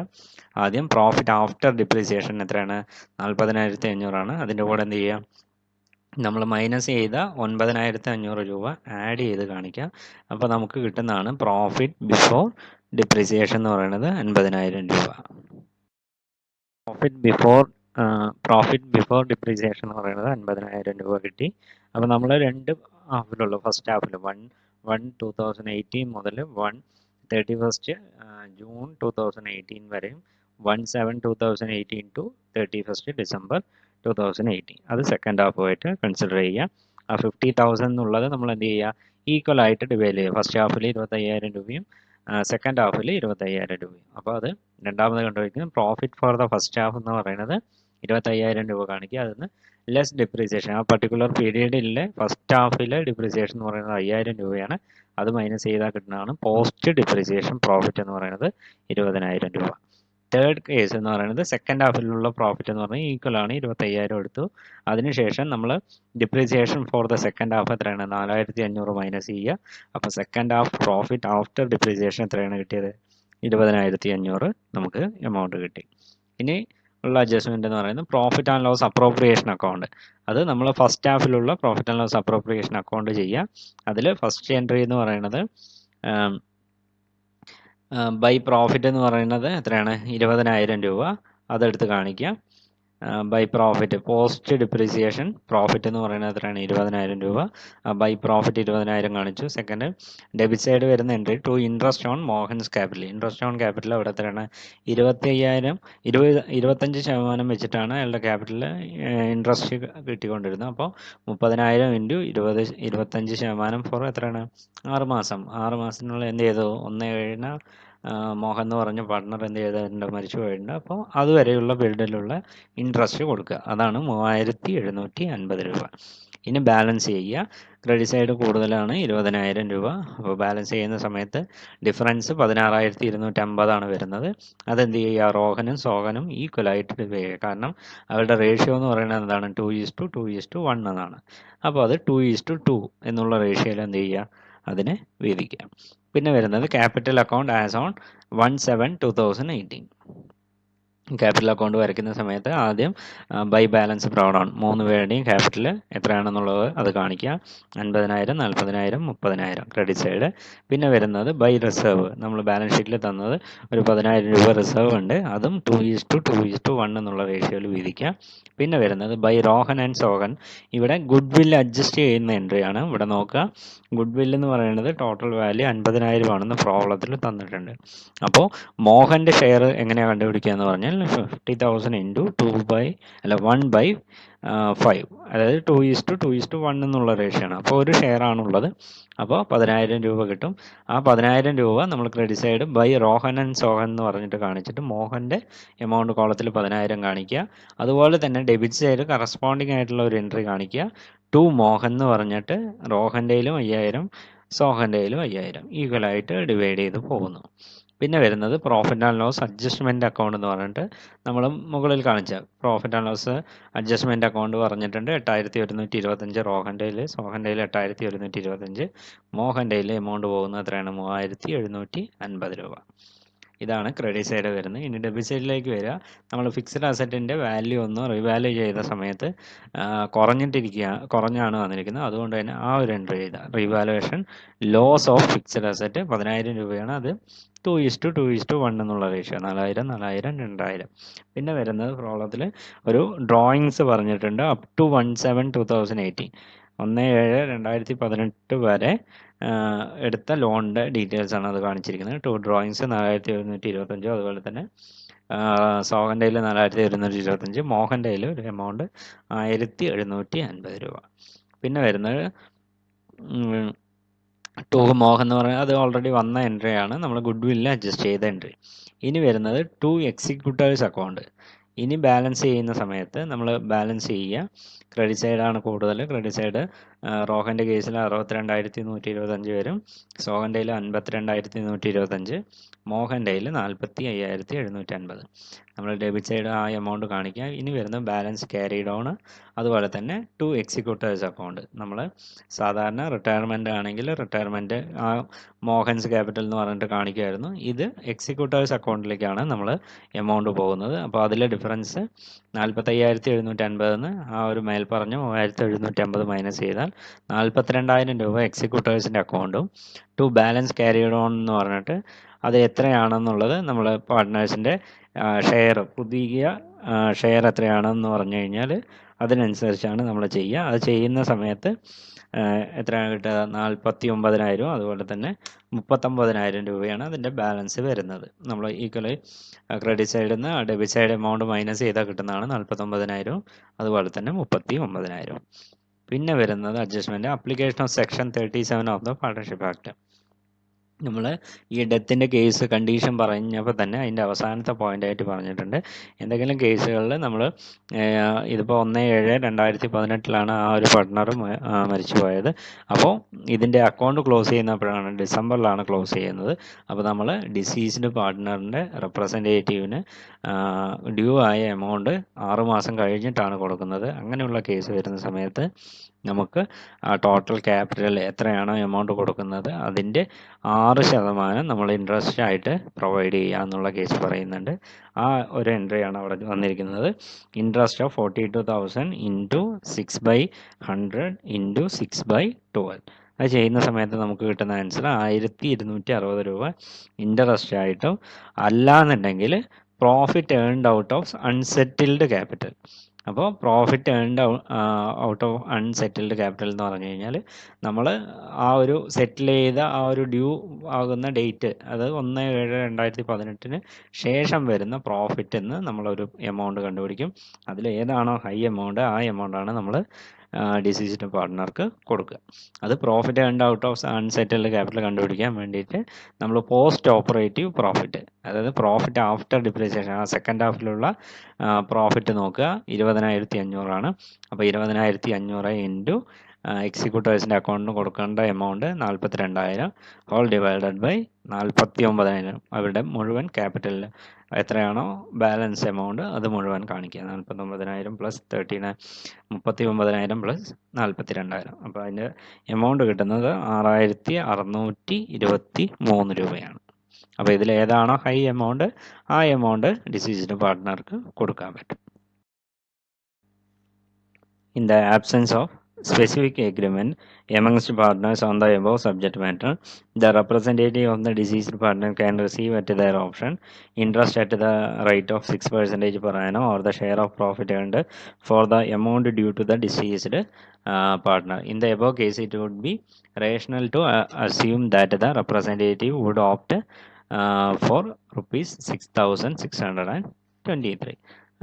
പറഞ്ഞ പോലെ തന്നെയാണ് ഏറ്റവും ഹയസ്റ്റ് എമൗണ്ട് ഏതാണോ ആ എമൗണ്ട് ചൂസ് ചെയ്യാനുള്ള ഓപ്ഷൻ ആർക്കുണ്ട്, റെപ്രസെൻറ്റേറ്റീവ്സിന് ഉണ്ട്.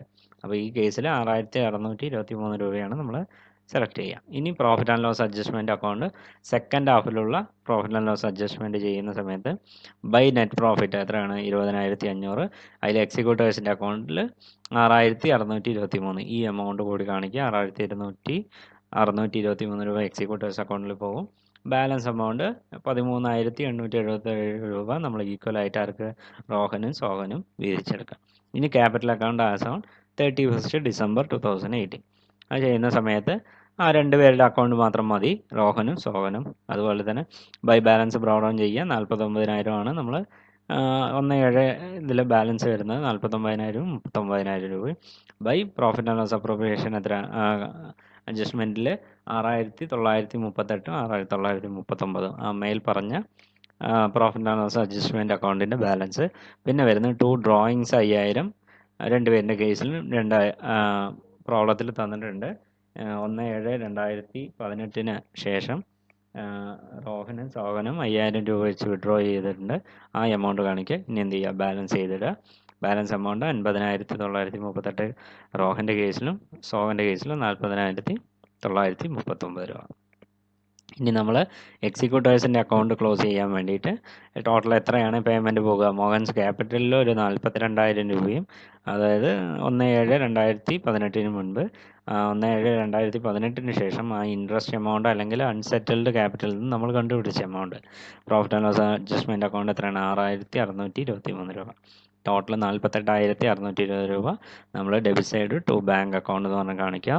ആ എമൗണ്ട് കാണിക്കുക. 48,623 രൂപയാണ് എക്സിക്യൂട്ടേഴ്സ് അക്കൗണ്ടിലേക്ക് പോകുന്നത്. ഇനി ബാലൻസ് ഷീറ്റ് പ്രിപ്പയർ ചെയ്യുക. Liability side capital account balance 50,938 അതുപോലെ തന്നെ സോഹൻ്റെ 40,939 ടോട്ടൽ 91,877. പിന്നെ വരുന്നത് ക്രെഡിറ്റേഴ്സ് എത്രയാണ്. ആ ക്രെഡിറ്റേഴ്സിൻ്റെ ബാലൻസ് പ്രോബ്ലത്തിൽ ലാസ്റ്റ് പാരഗ്രാഫായിട്ട് തന്നിട്ടുണ്ട്. ക്ലോസിംഗ് ബാലൻസ് എന്ന് പറഞ്ഞിട്ട് അതിൽ തന്നിട്ടുണ്ട്. ക്രെഡിറ്റേഴ്സിൻ്റെ കേസ് 35,000 രൂപ. ഫിക്സ്ഡ് അസറ്റ് എന്ന് പറയുന്നത് വാല്യൂ 1,00,000 ആയിരുന്നു. നമ്മൾ ഇയർ എൻഡിൽ 10,000 രൂപ വാല്യൂ ലെസ് ആയിട്ടുണ്ട്. ആ എമൗണ്ട് കാണിക്കുക 90,000. അതിൽ നിന്ന് ആ വർഷത്തെ ഡിപ്രീസിയേഷൻ 9,500 രൂപ മൈനസ് ചെയ്ത് 80,500 രൂപ ബാലൻസ് കോളത്തിൽ കാണിക്കുക, എമൗണ്ട് കോളത്തിൽ കാണിക്കുക. പിന്നെ വരുന്ന സൺട്രി ഡെറ്റേഴ്സിൻ്റെ വാല്യൂ തന്നിട്ടുണ്ട്. Revalued value 19,000, stock 23,000, cash at bank 4,377. Total ചെയ്യുന്ന സമയത്ത് 1,26,877. രണ്ട് സൈഡും ലയബിലിറ്റി സൈഡും അസറ്റ് സൈഡും ടാലി ആയിട്ട് പോകും. Module 3 higher purchase and instalment system. Module 3 പറയുന്ന കാര്യങ്ങൾ ഹയർ പർച്ചേസ് സിസ്റ്റം എന്താണെന്നുള്ളതും അതുപോലെ തന്നെ അതിൻ്റെ ജേണൽ എൻട്രീസ്, അതുപോലെ തന്നെ ലെഡ്ജർ, അതിൻ്റെ ഫൈനൽ അക്കൗണ്ട്സ് എങ്ങനെയാണെന്നുള്ളത്. പിന്നെ വരുന്ന ഇൻസ്റ്റാൾമെൻറ്റ് സിസ്റ്റം എന്താണെന്നുള്ളത്. ആദ്യം hire purchase system. It is a system of purchase under which the buyers enter into an agreement with the seller to pay price in installment. The buyer gets the possession of goods immediately on paying the down payment but does not get ownership. He becomes the owner only after the last installment is paid. Under this system, the buyer fails to pay any installment. The seller has the right to take back the goods. നമ്മൾ higher purchase system എന്ന് പറഞ്ഞു കഴിഞ്ഞാൽ എന്താണ്, ഇൻസ്റ്റാൾമെൻറ്റിൽ നമ്മളൊരു സാധനം ഒരു agreement ഏർപ്പെടുകയാണ് ഒരു ബയ്യറും സെല്ലറും തമ്മിൽ. അതിൽ ആ ഒരു ഇൻസ്റ്റാൾമെൻ്റ് എന്ന് പറയുന്ന പ്രൈസ് എന്ന് പറയുന്നത് ഇൻസ്റ്റാൾമെൻ്റ് ആയിട്ടാണ്, നമ്മൾ തവണകളായിട്ടാണ് നമ്മൾ അടച്ചു തീർക്കുക.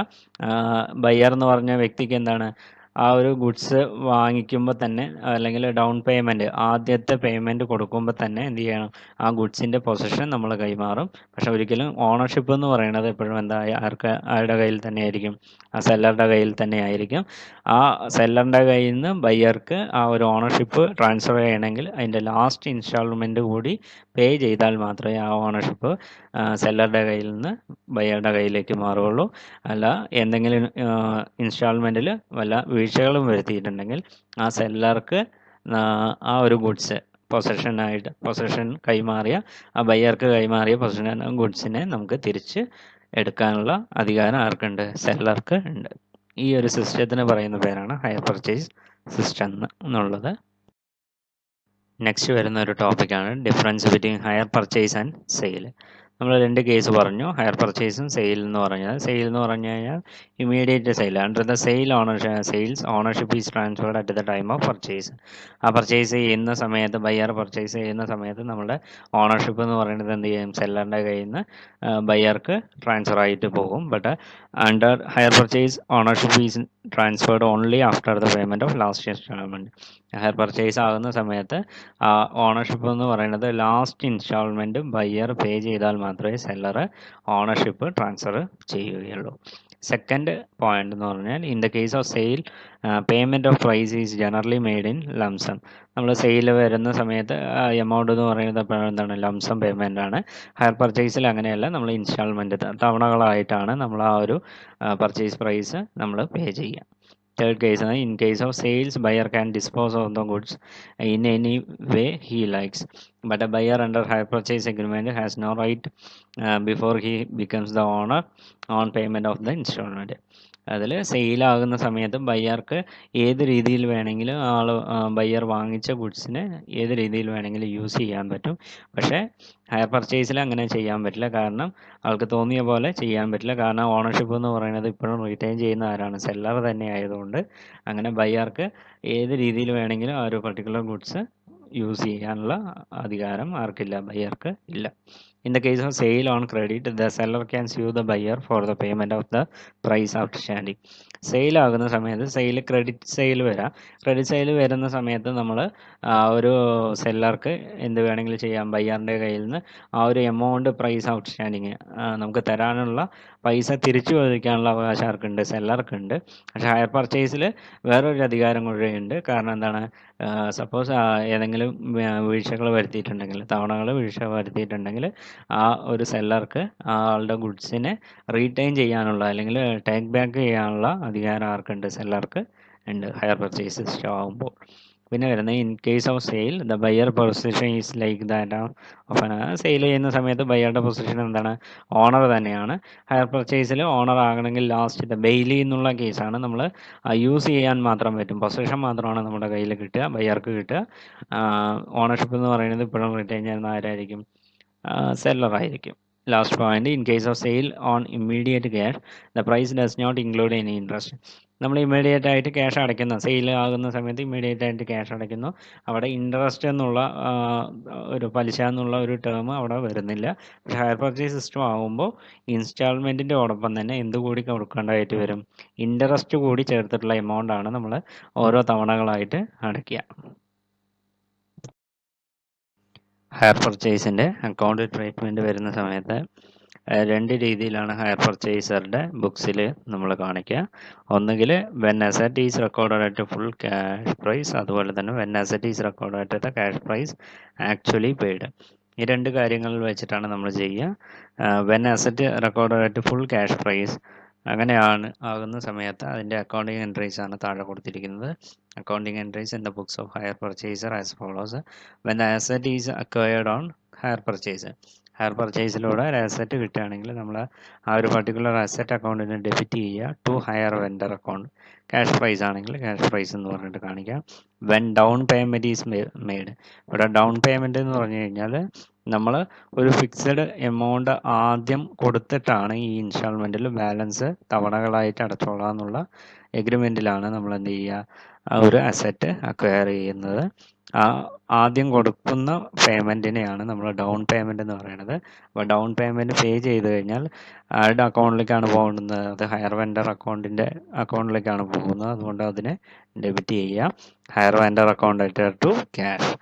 വെൻ ഇൻട്രസ്റ്റ് ബിക്കം ഡ്യൂ, നമുക്കറിയാം ഈ ഇൻസ്റ്റാൾമെൻറ്റിൻ്റെ ഓരോ ഇൻസ്റ്റാൾമെൻറ്റ് എമൗണ്ടിൻ്റെ കൂടെയും ഓരോ വർഷവും നമ്മൾ ഇൻട്രസ്റ്റ് ആഡ് ചെയ്യും. അങ്ങനെ ഇൻട്രസ്റ്റ് ഡ്യൂ ആകുന്ന സമയത്ത് ഉള്ള എൻട്രിയാണ് interest account to hire vendor. പിന്നെ വരുന്നത് ഇൻസ്റ്റാൾമെൻറ്റ് പേ ചെയ്യുമ്പോഴുള്ള entry hire vendor account to cash account. പിന്നെ when depreciation is charged on asset, നമ്മളൊരു അസറ്റ് അക്വയർ ചെയ്ത് കഴിഞ്ഞാൽ ഓരോ വർഷവും അതിൻ്റെ ഡിപ്രിസിയേഷൻ കാണിക്കേണ്ടതായിട്ട് വരും. അങ്ങനെ കാണിക്കുന്നുള്ള entry depreciation account to asset account. For closing interest, നമ്മൾ ഇൻട്രസ്റ്റ് ഡ്യൂ ആകുന്ന എൻട്രി എഴുതി. ഇനി പേ ചെയ്യുമ്പോഴുള്ള entry profit and loss account to interest account. അതുപോലെ തന്നെ ഡിപ്രിസിയേഷൻ ഡ്യൂ ആകുന്ന എൻട്രി എഴുതി അത് ക്ലോസ് ചെയ്യാൻ വേണ്ടിയിട്ട് profit and loss account to depreciation account. ഇത്രയും കാര്യങ്ങളാണ് ഹയർ പർച്ചേസിൻ്റെ അക്കൗണ്ടിൽ ബുക്സിലേക്ക് വരുന്ന സമയത്ത്. ഇനി in the books of hire വെൻഡറിലേക്ക് വരുന്ന സമയത്ത് when the asset is sold, asset വിൽക്കുന്ന സമയത്തുള്ള entry hire purchase account to hire purchase sales account. പിന്നെ വരുന്നത് ഡൗൺ പേയ്മെൻറ്റ് റിസീവ് ചെയ്യുമ്പോൾ entry cash account to hire purchase. Interest become due hire purchase account to interest account. When instalment paid cash account to hire purchaser account. For closing interest account to profit and loss account. ഇത്രയും journal entries ആണ് സാധാരണ വരിക. അപ്പോൾ problem വരുന്ന സമയത്ത് എക്സാമിൻ്റെ point of വ്യൂവിൽ എപ്പോഴും ചോദിക്കുന്ന ഒരു ചോദ്യമാണ്. ഈ ഹയർ പർച്ചേസിൻ്റെയൊക്കെ ചോദിക്കാൻ ചാൻസ് കൂടുതലാണ്. അപ്പോൾ ഈ എൻട്രി എപ്പോഴും ഓർത്ത് വയ്ക്കുക. ഒരു അസറ്റ് അക്വയർ ചെയ്യുമ്പോൾ എൻട്രി, ഡൗൺ പേയ്മെൻറ്റ് ചെയ്യുമ്പോൾ എൻട്രി, ഇൻട്രസ്റ്റ് ഡ്യൂ ആകുന്ന എൻട്രി, ഇൻസ്റ്റാൾമെൻറ്റ് പേ ചെയ്യുന്ന എൻട്രി, ഡിപ്രിസിയേഷൻ ഡ്യൂ ആകുന്നത്, അത് ക്ലോസ് ചെയ്യുന്ന 2 എൻട്രി. ഇത്രയും കാര്യങ്ങളാണ് അതിൽ വരുന്നത്. ഒരു പ്രോബ്ലം നോക്കുക. On 1st January 2014, A Limited purchased from B Limited 5 trucks under hire purchase system, rupees 50,000 being paid on delivery and the balance in 5 installment of rupees 75,000 each, payable annually on 31st December. The vendor charges 5% per annum interest on yearly balances. The cash price of 5 trucks was rupees 3,75,000. Show necessary journal entries. Show how this transaction should be recorded in the books of A Limited. If A Limited writes of depreciation at 10% per annum on the written down value. അപ്പോൾ journal എൻട്രിയോടൊപ്പം തന്നെ journal entry നമ്മൾ എഴുതാതെ തന്നെ നമുക്ക് direct അക്കൗണ്ടിലേക്ക് ledger അക്കൗണ്ടിലേക്ക് കിടക്കാം. അപ്പോൾ എപ്പോഴും ജേണൽ എൻട്രി ഓർത്ത് വെക്കുക. ഇത്ര എൻട്രിയാണ് ഓരോ വർഷവും വരുന്നത്. അപ്പോൾ in the books of A limited, അതായത് ഹയർ പർച്ചേസറുടെ ബുക്സിൽ വരുന്ന ആദ്യ entry asset account, trucks account. ഇവിടെ 5 ട്രക്കാണ് വാങ്ങിച്ചിരിക്കുന്നത്. അപ്പോൾ ട്രക്സ് അക്കൗണ്ട് എന്ന് കാണിക്കുക. പിന്നെ debit side 2014 January 1 to B limited എന്ന് പറഞ്ഞാൽ ഹയർ വെൻഡറാണ്. അപ്പോൾ ബി ലിമിറ്റഡ് 3,75,000. അതിൻ്റെ ടോട്ടൽ ക്യാഷ് പ്രൈസ് 5 ട്രക്കിൻ്റെ 3,75,000 തന്നിട്ടുണ്ട്. ഇനി അസറ്റിനെ ക്ലോസ് ചെയ്യുന്ന എൻട്രി എന്ന് പറഞ്ഞാൽ സാധാരണ ഡിപ്രിസിയേഷൻ മാത്രമാണ് ചാർജ് ചെയ്യുക. ബാലൻസിന് നമ്മൾ എന്ത് ചെയ്യുക, ബാലൻസ് എമൗണ്ട് കാണിക്കുക. ഇത് റിട്ടേൺ ഡൗൺ വാല്യൂ ആയതുകൊണ്ട് അത് പ്രോബ്ലത്തിൽ തന്നിട്ടുണ്ട്. അപ്പോൾ നോക്കുക, ഡിപ്രിസിയേഷൻ എന്ന് പറയുന്നത് 3,75,000 ഡിപ്രിസിയേഷൻ 10%. 10% കാണിക്കുക 37,500. ബൈ ബാലൻസ് ക്യാരി ഡൗൺ എന്ന് പറഞ്ഞിട്ട് 3,37,500. അതിനെ നമ്മൾ എന്ത് ചെയ്യുക, നെക്സ്റ്റ് ഇയറിലേക്ക് 2015 January 1 ബ്രോഡ് ഓൺ ചെയ്തിടുക 3,37,500. ആ വർഷത്തെ എൻട്രി എന്ന് പറഞ്ഞാൽ ആകെ ഡിപ്രിസിയേഷൻ എമൗണ്ട് കണ്ടുപിടിക്കുക. ഡിപ്രിസിയേഷൻ അപ്പോൾ എടുക്കേണ്ടത് 3,75,000 എന്നല്ല, റിട്ടേൺ ഡൗൺ വാല്യൂ എന്ന് പറഞ്ഞാൽ ഒരു വർഷത്തെ ഡിപ്രിസിയേഷൻ കഴിഞ്ഞിട്ടുള്ള എമൗണ്ട്, അതിനെയാണ് റിട്ടേൺ ഡൗൺ വാല്യൂ എന്ന് പറയുന്നത്. ആ എമൗണ്ടിന് മേലെയാണ് നമ്മൾ ഡിപ്രിസിയേഷൻ വേണ്ടി ചാർജ് ചെയ്യുന്നത്. അതുകൊണ്ട് തന്നെ 3,37,500ൻ്റെ 10%, അതാണ് 33,750. ബാലൻസ് 3,37,500. അത് ബ്രോഡ് ഓൺ ചെയ്തു. ഇനി 2016 ഡിപ്രിസിയേഷൻ 30,380. 3,37,500 ചെയ്ത് കഴിഞ്ഞാൽ 3,30,380 കിട്ടും. ബാലൻസ് 2,73,370. 2017 ഡിപ്രിസിയേഷൻ 27,340. ബാലൻസ് ചെയ്യുമ്പോൾ 2,46,030. പിന്നെ ലാസ്റ്റ് വർഷത്തെ ഡിപ്രിസിയേഷൻ എത്രയാണ്? 24,600. അപ്പോൾ ബാലൻസ് 2,21,430. അതിനെ നെക്സ്റ്റ് ഇയറിലേക്ക് എന്ത് ചെയ്യുക? ബ്രോഡ് ഓൺ ചെയ്തിടുക. അപ്പോൾ ട്രക്സ് അക്കൗണ്ട് നമ്മൾ എന്ത് ചെയ്തു? ക്ലോസ് ചെയ്തു. ഇനി വരുന്നത് B limited account. B limited account എന്ന് പറഞ്ഞാൽ ഹയർ വെൻഡർ അക്കൗണ്ട്. അതിൽ ഹയർ വെൻഡർ അക്കൗണ്ട് ആദ്യം നമ്മൾ എന്ത് ചെയ്യണം? ട്രക്ക് പേ ചെയ്തിട്ട് എമൗണ്ട് കാണിക്കുക, ക്യാഷ് പ്രൈസ് ആദ്യം കാണിക്കുക, പിന്നെ ഓരോ വർഷവും നമുക്ക് കിട്ടുന്ന ഇൻസ്റ്റാൾമെൻറ്റ് അതുപോലെ തന്നെ ഇൻട്രസ്റ്റ് കൂടിയുള്ള എമൗണ്ട് എത്രയാണെന്നുള്ളത് നോക്കാം. അപ്പോൾ ജനുവരി 1 നമ്മൾ ട്രക്ക് കൊടുത്തത്. അപ്പോൾ ബൈ ട്രക്ക് എന്ന് പറഞ്ഞിട്ട് അതിൻ്റെ ക്യാഷ് പ്രൈസ് കാണിക്കുക എത്രയാണ്? 3,75,000 രൂപ ക്രെഡിറ്റ് സൈഡ് കാണിക്കുക. ഇനി നമുക്ക് കിട്ടാനുള്ള ഇൻട്രസ്റ്റ് ഡ്യൂ ആകുന്ന എമൗണ്ട് ബൈ ഇൻട്രസ്റ്റ് ഡ്യൂ എത്രയാണ്? 16,250. അത് 5% ഇൻട്രസ്റ്റ് റേറ്റ് അവിടെ തന്നിട്ടുണ്ട്. ആ 16,250. ഇനി ഡെബിറ്റ് സൈഡിലേക്ക് വരിക. ആദ്യം വരുന്ന എൻട്രി ടു ക്യാഷ് എന്ന് പറയുന്നത് ഇവിടെ എന്താണ്? ഡൗൺ പേയ്മെൻ്റ് ആണ്. നമ്മൾ ഇവിടെ ഹയർ പർച്ചേസ് എന്ന് പറഞ്ഞാൽ എ ലിമിറ്റഡ് ആദ്യം 5 ട്രക്ക് വാങ്ങുന്ന സമയത്ത് ഡൗൺ പേയ്മെൻ്റ് ആയിട്ട് 50,000 രൂപ കൊടുത്തിട്ടാണ് ഈ 5 ട്രക്ക് വാങ്ങിച്ചിരിക്കുന്നത്. ആദ്യം കൊടുക്കുന്ന എമൗണ്ടാണ് 50,000. അതിനെയാണ് ഡൗൺ പേയ്മെൻ്റ് എന്ന് പറയുന്നത്. അല്ലെങ്കിൽ ഡൗൺ പേയ്മെൻ്റ് എന്ന് പറഞ്ഞാൽ തന്നിട്ടുണ്ടാകും. അപ്പോൾ ടു ക്യാഷ് എന്ന് പറഞ്ഞാൽ 50,000 കാണിക്കുക. പിന്നെ വരുന്നത് ടു ക്യാഷ് 75,000. ഇവിടെ 75,000 എന്ന് പറയുന്നത് എന്താണ്? ഇൻസ്റ്റാൾമെൻറ്റ് പെയ്ഡ് എമൗണ്ട് ആണ്. ഇൻസ്റ്റാൾമെൻറ്റ് എത്രയാണ് അടയ്ക്കേണ്ടത്? 75,000 രൂപയാണ്. അത് ആ എമൗണ്ടാണ് അവിടെ കാണിക്കുന്നത്. 5 ഇൻസ്റ്റാൾമെൻറ്റ് 75,000 രൂപ വെച്ചിട്ടാണ് കൊടുക്കേണ്ടതെന്ന് പറഞ്ഞ് തന്നിട്ടുണ്ട്. അത് കാണിക്കുക. അപ്പോൾ ഇനി എന്ത് ചെയ്യുക? ബാലൻസ് ചെയ്തിടുക. ബാലൻസ് ചെയ്യുന്ന സമയത്ത് 2,66,250 വരും. അത് നെക്സ്റ്റ് ഇയറിലേക്ക് എന്ത് ചെയ്യാം? ബ്രോഡ് ഓൺ ചെയ്തിടുക. അതിൽ ഇൻട്രസ്റ്റ് ഡ്യൂ ആകുന്ന എമൗണ്ട് എത്രയാണെന്ന് നോക്കുക. ഇൻട്രസ്റ്റ് ഡ്യൂ അതിൻ്റെ മേലെയാണ് നമ്മൾ എന്ത് ചെയ്യണത്? ഇൻട്രസ്റ്റ് കണ്ടുപിടിക്കുക. 13,310 ആ വർഷത്തെ. ടു ക്യാഷ് എന്ന് പറയുന്നത് ഓരോ വർഷവും കൊടുക്കുന്ന ഇൻസ്റ്റാൾമെൻറ്റ് 75,000. ബാലൻസ് 2,04,560. ബ്രോഡ് ഓൺ ചെയ്തിടുക. ആ വർഷത്തെ ഇൻട്രസ്റ്റ് 10,230. ബാലൻസ് എന്ന് പറയുന്നത് 1,39,790 വരും. നെക്സ്റ്റ് ഇയറിലേക്ക് ബ്രോഡ് ഓൺ ചെയ്തിടുക. Next year interest 6,990. Balance 71,780. Last വർഷത്തിലേക്ക് ബാലൻസ് ചെയ്തിടുക 71,780. ഇൻട്രസ്റ്റ് എന്ന് പറയുന്നത് ലാസ്റ്റ് ഇൻസ്റ്റാൾമെൻറ്റ് എത്രയാണ്? 75,000 തന്നെയാണ്. അപ്പോൾ ബാലൻസ് എമൗണ്ട് എത്രയാണ്? 3,220 ബാലൻസ് ഇൻട്രസ്റ്റ് വരുന്നത്.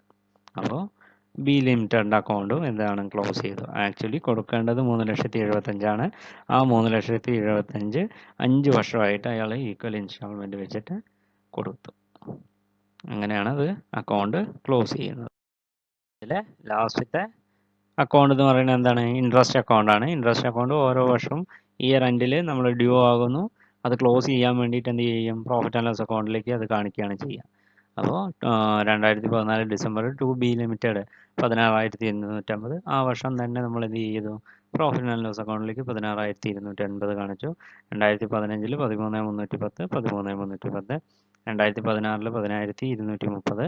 അതിന് profit and loss account close ചെയ്യുക 10,230. 2017 6,990 അത് ക്ലോസ് ചെയ്തിടുക. ലാസ്റ്റ് വർഷത്തെ 3,220 അതെന്ത് ചെയ്യുക? പ്രോഫിറ്റ് ആൻഡ് ലോസ് അക്കൗണ്ടിലേക്ക് നമ്മൾ അഡ്ജസ്റ്റ് ചെയ്ത് ഇടുക. നെക്സ്റ്റ് അതിനോട് അനുബന്ധമായിട്ട് വരുന്ന ഒരു ടോപ്പിക്കാണ് കാൽക്കുലേഷൻ ഓഫ് ഇൻട്രസ്റ്റ് എന്ന് പറയുന്നത്.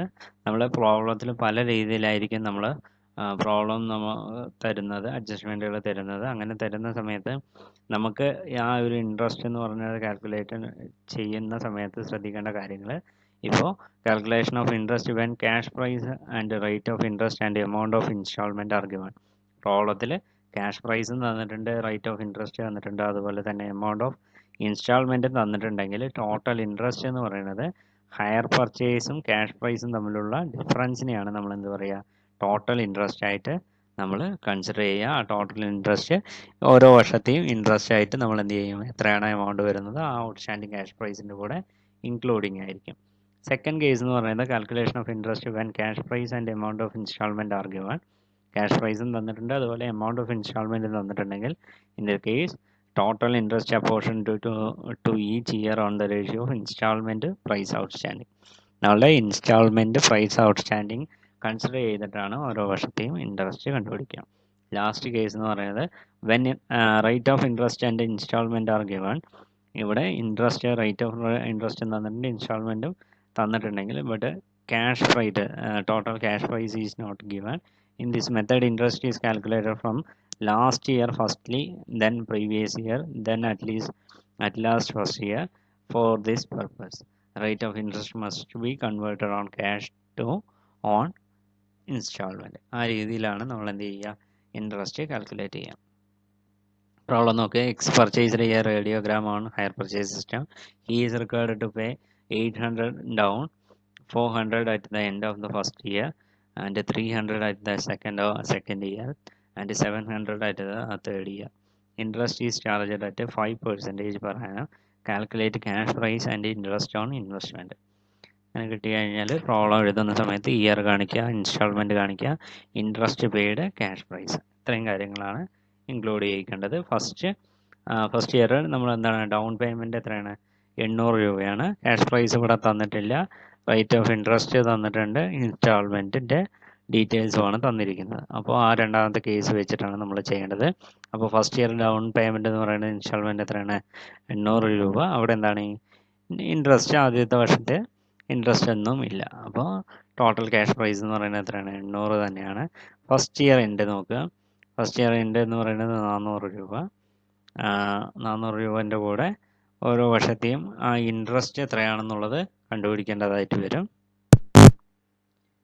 ഈ ഒരു പർട്ടിക്കുലർ പ്രോബ്ലത്തിൽ റേറ്റ് ഓഫ് ഇൻട്രസ്റ്റ് തന്നിട്ടുണ്ട്, അതുപോലെ തന്നെ ഇൻസ്റ്റാൾമെൻറ്റുമാണ് തന്നിരിക്കുന്നത്. ക്യാഷ് പ്രൈസ് തന്നിട്ടില്ല. അപ്പോൾ നമ്മൾ ക്യാഷ് പ്രൈസ് കണ്ടുപിടിക്കാൻ വേണ്ടിയിട്ട് ലാസ്റ്റ് ഇയറിൽ ആദ്യം കണ്ടുപിടിച്ചിട്ട് അതിൻ്റെ പ്രീവിയസ് ഇയർ ആഡ് ചെയ്തിട്ടാണ് നമ്മൾ എമൗണ്ട് കണ്ടുപിടിക്കുക. അപ്പോൾ പ്രോബ്ലം എഴുതുന്ന സമയത്ത് ഇയർ കാണിക്കുക, ഇൻസ്റ്റാൾമെൻറ്റ് കാണിക്കുക, ഇൻട്രസ്റ്റ് പെയ്ഡ് കാണിക്കുക, ക്യാഷ് പ്രൈസ്, 4 കോളം വരയ്ക്കുക. ആദ്യം ചെയ്യേണ്ടത് ഫസ്റ്റ് ഇയർ ഡൗൺ പേയ്മെൻറ്റ് എഴുതുക, പിന്നെ first year end, second year, third year. അതിൽ ഇൻസ്റ്റാൾമെൻറ്റ് എമൗണ്ട് ആണ് നമുക്ക് പ്രോബ്ലത്തിൽ തന്നിരിക്കുന്നത്. അപ്പോൾ ആ ഇൻസ്റ്റാൾമെൻറ്റ് എമൗണ്ട് മുഴുവനായിട്ട് എഴുതുക. ഡൗൺ പേയ്മെൻറ്റ് 800, ഫസ്റ്റ് ഇയറിൽ 400, സെക്കൻഡ് ഇയറിൽ 300, തേർഡ് ഇയറിൽ 700 രൂപ. ഇതാണ് നമുക്ക് തന്നിരിക്കുന്നത്. ഇൻട്രസ്റ്റ് പെയ്ഡ് എമൗണ്ട് നമ്മൾ ഇനി കണ്ടുപിടിക്കണം. അപ്പോൾ കണ്ടുപിടിക്കുന്ന സമയത്ത് ഏറ്റവും ലാസ്റ്റ് നിന്ന് വരിക, തേർഡ് ഇയറിൽ 700 രൂപ. 700 ഇൻറ്റു 5% ഇൻട്രസ്റ്റ് റേറ്റ്. അപ്പോൾ അതിൻ്റെ വാല്യൂ കണ്ടുപിടിക്കാൻ 700 ഇൻറ്റു 5/105. അത് ചെയ്ത് കഴിഞ്ഞാൽ ഇൻട്രസ്റ്റ് എന്ന് പറയുന്നത് 33 രൂപ. കാരണം ഈ 700 രൂപ ഇൻസ്റ്റാൾമെൻറ്റ് എന്ന് പറയുന്നത് ഇൻട്രസ്റ്റ് കൂടി ഇൻക്ലൂഡിങ് ആയതുകൊണ്ട് ആ ഇൻട്രസ്റ്റ് എമൗണ്ടിനെ പുറത്തെടുക്കാൻ വേണ്ടിയിട്ടാണ് നമ്മൾ 5/105 ചെയ്ത് കഴിഞ്ഞാൽ ഓട്ടോമാറ്റിക്കലി ഇൻട്രസ്റ്റ് എമൗണ്ട് തനിച്ച് കിട്ടും. അതാണ് 33 രൂപ. അപ്പോൾ ആ 700 രൂപയിൽ നിന്ന് 33 രൂപ മൈനസ് ചെയ്തിട്ട് ക്യാഷ് പ്രൈസ് 667 രൂപയായിട്ട് വരും. ഇനി സെക്കൻഡ് ഇയറിലേക്ക് വരിക. തൊട്ട് മുകളിലുള്ള സെക്കൻഡ് ഇയറിൽ 300 രൂപയാണ് ഇൻസ്റ്റാൾമെൻറ്റ്. അപ്പോൾ നമ്മൾ എന്ത് ചെയ്യുക, ഇൻട്രസ്റ്റ് പെയ്ഡ് കണ്ടുപിടിക്കാം. 300 പ്ലസ് ഈ കഴിഞ്ഞ വർഷത്തെ ക്യാഷ് പ്രൈസ് നോക്കുക, 667 ഇൻറ്റു 5/105. അത് ചെയ്ത് കഴിഞ്ഞാൽ 46 രൂപ ഇൻട്രസ്റ്റ് കിട്ടും. ആ 46 രൂപ 300 മൈനസ് ചെയ്യുക, 254 രൂപ ക്യാഷ് പ്രൈസ്. ഇനി ഫസ്റ്റ് ഇയറിലേക്ക് വരുന്ന സമയത്ത് ഇൻസ്റ്റാൾമെൻറ്റ് 400 ആണ്. അപ്പോൾ ആ 400 ആഡ് ചെയ്യുക. 400 plus 2 cash prize, 254 plus 667 into 5/105 ചെയ്യുമ്പോൾ 63 രൂപ ഇൻട്രസ്റ്റ് കിട്ടും. അത് 400 രൂപ ഇൻസ്റ്റാൾമെൻറ്റ് എമൗണ്ടിൽ നിന്ന് മൈനസ് ചെയ്താൽ കിട്ടുന്നതാണ് ക്യാഷ് പ്രൈസ് 337. പിന്നെ ലാസ്റ്റ് വരുന്നത് ഡൗൺ പേയ്മെൻ്റ് ആണ്. അത് ഡൗൺ പേയ്മെൻറ്റിൽ ഇൻട്രസ്റ്റ് ഒന്നും കൊടുക്കേണ്ട കാര്യമില്ല. അപ്പോൾ ക്യാഷ് പ്രൈസ് ഇൻട്രസ്റ്റിൻ്റെ അവിടെ നോ ഇൻട്രസ്റ്റ് കാണിക്കുക, ക്യാഷ് പ്രൈസ് 800 രൂപ. അതിന് എന്ത് ചെയ്യുക, ക്യാഷ് പ്രൈസിൻ്റെ ടോട്ടൽ ചെയ്യുക. 2058 രൂപയാണ് ക്യാഷ് പ്രൈസ് വരുന്നത്. അപ്പോൾ ഇങ്ങനെയുള്ള ഷോർട്ട് ആൻസർ ടൈപ്പ് ക്വസ്റ്റ്യൻസും നമുക്ക് കിട്ടാറുണ്ട്. അപ്പോൾ ഓർത്ത് വയ്ക്കുക, ഈ ഇൻട്രസ്റ്റ് കണ്ടുപിടിക്കുന്നതിൽ cash price, rate of interest, അതുപോലെ തന്നെ ഇൻസ്റ്റാൾമെൻറ്റ് എമൗണ്ട് തന്നിട്ടുണ്ടെങ്കിൽ ഹയർ പർച്ചേസും ക്യാഷ് പ്രൈസും തമ്മിലുള്ള ഡിഫറൻസിനെയാണ് നമ്മൾ ടോട്ടൽ ഇൻട്രസ്റ്റ് ആയിട്ട് കൺസിഡർ ചെയ്യുക. അല്ലെങ്കിൽ cash prize amount of instalment തന്നിട്ടുണ്ടെങ്കിൽ ടോട്ടൽ ഇൻട്രസ്റ്റ് എന്ന് പറയുന്നത് ആ ഇൻസ്റ്റാൾമെൻറ്റ് പ്രൈസ് ഔട്ട്സ്റ്റാൻഡിങ് എത്രയാണോ വരുന്നത് ആ എമൗണ്ടാണ് വരിക. പിന്നെ ലാസ്റ്റ് കേസ് എൻ്റെ എക്സാമ്പിളാണ് നമ്മളിപ്പോൾ പറഞ്ഞത്. ഇനി അതിലെ നെക്സ്റ്റ് ടോപ്പിക്കാണ് default and repossession. When hire purchase is not able to make the payment in time, then default is committed by him and the owner takes back the possession of goods. There are two possibilities when seller takes back the possession of complete goods when seller takes possession of only part of the total assets sold, or when seller takes back the possession of complete goods. In the case of accounting treatment, is as follows. Default and reposition വേറെ ഒന്നുമില്ല. Higher purchaser ഏതെങ്കിലും ഒരു വ്യക്തി, നമ്മളെ buyer എന്ന് പറഞ്ഞ സെല്ലറുടെ നിന്ന് വാങ്ങിച്ച ബയ്യർ എന്ന് പറഞ്ഞ വ്യക്തി ഏതെങ്കിലും പേയ്മെൻറ്റ് കറക്റ്റ് സമയത്ത് പേ ചെയ്യാൻ വീഴ്ച വരുത്തിയിട്ടുണ്ടെങ്കിൽ ഓട്ടോമാറ്റിക്കലി ആ സെല്ലർക്ക് അല്ലെങ്കിൽ ഓണർ എന്ന് പറയുന്നത് ഇവിടെ സെല്ലറാണ്, ആ സെല്ലർ ഹയർ വെൻഡർക്ക് ആ ഒരു ഗുഡ്സിൻ്റെ പൊസഷൻ തിരിച്ചെടുക്കാനുള്ള അധികാരം ഉണ്ടെന്ന് പറഞ്ഞു. അത് രണ്ട് രീതിയിലാണ് വരിക. ഒന്നുകിൽ കംപ്ലീറ്റ് ഗുഡ്സിൻ്റെയും പൊസഷൻ ടേക്സ് ബാക്ക് ചെയ്യും സെല്ലർ, അല്ലാന്നുണ്ടെങ്കിൽ only A part of the total asset. ഇപ്പോൾ കഴിഞ്ഞ പ്രോബ്ലത്തിന് മുൻപിലുള്ളതിൽ പറഞ്ഞു 5 ട്രക്കാണ് വാങ്ങിച്ചിരിക്കുന്നതെന്ന് പറഞ്ഞു. അപ്പോൾ 5 ട്രക്കിൽ ഒരു 3 ട്രക്ക് വരെയൊക്കെ കറക്റ്റ് പേയ്മെൻറ്റ് നടത്തി ലാസ്റ്റ് 2 ട്രക്കിൻ്റെ പേയ്മെൻറ്റാണ് അവിടെ നിൽക്കുന്നതെങ്കിൽ ആ 2 ട്രക്ക് മാത്രം തിരിച്ചെടുത്ത് ബാലൻസ് 3 ട്രക്ക് ബയ്യർക്ക് കൊടുക്കാമെന്നുള്ള രീതിയിൽ. അപ്പോൾ അങ്ങനെ 2 രീതിയിലാണ് നമ്മൾ ഡിഫോൾട്ട് അല്ലെങ്കിൽ റീപൊസിഷൻ വരുന്നത്. അതിൻ്റെ അക്കൗണ്ടിങ് ട്രീറ്റ്മെൻറ്റ് നോക്കാം. ഇവിടെ ഡിഫോൾട്ട് അല്ലെങ്കിൽ റീപൊസിഷൻ വരുന്ന സമയത്ത് പർച്ചേസറുടെ ബുക്സിലും അതുപോലെ തന്നെ വെൻഡറുടെ ബുക്കിലും വരുന്ന ഡിഫറൻസ് ആണ് പറയുന്നത്. In the books of purchaser all entries are passed as usual up to the date of default. ആ ഡിഫോൾട്ട് വരുത്തുന്നത് വരെയുള്ള എൻട്രീസ് മുഴുവൻ യൂഷ്വലി കൊടുക്കുന്ന പോലെ തന്നെ കൊടുക്കുക. Second one, buyer closes the account of seller by passing the entry. ആ ബയ്യറിൻ്റെ അക്കൗണ്ട് ക്ലോസ് ചെയ്യാൻ വേണ്ടിയിട്ട് ഒരു എൻട്രി പാസ് ചെയ്യും. Hire vendor account to asset account. Any balance left in asset account is closed by transferring to profit and loss account. ഏതെങ്കിലും അസറ്റിൻ്റെ balance വല്ലതും ഉണ്ടെങ്കിൽ ആ എമൗണ്ടിനെ നമുക്ക് പ്രോഫിറ്റ് ആൻഡ് ലോസ് അക്കൗണ്ടിലേക്ക് ട്രാൻസ്ഫർ ചെയ്യുകയാണ് ചെയ്യുക. ഇനി ഇൻ ദ ബുക്സ് ഓഫ് സെല്ലറിൽ നമ്മൾ ഡിഫോൾട്ട് വരുത്തുന്നത് വരെയുള്ള എൻട്രീസ് സെയിം തന്നെയാണ്. പിന്നെ seller closes the purchaser account by passing repossessed goods account to hire purchaser. Repossessed goods account or goods returned account is debited with all expense incurred, and the resale price is credited if any balance is transferred to profit and loss account. ഈ റീപ്രോസസ്ഡ് ഗുഡ്സിൽ തന്നെ അതിൽ വരുന്ന എക്സ്പെൻസുകളെല്ലാം മുഴുവൻ meet ചെയ്ത് അത് resale ചെയ്യണമെങ്കിൽ ആ resale price കൂടി കൺസിഡർ ചെയ്ത് വല്ല ക്രെഡിറ്റും ഉണ്ടെങ്കിൽ ആ അക്കൗണ്ടിൽ ക്രെഡിറ്റ് ഉണ്ടെങ്കിൽ അതിനെ നമ്മൾ ഏതിലേക്ക് മാറ്റും? പ്രോഫിറ്റ് ആൻഡ് ലോസ് അക്കൗണ്ടിലേക്ക് ട്രാൻസ്ഫർ ചെയ്യുകയാണ് ചെയ്യുക. When seller takes possession of the total asset sold.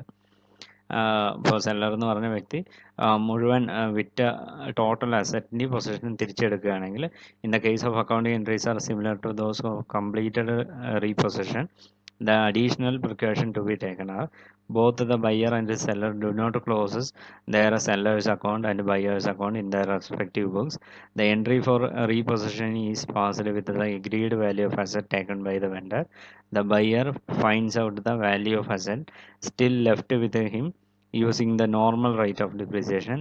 This account shows the balance of asset which is left to him. After crediting the asset account with the value of asset taken away by the seller and after keeping the balance sheet asset left, the difference by the asset account is transferred to profit and loss account. ഇനി next വരുന്ന ടോപ്പിക്കാണ് ഈ third മൊഡ്യൂളിൽ instalment system എന്ന് പറയുന്നത്. It is a system of sale in which the price of the article is paid in installment along with the interest on unpaid balance. Under this system, the buyer gets the possession and ownership of the goods at the time of signing agreement. നമ്മൾ higher പർച്ചേസിലാകുന്ന സമയത്ത് നമുക്ക് possession മാത്രമേ ബയ്യർക്ക് കിട്ടുകയുള്ളൂ. Ownership അപ്പോഴും സെല്ലറിൻ്റെ കയ്യിൽ തന്നെ return ചെയ്ത് വെക്കുകയാണ് ചെയ്യുക.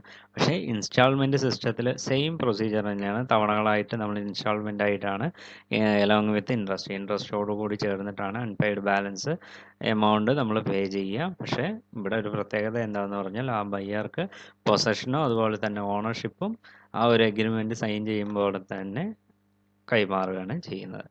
ഇനി ബുക്സ് ഓഫ് ബയ്യർ അതുപോലെ തന്നെ books of seller.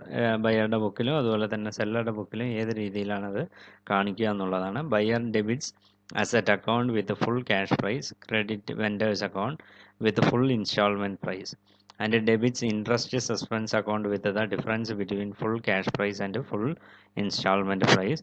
Interest is debited to interest suspense account, not interest account.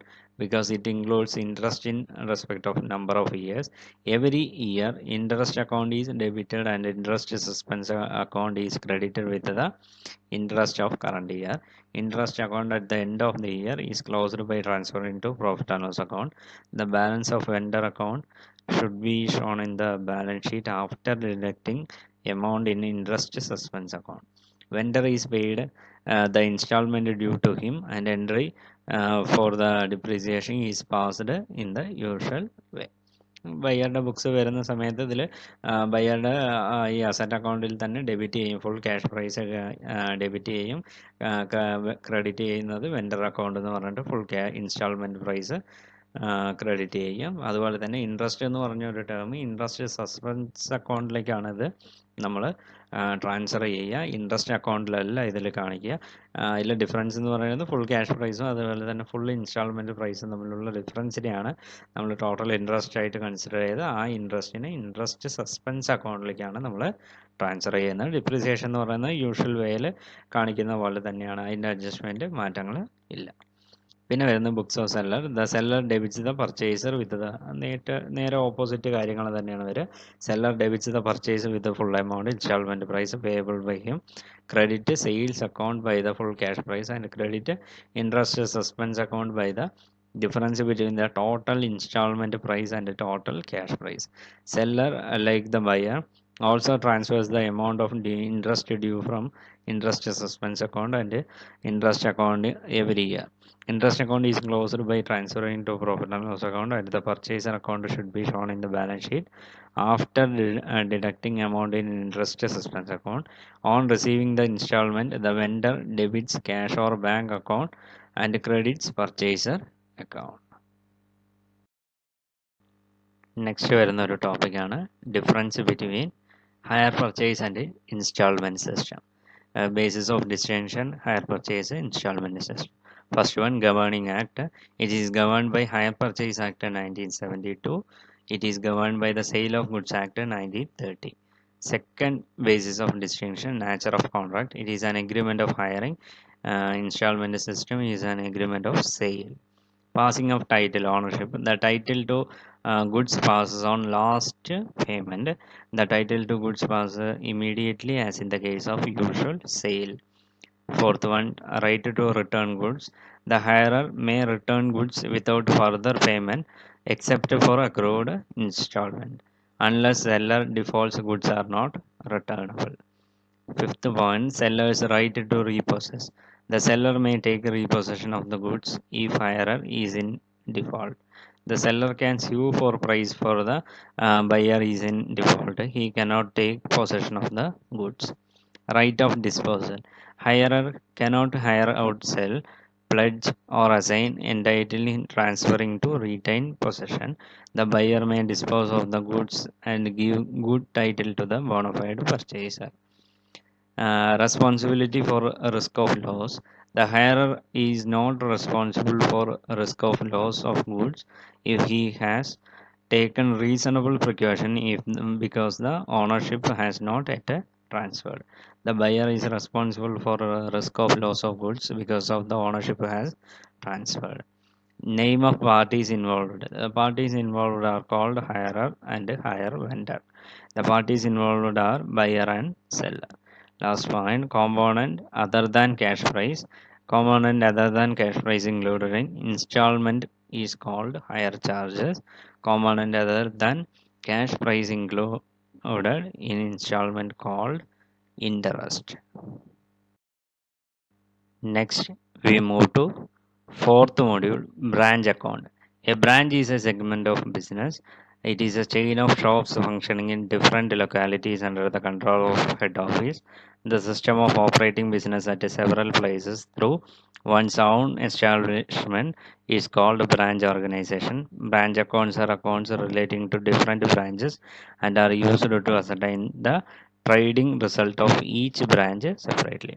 Branch account എന്ന് പറയുന്നത് ഒരു സെപ്പറേറ്റ് സെഗ്മെൻ്റ് ആണ്, ബിസിനസ്സിൻ്റെ ഒരു സെപ്പറേറ്റ് സെഗ്മെൻ്റ് ആണ്.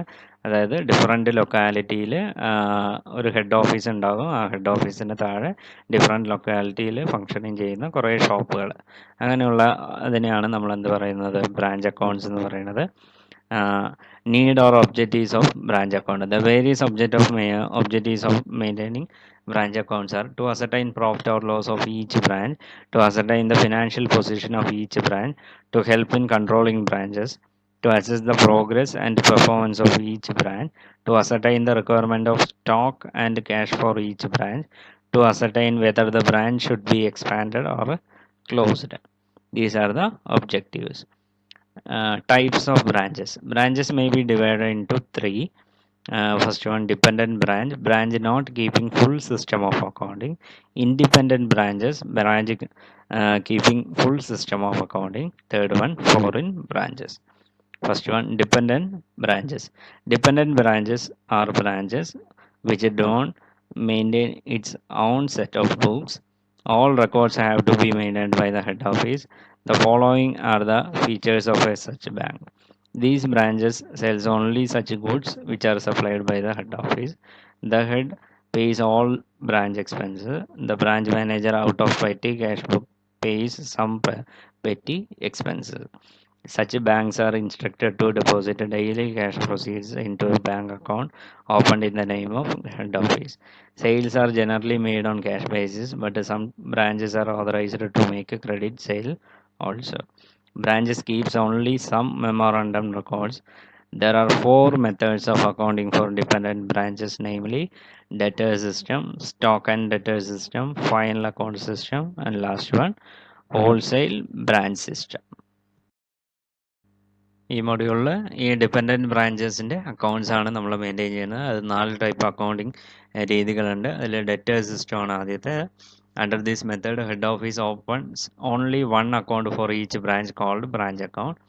It's purpose is to ascertain the profit or loss made by each branch. Such branch account is nominal in nature. Debtors സിസ്റ്റത്തിൽ ഒരു branch അക്കൗണ്ടാണ് അവിടെ മെയിൻറ്റെയിൻ ചെയ്യുന്നത്. അത് ഈസി ആയിട്ട് ഓരോ ബ്രാഞ്ചിനും കറക്റ്റ് പ്രോഫിറ്റ് ഓർ ലോസ് തീരുമാനിക്കുക അല്ലെങ്കിൽ അസർട്ടൈൻ ചെയ്യാൻ വേണ്ടിയിട്ടാണ് ഈ രീതി അവർ ഫോളോ ചെയ്യുന്നത്. Accounting entries are these are the accounting entries to record opening balance of branches. Branch account debtor to branch stock account to branch debtors to branch petty cash to branch other asset. To record opening balance of branch liabilities, branch liabilities account debtor to branch account. When goods are sent to branch account debtor to goods sent to branch account. For expense paid by the head office, branch account debtor to bank account. For remittance sent by the branch, bank account debtor to branch account. For the branch asset at a close branch asset account debtor to branch account. For the branch liabilities at a close, branch account debtor to branch liabilities. For transfer of profit of the branch account debtor to general profit and loss account. അങ്ങനെ എട്ട് entry ആണ്, general entry ആണുള്ളത്. ഇതിൻ്റെ ബേസിലാണ് നമ്മൾ എന്ത് ചെയ്യുക, account വരയ്ക്കുക, ലെജർ അക്കൗണ്ട് വരയ്ക്കുക. Specimen of A branch account is given. ഒരു ഫോർമാറ്റ് ഇവിടെ തന്നിട്ടുണ്ട്. നമ്മൾ മേലെ എഴുതിയ ആ ജേണൽ എൻട്രീൻ്റെ ബേസ് ചെയ്തിട്ടാണ് എഴുതുന്നത്. അപ്പോൾ ബ്രാഞ്ചിൻ്റെ അക്കൗണ്ടാണ് നമ്മൾ വരയ്ക്കുന്നതെങ്കിൽ നോക്കുക, branch account debtor to branch stock, branch debtors, branch petty cash, branch other asset. അത് മുഴുവൻ ഏതിലേക്കാണ് വരിക, അസറ്റ് സൈഡ് അല്ലെങ്കിൽ debit side to balance brought on എന്ന് പറഞ്ഞിട്ട് ആ എമൗണ്ട് മുഴുവനായിട്ട് കാണിക്കുക. ക്യാഷ്, സ്റ്റോക്ക്, ഡെറ്റേഴ്സ്, അതുപോലെ തന്നെ ക്രെഡിറ്റ് സൈഡ് വരുന്ന സമയത്ത് ബൈ ബാങ്ക് ക്യാഷ് റെമിറ്റ് ചെയ്തത് നമ്മൾ ബ്രാഞ്ചിൽ ഹെഡ് ഓഫീസിലേക്ക് അയക്കുന്ന തുക. അതുപോലെ തന്നെ റിട്ടേൺ ടു ഹെഡ് ഓഫീസ്, നമുക്ക് ഹെഡ് ഓഫീസ് തരുന്ന ഐറ്റത്തിൽ വല്ലതും റിട്ടേൺ പോയിട്ടുണ്ടെങ്കിൽ അതുപോലെ തന്നെ ബാലൻസ് ക്യാരി ഡൗൺ എത്രയാണ് വരുന്നത്. ഇനി ഡെബിറ്റ് സൈഡ് കുറച്ച് ഐറ്റം ഉണ്ട്. ഡെബിറ്റ് സൈഡ് വരുന്നത് ആ ഓപ്പണിംഗ് സ്റ്റോക്കുകൾ മുഴുവനായിട്ട് എടുത്തെഴുതുക, petty cash, fixed asset, prepaid expense. ഇനി വരുന്നത് to goods send to branch. ഇവിടെ ഓരോ അക്കൗണ്ടാണ് മെയിൻറ്റെയിൻ ചെയ്യുന്നത്. അപ്പോൾ ഹെഡ് ഓഫീസാണ് എല്ലാം തീരുമാനിക്കുന്നത്. അപ്പോൾ ഹെഡ് ഓഫീസ് ഈ ഓരോ ബ്രാഞ്ചിനും ഗുഡ്സ് സെൻഡ് ചെയ്യും. അങ്ങനെ ഗുഡ്സ് സെൻഡ് ചെയ്ത് കഴിഞ്ഞാൽ എഴുതേണ്ട എമൗണ്ടാണ് നമ്മളിവിടെ കാണിക്കേണ്ടത്. പിന്നെ വരുന്നത് ടു ബാങ്ക് അക്കൗണ്ട്. നമ്മൾ സാലറി, ബ്രാഞ്ച് എക്സ്പെൻസുകൾ മീറ്റ് ചെയ്യുന്നത് ആരായിരിക്കും, ഹെഡ് ഓഫീസാണ് മീറ്റ് ചെയ്യുന്നത്. അപ്പോൾ ആ എക്സ്പെൻസുകൾ ഏതൊക്കെയാണെന്നുള്ളത് ക്ലാസിഫൈ ചെയ്തിടുക. സാലറീസ് വരാം, റെൻറ്റ് വരാം, സൺട്രി എക്സ്പെൻസ്. പിന്നെ വരുന്നത് പ്രോഫിറ്റ് ഏതാണോ ഉള്ളത് അത് കണ്ടുപിടിക്കാനുള്ളത്. ക്രെഡിറ്റ് സൈഡ് വരിക, ആ ക്ലോസിംഗ് ബാലൻസുകൾ ഏതൊക്കെയാണുള്ളത്, cash, stock, debtors, petty cash, fixed asset, prepaid expense, ഇതിൻ്റെ എല്ലാം ക്ലോസിംഗ് ബാലൻസ് പ്രോബ്ലത്തിൽ തന്നിട്ടുണ്ടാകും. അതെടുത്ത് എഴുതുക. ഇനി എന്ത് ചെയ്യുക, ലോസ് ആണോ പ്രോഫിറ്റ് ആണോ എന്നുള്ളത് നോക്കുക. ഡെബിറ്റ് സൈഡാണ് കുറവെങ്കിൽ അത് പ്രോഫിറ്റ് ആയിരിക്കും, ക്രെഡിറ്റ് സൈഡാണ് കുറവെന്നെങ്കിൽ അത് ലോസ് ആയിരിക്കും. ഇത്രയും കാര്യങ്ങളാണ് അതിൽ ശ്രദ്ധിക്കാനുള്ളത്. ഇനി treatment of items in branch account. Branch expense paid by branch from out of petty cash. These need not be shown in the branch account. അതായത് ഏതെങ്കിലും പെറ്റി ക്യാഷ് അങ്ങനെയുള്ള കേസ് വരുന്ന സമയത്ത് ബ്രാഞ്ചിലെ എക്സ്പെൻസുകൾ മെറ്റ് ചെയ്ത് കഴിഞ്ഞാൽ ആ ബ്രാഞ്ച് അക്കൗണ്ടിലേക്ക് കൊണ്ടുവരേണ്ട കാര്യമില്ല. The opening balance of petty cash will appear on the debit side of profit and loss account. The check sent by the head office to the branch for petty expense will also appear on the debit side. The closing balance of petty cash book opening and plus amount sent by head office petty cash will appear on the credit side. If petty cash is maintained on the impress system, the actual expense incurred will be reimbursed and even after on the debit side of branch account as to bank account. Second one, depreciation on fixed asset. It is not shown in the branch account. The asset is shown on the credit side of credit side after deducting the amount of depreciation. Bad debts, discount allowed, etc. These need not be shown in the branch account but appear on the credit side of the debtors. Sales return from branch debtors. It will not appear on the branch account but appear on the credit side of the debtors account. Purchase of fixed asset by the branches. The fixed asset purchased by the branch should be treated as closing branch fixed asset and should be credited to branch account. First one, sale of fixed asset. The effect of this is to reduce the value of branch asset at a close and increase remittance from the branch in case the sale is for cash. If the sale is for credit, it will increase the debtors balance and instead of increase in remittance. Dependent ബ്രാഞ്ചിൻ്റെ account വരയ്ക്കുന്ന സമയത്ത് 4 type സിസ്റ്റമാണോ follow ചെയ്യുക. ഒന്ന്, debtors system ഉണ്ട്. ആ debtors സിസ്റ്റത്തിൽ വരുന്ന ഒരു പ്രോബ്ലമാണിത്. അതിൻ്റെ ഫോർമാറ്റ് എപ്പോഴും ഓർത്ത് വയ്ക്കുക. അതിൻ്റെ കണ്ടീഷൻ എന്താണെന്ന് പറഞ്ഞു കഴിഞ്ഞാൽ ഇതിൻ്റെ ബ്രാഞ്ചിലെ എല്ലാ എക്സ്പെൻസുകളും പെറ്റി എക്സ്പെൻസ് ഒഴിച്ച് ബാക്കിയുള്ള എല്ലാ കാര്യങ്ങളും മെറ്റ് ചെയ്യുന്നവരാണ് ഹെഡ് ഓഫീസ് ആയിരിക്കും മെയിൻറ്റെയിൻ ചെയ്യുന്നത്. പ്രോബ്ലം ഒന്ന് വായിച്ചിട്ട് നോക്കുക. Active Associates Mysore is having its branch in Mercara. Goods are invoiced to branch at a cost. Branch has been instructed to send all cash daily to the head office. All expenses of the branch are paid by the head office except petty expenses which are met by the branch. From the following particulars, prepare branch account in the name of in the books of active associates Mysore. Balances on the 1st January 2018.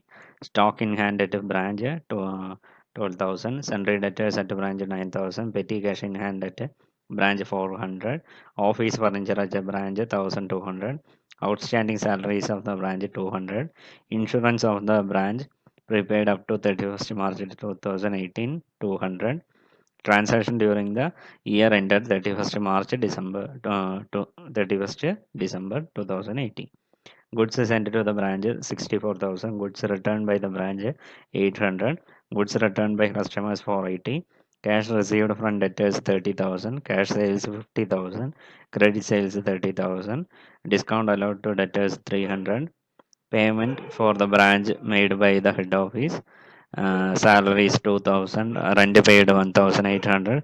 Insurance for 1 year paid up to 1st April 2019 800. Petty expense paid by the branch 280. Balances on 31st December 2080. Stock at branch 10,000. Rent still owing 100. Write off 10% depreciation on office furniture. ഇത്രയും കാര്യങ്ങളാണ് ആ പ്രോബ്ലത്തിൽ പറഞ്ഞിരിക്കുന്നത്. Problem ചെയ്യുമ്പോൾ മെർക്കാര branch account വരയ്ക്കുക. Account വരയ്ക്കുന്നത് മേൽ പറഞ്ഞിരിക്കുന്ന ആദ്യത്തെ ഓപ്പണിംഗ് ബാലൻസുകൾ മുഴുവനായിട്ട് എഴുതുക. അതുപോലെ തന്നെ ക്ലോസിംഗ് ബാലൻസുകളുണ്ട്. ഇടയിൽ വരുന്ന ട്രാൻസാക്ഷൻ എന്ന് പറഞ്ഞു കഴിഞ്ഞാൽ അതിൻ്റെ എക്സ്പെൻസുകൾ പെറ്റി എക്സ്പെൻസ് ഒഴിച്ച് ബാക്കിയുള്ള എക്സ്പെൻസ് എല്ലാം മെറ്റ് ചെയ്യുന്ന ആരാണ്, ഹെഡ് ഓഫീസാണ്. അതുപോലെ തന്നെ ഗുഡ്സ് സെൻഡ് ചെയ്തിട്ടുണ്ടാവും ബ്രാഞ്ച്. അതുപോലെ റിട്ടേൺ വല്ലതും ഉണ്ടെങ്കിൽ ആ ഇത്രയും കാര്യങ്ങളാണ് ബ്രാഞ്ച് അക്കൗണ്ടിൽ വരുന്നത്. നോക്കുക, മെർക്കാര ബ്രാഞ്ച് അക്കൗണ്ട് ഫസ്റ്റത്തെ എൻട്രി എന്ന് പറയുന്നത് പർട്ടിക്കുലേഴ്സ് എമൗണ്ട്. അതിൽ ഡെബിറ്റ് സൈഡ് വരുന്നതിൽ ഓപ്പണിംഗ് എഴുതാം.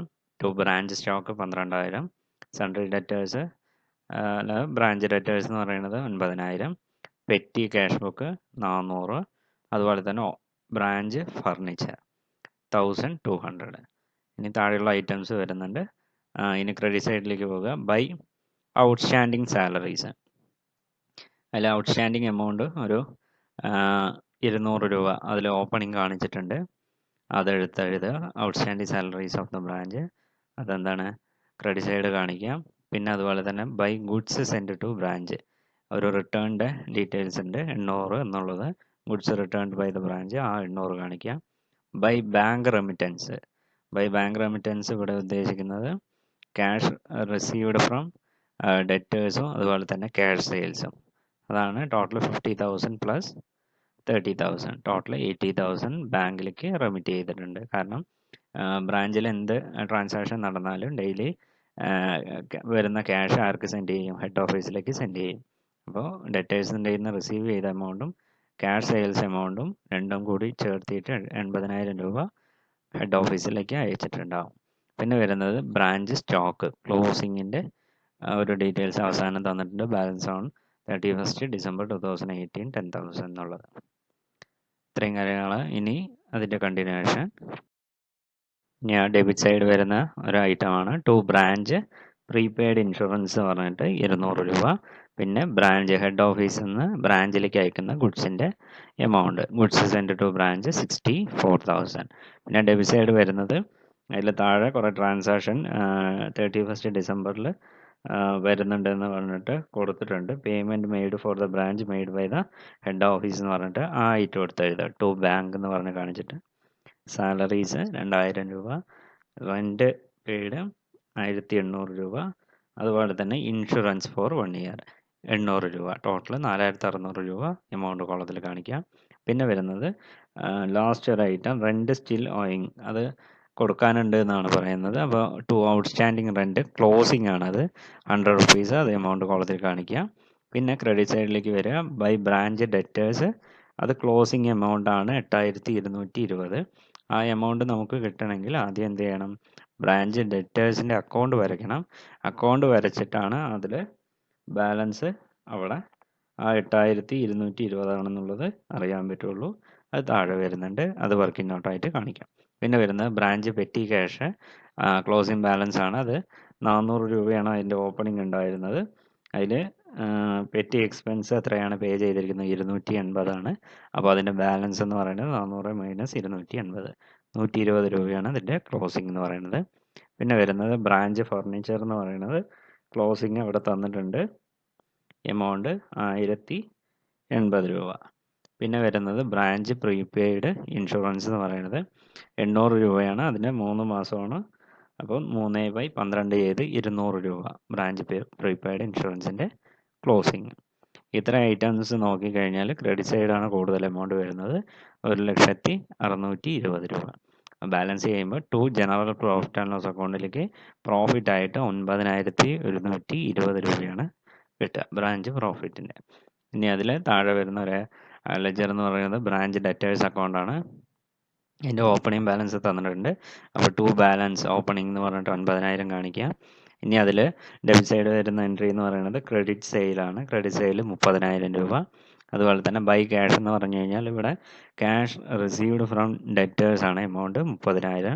അതുപോലെ തന്നെ റിട്ടേൺ ഒരു ഐറ്റം തന്നിട്ടുണ്ട്, ഗുഡ്സ് റിട്ടേൺ ബൈ കസ്റ്റമർ 480. അതുപോലെ തന്നെ ഡിസ്കൗണ്ട് അലൗഡ് ടു ഡെറ്റേഴ്സ് എന്ന് പറഞ്ഞിട്ട് ഒരു 300 രൂപ. അപ്പോൾ ബൈ ഡിസ്കൗണ്ട് അലൗഡ് 300. അത് ബാലൻസ് ചെയ്ത് നോക്കുമ്പോൾ ഡെബിറ്റ് സൈഡാണ് കൂടുതൽ 39, ക്രെഡിറ്റ് സൈഡ് ആ എമൗണ്ട് കാണിക്കുക. ബാലൻസ് വരുന്നതാണ് ബൈ ബാലൻസ് ക്ലോസിംഗ് ബാലൻസ് ആയിട്ട് 8,220 രൂപ. ഈ 8,220 രൂപയാണ് മുകളിൽ ബ്രാഞ്ച് അക്കൗണ്ടിൽ നമ്മൾ ബ്രാഞ്ച് ഡെറ്റേഴ്സിൻ്റെ ക്ലോസിംഗ് എമൗണ്ട് ആയിട്ട് കാണിച്ചിരിക്കുന്നത്. ഇത്രയാണ് ഈ ഡെറ്റേഴ്സ് സിസ്റ്റത്തിൽ ഈ ഫസ്റ്റ് പ്രോബ്ലത്തിൽ വരുന്നത്. നെക്സ്റ്റ് അതിൽ വരുന്ന ഒരു ടോപ്പിക്കാണ് ഇൻവോയ്സ് പ്രൈസ് മെത്തേഡ്. നമ്മളിപ്പോൾ ഇതിൽ മുകളിൽ കഴിഞ്ഞ പ്രോബ്ലത്തിൽ പറഞ്ഞിട്ടുണ്ട്, ഈ ഹെഡ് ഓഫീസ് ബ്രാഞ്ചിലേക്ക് അയക്കുന്നത് എപ്പോഴും കോസ്റ്റ് പ്രൈസിലാകുമ്പോൾ നമ്മൾ മേൽ പറഞ്ഞ രീതിയിൽ ചെയ്താൽ മതി. ചില സമയങ്ങളിൽ ആ പ്രൈസിനെ കോസ്റ്റ് പ്രൈസിനേക്കാളും കൂടിയ എമൗണ്ട് ആയിരിക്കും ചിലപ്പോൾ ഹെഡ് ഓഫീസിൽ നിന്ന് ട്രാൻസ്ഫർ ചെയ്യുക. അതായത് ഗുഡ്സ് സെൻഡ് ചെയ്യുന്ന സമയത്ത് കോസ്റ്റ് പ്രൈസിനേക്കാളും കൂടുതൽ ആയിട്ട് സെൻഡ് ചെയ്ത് കഴിഞ്ഞാൽ അതിനെ പറയുന്ന പേരാണ് ഇൻവോയ്സ് പ്രൈസ് മെത്തേഡ് എന്ന് പറയുന്നത്. Sometimes the head office may send goods at a price higher than the cost price. This inflated price is generally termed as invoice price. The difference between the invoice and the cost price is the loading. സാധാരണ അതിനെ loading എന്നാണ് പറയുന്നത്. In this case, 3 additional entries also to be passed in addition to usual entries to remove loading on opening stock. അപ്പോൾ അങ്ങനെ goods send ചെയ്യുന്ന സമയത്ത് opening സ്റ്റോക്കിൽ ആ ഒരു പ്രോബ്ലം ഉണ്ടാകാം. അതുപോലെ തന്നെ ഗുഡ്സ് സെൻഡ് ചെയ്യുന്ന ബ്രാഞ്ചിലേക്ക് സെൻഡ് ചെയ്യുന്ന അതിൽ ആ ലോഡിംഗ് എന്ന് പറഞ്ഞു കഴിഞ്ഞാൽ ഇൻവോയ്സ് പ്രൈസ് ഹയർ ആയിട്ട് കാണിച്ചിട്ടുണ്ടാകാം. അതുപോലെ തന്നെ ക്ലോസിംഗ് സ്റ്റോക്കിലും ഈ ഒരു ലോഡിംഗ് പ്രോബ്ലം വരാം. അപ്പോൾ ഈ 3 എൻട്രി അഡ്ജസ്റ്റ് ചെയ്യാൻ വേണ്ടിയിട്ട് 3 എൻട്രി പാസ് ചെയ്യണം. Stock reserve account to branch account to remove loading in goods sent to branch, goods sent to branch account letter to branch account to remove loading on closing stock, branch account letter to stock reserve. ഇത്രയും entries ആണ് അതിൽ വരുന്നത്. Invoice price മെത്തേഡിൽ relate ചെയ്ത് വരുന്ന ഒരു problem നോക്കുക. A head office in Mumbai sent goods its branch at Bangalore marked 20% above cost. From the following particulars show how the Bangalore branch account will appear in the head office book. Balance on 1st July 2018 at the branch stock at invoice price 3,600, debtors 6,000, petty cash 60, goods supplied to branch 60,000, remittance from the branch, cash sales 12,000, amount received from debtors 42,000, total 54,000. Check sent to branch salary 1,800, rent and taxes 300, petty cash 220, total 2,320. Stock at branch on 31st December 2018 6,000, debtors closing balance 9,600, petty cash at branch 40.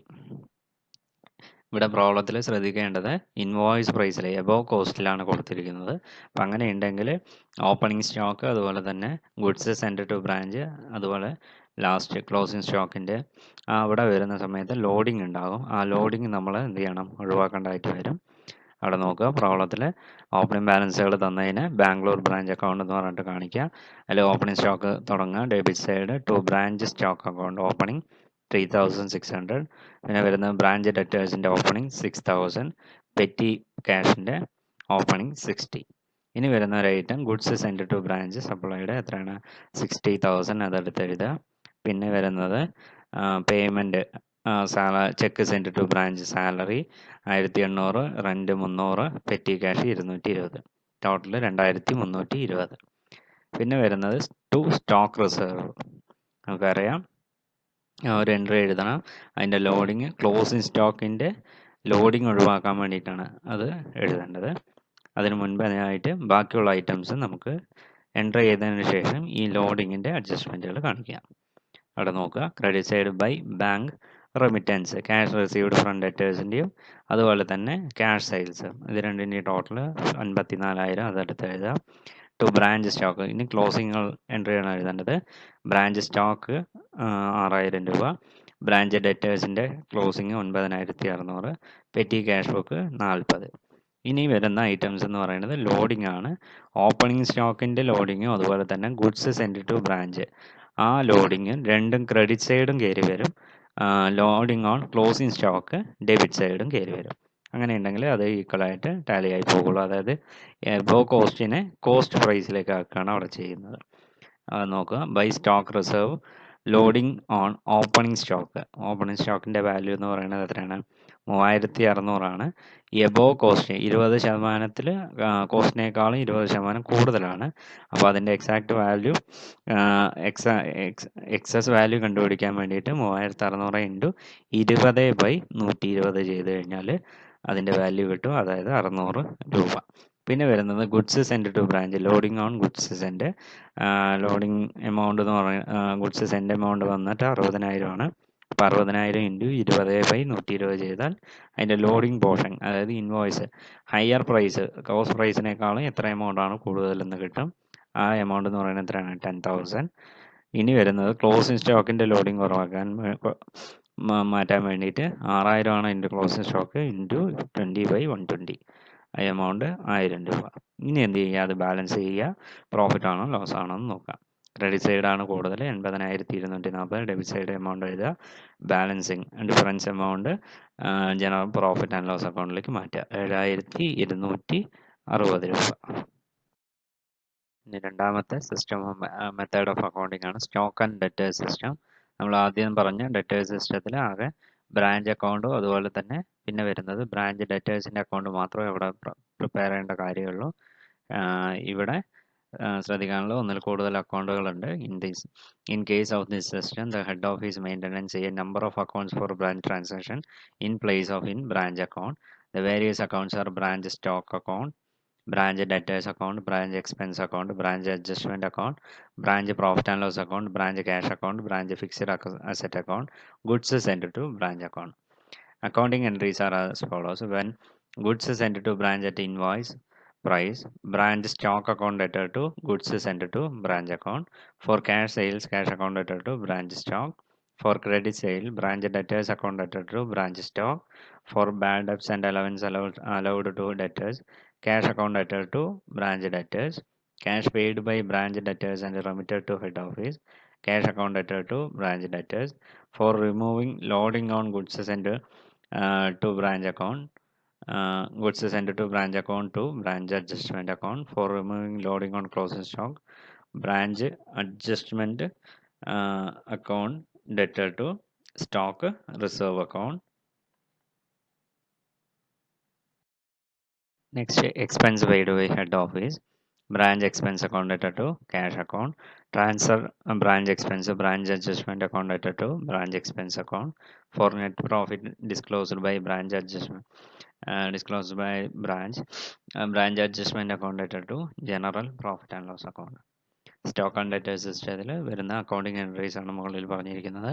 ഇതിൽ ഒന്നിൽ കൂടുതൽ account branch debtors സിസ്റ്റത്തിൽ branch account മാത്രം, branch അക്കൗണ്ടും branch debtors account മാത്രമാണ് prepare ചെയ്യുന്നതെങ്കിൽ stock and ഡെറ്റേഴ്സിൽ branch സ്റ്റോക്കിൻ്റെ അതുപോലെ തന്നെ ഡെറ്റേഴ്സിൻ്റെ എല്ലാം സെപ്പറേറ്റ്, ഫിക്സഡ് അസറ്റിൻ്റെ, ക്യാഷിൻ്റെ ഇതെല്ലാം സെപ്പറേറ്റ് അക്കൗണ്ട് മെയിൻറ്റെയിൻ ചെയ്യേണ്ടതായിട്ട് വരും. ഈ എൻട്രീസും ഓർത്ത് വയ്ക്കുക. ഇല്ലസ്ട്രേഷൻ നോക്കുക. Open as branch in Bangalore on 1st January 2018. Goods were invoiced at selling price which is cost plus 25%.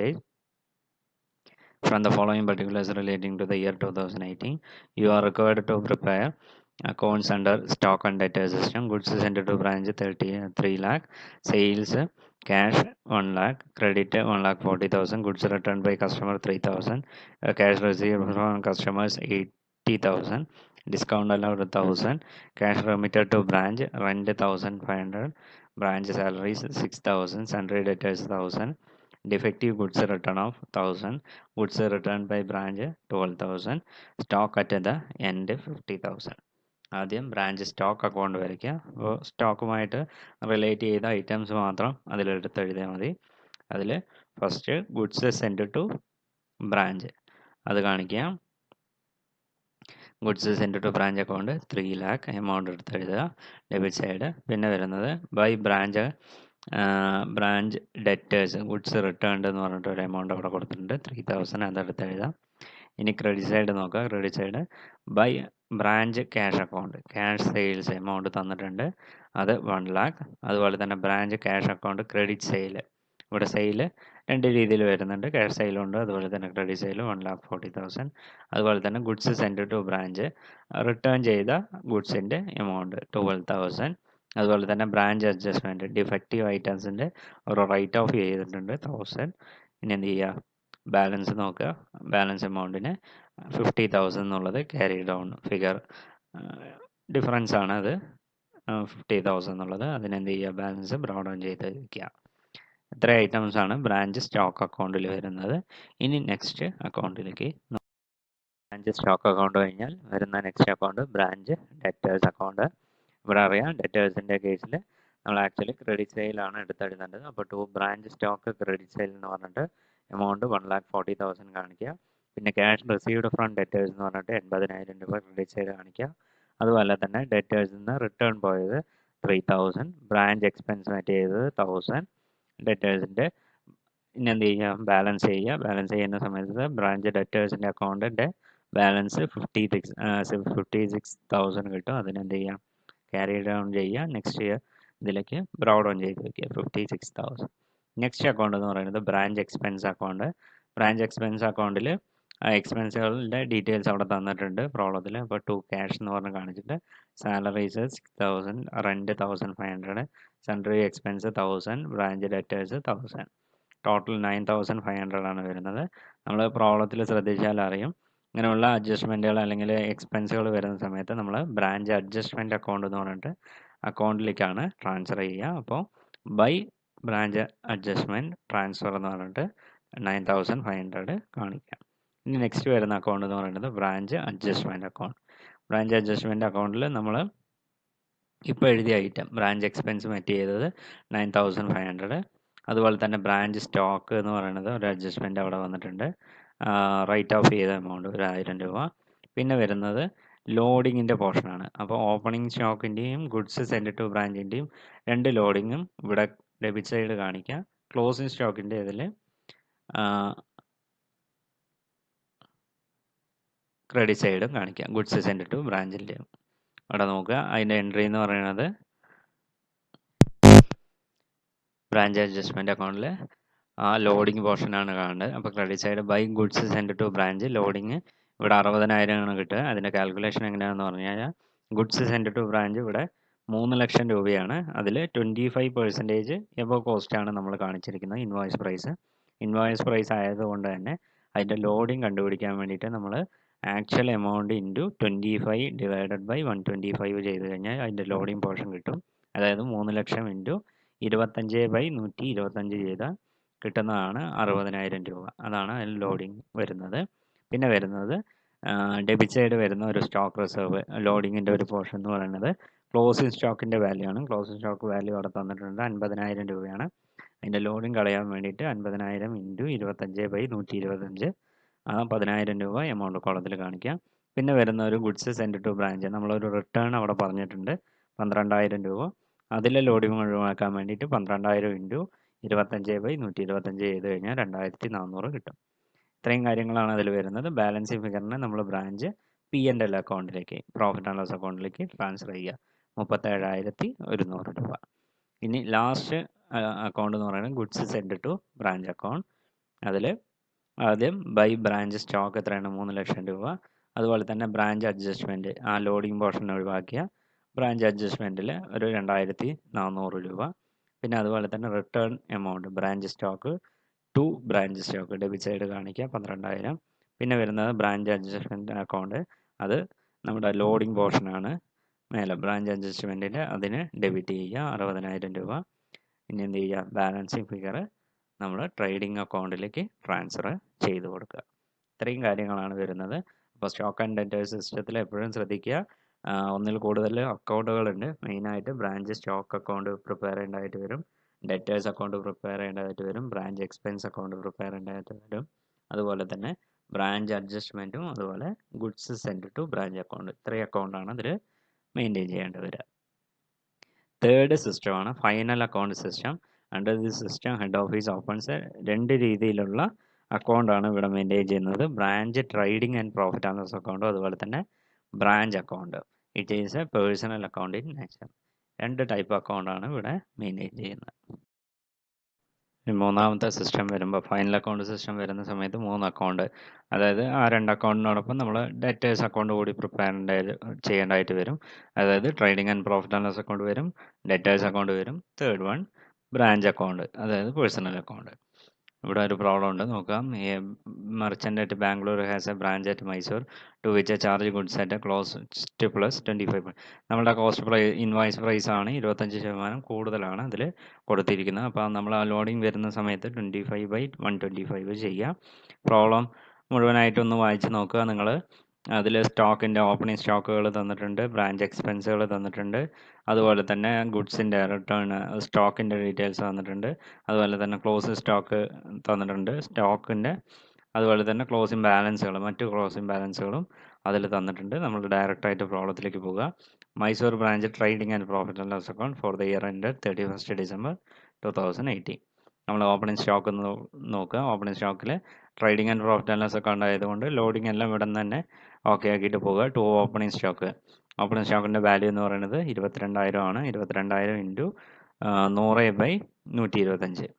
അത് ചെയ്ത് കഴിഞ്ഞാൽ അതിൻ്റെ കറക്റ്റ് കോസ്റ്റ് പ്രൈസ് എത്രയാണെന്നുള്ളത് കിട്ടും. 17,600. നമ്മൾ ലോഡിംഗ് ഒഴിവാക്കാൻ വേണ്ടിയിട്ട് ലോഡിങ്ങിൻ്റെ സെപ്പറേറ്റ് കാണുന്നതിന് പകരം കോസ്റ്റ് പ്രൈസ് കാണാൻ വേണ്ടിയിട്ട് 100/125 ചെയ്ത് കഴിഞ്ഞാൽ, അതായത് 4/5 അത് ചെയ്താൽ 17,600 കിട്ടും. പിന്നെ വരുന്നത് goods supplied by the head office. അത് അറ്റ് കോസ്റ്റ് പ്രൈസ് കിട്ടാൻ വേണ്ടിയിട്ട് 40,000 രൂപയാണ് ഗുഡ്സ് സെൻഡ് ചെയ്തിരിക്കുന്നത്. 40,000 ഇൻറ്റു 100/125, അത് 4/5. അത് ചെയ്ത് കഴിഞ്ഞാൽ അതിൻ്റെ വാല്യൂ എന്ന് പറയുന്നത് 32,000 കിട്ടും. അതുപോലെ തന്നെ ലെസ് റിട്ടേൺ കോസ്റ്റ്. റിട്ടേൺ ചെയ്തിരിക്കുന്ന 600 ആണ്. 600 ഇൻറ്റു 4/5 ചെയ്ത് കഴിഞ്ഞാൽ 480 കിട്ടും. ആ ലോഡിങ് അവിടെ നിന്ന് തന്നെ നമ്മൾ കട്ട് ചെയ്ത് കളയാണ്. അപ്പോൾ ബാലൻസിങ് ഫിഗർ 31,520. പിന്നെ വരുന്നത് എക്സ്പെൻസുകളാണ്. 2 വേജസ് 400. ഇത്ര എൻട്രിയാണ് വരുന്നത്. പിന്നെ ക്രെഡിറ്റ് സൈഡിലേക്ക് പോകുക. ബൈ സെയിൽസ് ക്രെഡിറ്റ് സൈഡിലും ഉണ്ട്, അതുപോലെ തന്നെ cash trading and profit and loss account ചെയ്തുകൊണ്ട് ക്രെഡിറ്റ് സൈഡിലും എടുക്കുക, ക്യാഷ് സെയിൽസും കാണിക്കാം. അത് രണ്ടും കൂടി ടോട്ടൽ ചെയ്ത് 53,200 കിട്ടും. അതിന്ന് റിട്ടേൺ ഉണ്ട്. ആ റിട്ടേൺ എമൗണ്ട് എന്ത് ചെയ്യുക, മൈനസ് ചെയ്യുക 1000 രൂപ. അപ്പോൾ ബാലൻസിങ് ഫിഗർ എമൗണ്ട് ആ കോളത്തിൽ കാണിക്കുക 52,200. പിന്നെ വരുന്നത് ക്ലോസിങ് സ്റ്റോക്ക്. അതും കോസ്റ്റ് പ്രൈസിൽ കിട്ടാൻ വേണ്ടിയിട്ട് 26,000 ഇൻറ്റു 25 100/125, 4/5 തന്നെ ചെയ്ത് കഴിഞ്ഞാൽ അതിൻ്റെ കോസ്റ്റ് പ്രൈസ് കിട്ടും 20,800 എന്നുള്ളത്. ഇനി ബാലൻസ് ചെയ്യുക 73,000 രണ്ട് ഭാഗത്തും. അതിലപ്പോൾ ഡെബിറ്റ് സൈഡാണ് കുറവ്. അപ്പോൾ അതിനർത്ഥം എന്താണ്, ഗ്രോസ് പ്രോഫിറ്റ് ആണ്. Gross profit 23,480. അതിനെന്ത് ചെയ്യുക, ബ്രോഡ് ഡൗൺ ചെയ്തിടുക. By gross profit brought down 23,480. ഇനി ഡെബിറ്റ് സൈഡ് വരുന്ന ഫസ്റ്റ് എൻട്രി ടു സാലറീസ് 1,800 രൂപ. പിന്നെ വരുന്ന entry to rent 1,200, to bad debts 600, to allowance 500. ഇനി ക്രെഡിറ്റ് സൈഡിലേക്ക് പോവുക. ഒരു ഇൻകം ആണ് അതിൽ കൊടുത്തിരിക്കുന്നത്. മൈ മിസ്ലേനിയസ് ഇൻകം എന്ന് പറയുന്നത് ഒരു 50 രൂപ. ഇനി ബാലൻസ് ചെയ്യുക. ക്രെഡിറ്റ് സൈഡാണ് കൂടുതൽ, 23,530 രൂപ. അപ്പോൾ ബാലൻസ് എന്ന് പറയുന്നത് നെറ്റ് പ്രോഫിറ്റ് ആണ് 19,430 രൂപ. അപ്പോൾ ബ്രാഞ്ച് ട്രേഡിംഗ് അക്കൗണ്ട് അവിടെ ക്ലോസ് ചെയ്തു. Trading and profit and loss account. ഇനി നെക്സ്റ്റ് അക്കൗണ്ട് എന്ന് പറയുന്നത് ബ്രാഞ്ച് ഡെറ്റേഴ്സ് അക്കൗണ്ട്. ആദ്യം അതിൻ്റെ എന്ത് ചെയ്യുക, ഓപ്പണിങ്ങൾ എടുത്ത് എഴുതുക. ടു ബാലൻസ് ഓപ്പണിംഗ് 200 രൂപ. അതുപോലെ തന്നെ സെയിൽസ് ക്രെഡിറ്റ് ബാലൻസ് ആണ്, അത് നമ്മൾ കണ്ടുപിടിക്കേണ്ടതാണ്. അപ്പോൾ ഇനി ക്രെഡിറ്റ് സൈഡ് എൻട്രികൾ നോക്കുക. ബൈ ക്യാഷ് 42,000 രൂപ. Cash received from debtors. Sales return 1000 രൂപ. ഡിസ്കൗണ്ട് 600. അലവൻസ് 500. അത് ബൈ ബാലൻസ് ക്ലോസിങ് നമുക്ക് ഡയറക്റ്റ് തന്നിട്ടുണ്ട് പ്രോബ്ലത്തിൽ 4,000 രൂപ. അപ്പോൾ അത് ബാലൻസ് ചെയ്താൽ കിട്ടുന്നത് 48,100 ടോട്ടൽ കിട്ടുക. അപ്പോൾ ആ ബാലൻസിങ് ഫിഗർ നമ്മൾ എന്ത് ചെയ്യുക, ക്രെഡിറ്റ് സെയിലായിട്ട് കാണിക്കുക 47,900 രൂപ. ഈ ക്രെഡിറ്റ് സെയിലാണ് നമ്മൾ എന്ത് ചെയ്യണം, ഫസ്റ്റ് ആ പ്രോബ്ലത്തിൽ ക്രെഡിറ്റ് സെയിലും ക്യാഷ് സെയിലുമായിട്ട് ആഡ് ചെയ്ത് കാണിച്ചിരിക്കുന്നത്. ഇനി വരുന്നത് Mysore branch account, personal account. അതിൽ ഓപ്പണിംഗ് എന്ന് പറയുന്നത് to branch stock opening 17,600, branch debtors 200, branch petty cash 200, goods send to branch 32,000, to bank 3,400. അതുപോലെ തന്നെ credit side goods send to branch return ആണ് 480, ബൈ ബാങ്ക് 47,300. പിന്നെ വരുന്നത് നമ്മൾ പ്രോഫിറ്റ് ആൻഡ് ലോസ് അക്കൗണ്ടിലെ balance, general profit and loss അക്കൗണ്ടിൽ 19,430 debit side കാണിക്കുക. Balancing ഫിഗറിന് ആയിട്ട് ബ്രാഞ്ച് അക്കൗണ്ടിൽ പേഴ്സണൽ അക്കൗണ്ട് കാണിക്കുക 25,050 രൂപ. ഇത്രയും ഡീറ്റെയിൽസ് ആണ് അതിൽ വരുന്നത്. 3 അക്കൗണ്ടാണ് അതിൽ മെയിനായിട്ട് വരുന്നത്. Branch trading and profit and loss account, branch debtors account, അതുപോലെ തന്നെ ബ്രാഞ്ച് അക്കൗണ്ട്, പേഴ്സണൽ അക്കൗണ്ട്. ഇനി ലാസ്റ്റ് മെത്തേഡാണ് wholesale branch method. This system is adopted when the head office supplies goods to branch at a price which it supplies to wholesalers. Thus, under this system, branch is treated at par with the wholesale branch. Wholesale rate ഹോൾസെയിലേഴ്സിന് provide ചെയ്യുക. അതിനൊരു fixed price ഉണ്ടാകും. ആ പ്രൈസിലായിരിക്കും അവർക്ക് എന്ത് ചെയ്യുക, suppliers ഹോൾസെയിലർക്ക് പേ ചെയ്യുന്നത്. അങ്ങനെ വരുന്ന സമയത്തുള്ള ഒരു പ്രോബ്ലം നോക്കുക. A head office invoice goods to its branch at 20% less than the list price, which is cost plus 100% cost. Goods are sold to customers at a list price. From the following particulars ascertain the profit made by the head office and branch. Details കൊടുത്തിട്ടുണ്ട് head ഓഫീസിൻ്റെയും ബ്രാഞ്ചിൻ്റെയും. Stock in the beginning at invoice price for branch. Head ഓഫീസിൽ 30,000 രൂപ, ബ്രാഞ്ചിൽ 1,600 രൂപ. Purchase during the year 2,56,000 രൂപ head office. Goods send to branch 40,000 രൂപ head office. Sales head office 1,80,000, branch 36,000. Expense 32,000, അതുപോലെ തന്നെ 5,000 രൂപയും. സൊല്യൂഷനിൽ നോക്കുക. ഇതിൽ എപ്പോഴും പറഞ്ഞു ഹോൾസെയിലേഴ്സിന് സെപ്പറേറ്റ് ഒരു പ്രൈസിലായിരിക്കും അവർ ചാർജ് ചെയ്യുന്നിരിക്കുന്നത്. ഈ പ്രോബ്ലത്തിൽ പറഞ്ഞിട്ടുണ്ട് 20% less than the list price which is cost plus 100% goods are sold to customers at list price. അതായത് ഇപ്പോൾ സപ്പോസ് സൊല്യൂഷനിലേക്ക് വരിക, കോസ്റ്റ് പ്രൈസ് 100 രൂപയാണെങ്കിൽ ലിസ്റ്റ് പ്രൈസ് അല്ലെങ്കിൽ റീറ്റെയിൽ പ്രൈസ് എന്ന് പറയുന്നത് 100 പ്ലസ് 100%. അപ്പോൾ ടോട്ടൽ എത്ര വരും? 100 രൂപ എടുക്കുകയാണെങ്കിൽ 100 രൂപേൻ്റെ 100%. അപ്പം 100 പ്ലസ് 100 200 രൂപ. അതിന്ന് 20% ലെസ്, അതാണ് 20% less than the list price. നമ്മൾ ലിസ്റ്റ് പ്രൈസ് ആണ് 200. അപ്പോൾ invoice price is equal to 200 minus 20% of 200. അപ്പോൾ ഇൻവോയ്സ് പ്രൈസ് എന്ന് പറയുന്നത് 160 രൂപയായിട്ട് നമുക്ക് കിട്ടും. ഇനി വരുന്നത് ട്രേഡിംഗ് അക്കൗണ്ട് നോക്കുക. ട്രേഡിംഗ് അക്കൗണ്ട് വരയ്ക്കുന്ന സമയത്ത് അതിന് മുൻപായിട്ട് നമ്മൾ വർക്കിംഗ് നോട്ടുകൾ ആദ്യം ചെയ്യുക. വർക്കിംഗ് നോട്ടുകളിൽ ചെയ്തതിൻ്റെ ബാലൻസ് ആണ് നമ്മൾ എന്ത് ചെയ്യുക, ഇതിലേക്ക് എഴുതേണ്ടത്. ഇപ്പോൾ നോക്കുക, ട്രേഡിംഗ് അക്കൗണ്ട് എന്ന് പറയുന്നത് രണ്ട് എമൗണ്ട് കോളത്തിൽ ഹെഡ് ഓഫീസും കാണിക്കുക, അതുപോലെ തന്നെ ബ്രാഞ്ചും കാണിക്കുക. ഡെബിറ്റ് സൈഡ് ക്രെഡിറ്റ് സൈഡും അതുപോലെ തന്നെ ഹെഡ് ഓഫീസും ബ്രാഞ്ചും കാണിക്കുക. ഇനി അതിൽ ഫസ്റ്റ് ആയിട്ട് എന്ന് പറയുന്നത് സ്റ്റോക്ക്, ബിഗിനിങ് സ്റ്റോക്കിൽ അതെടുത്ത് എഴുതുക. ടു സ്റ്റോക്ക് 30,000 രൂപ ഡെബിറ്റ് സൈഡിൽ, ബ്രാഞ്ചിൽ 1,600. ഇനി വരുന്നത് പർച്ചേസസ് 2,86,000, ബ്രാഞ്ചിൽ നിൽ. Goods from head office, head ഓഫീസിൽ നിൽ, ബ്രാഞ്ചിലേക്കാണ് വന്നത് 40,000 രൂപ. ഇനി ക്രെഡിറ്റ് സൈഡ് ബൈ സെയിൽസ് എന്ന് പറഞ്ഞിട്ട് സെയിൽസ് 1,80,000 രൂപ ഹെഡ് ഓഫീസ്, ബ്രാഞ്ച് 36,000 രൂപ. ഗുഡ്സ് സെൻഡ് ടു ബ്രാഞ്ച്, അതുപോലെ തന്നെ 40,000 രൂപ ഹെഡ് ഓഫീസിലും കാണിക്കുക, ബ്രാഞ്ചിൽ നിൽ. ആ കറസ്പോണ്ടിങ് എൻട്രി അത് ക്ലോസ് ചെയ്യാൻ വേണ്ടിയിട്ടാണ് അത് ചെയ്യുന്നത്. പിന്നെ വരുന്നത് ക്ലോസിംഗ് സ്റ്റോക്ക്, അത് നമ്മൾ കണ്ടുപിടിക്കണം എത്രയാണെന്നുള്ളത്. അത് ഓപ്പണിംഗ് സ്റ്റോക്കിൻ്റെ കൂടെ പർച്ചേസ് ആഡ് ചെയ്യുക, അതുപോലെ തന്നെ cost of goods sold minus ചെയ്തിട്ട് അതിൽ കോസ്റ്റ് ഓഫ് ഗുഡ്സ് സോൾഡിനെ മൈനസ് ചെയ്യുക. അത്ര ഐറ്റംസ് ചെയ്ത് കഴിഞ്ഞാൽ നമുക്കതിൻ്റെ ക്ലോസിംഗ് സ്റ്റോക്ക് ബാലൻസ് കിട്ടും. അതിൽ ക്ലോസിംഗ് സ്റ്റോക്കിൻ്റെ ബാലൻസ് എങ്ങനെയാണ് കണ്ടുപിടിച്ചിരിക്കുന്നതെന്ന് താഴെ കൊടുത്തിട്ടുണ്ട്. അതിൽ വർക്കിംഗ് നോട്ട് നോക്കുക. Calculation of closing stock at head office എന്ന് പറയുന്നത് ഓപ്പണിംഗ് സ്റ്റോക്ക് അറ്റ് കോസ്റ്റ് 30,000 രൂപ, ആഡ് പർച്ചേസ് 2,86,000 ആഡ് ചെയ്യുക. അപ്പോൾ ടോട്ടൽ 2,86,000 കിട്ടും. അതിൽ നിന്ന് less cost of goods sold.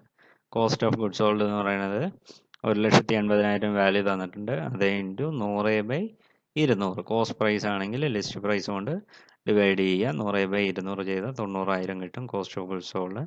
അത് മൈനസ് ചെയ്യുക, 1,96,000 രൂപ.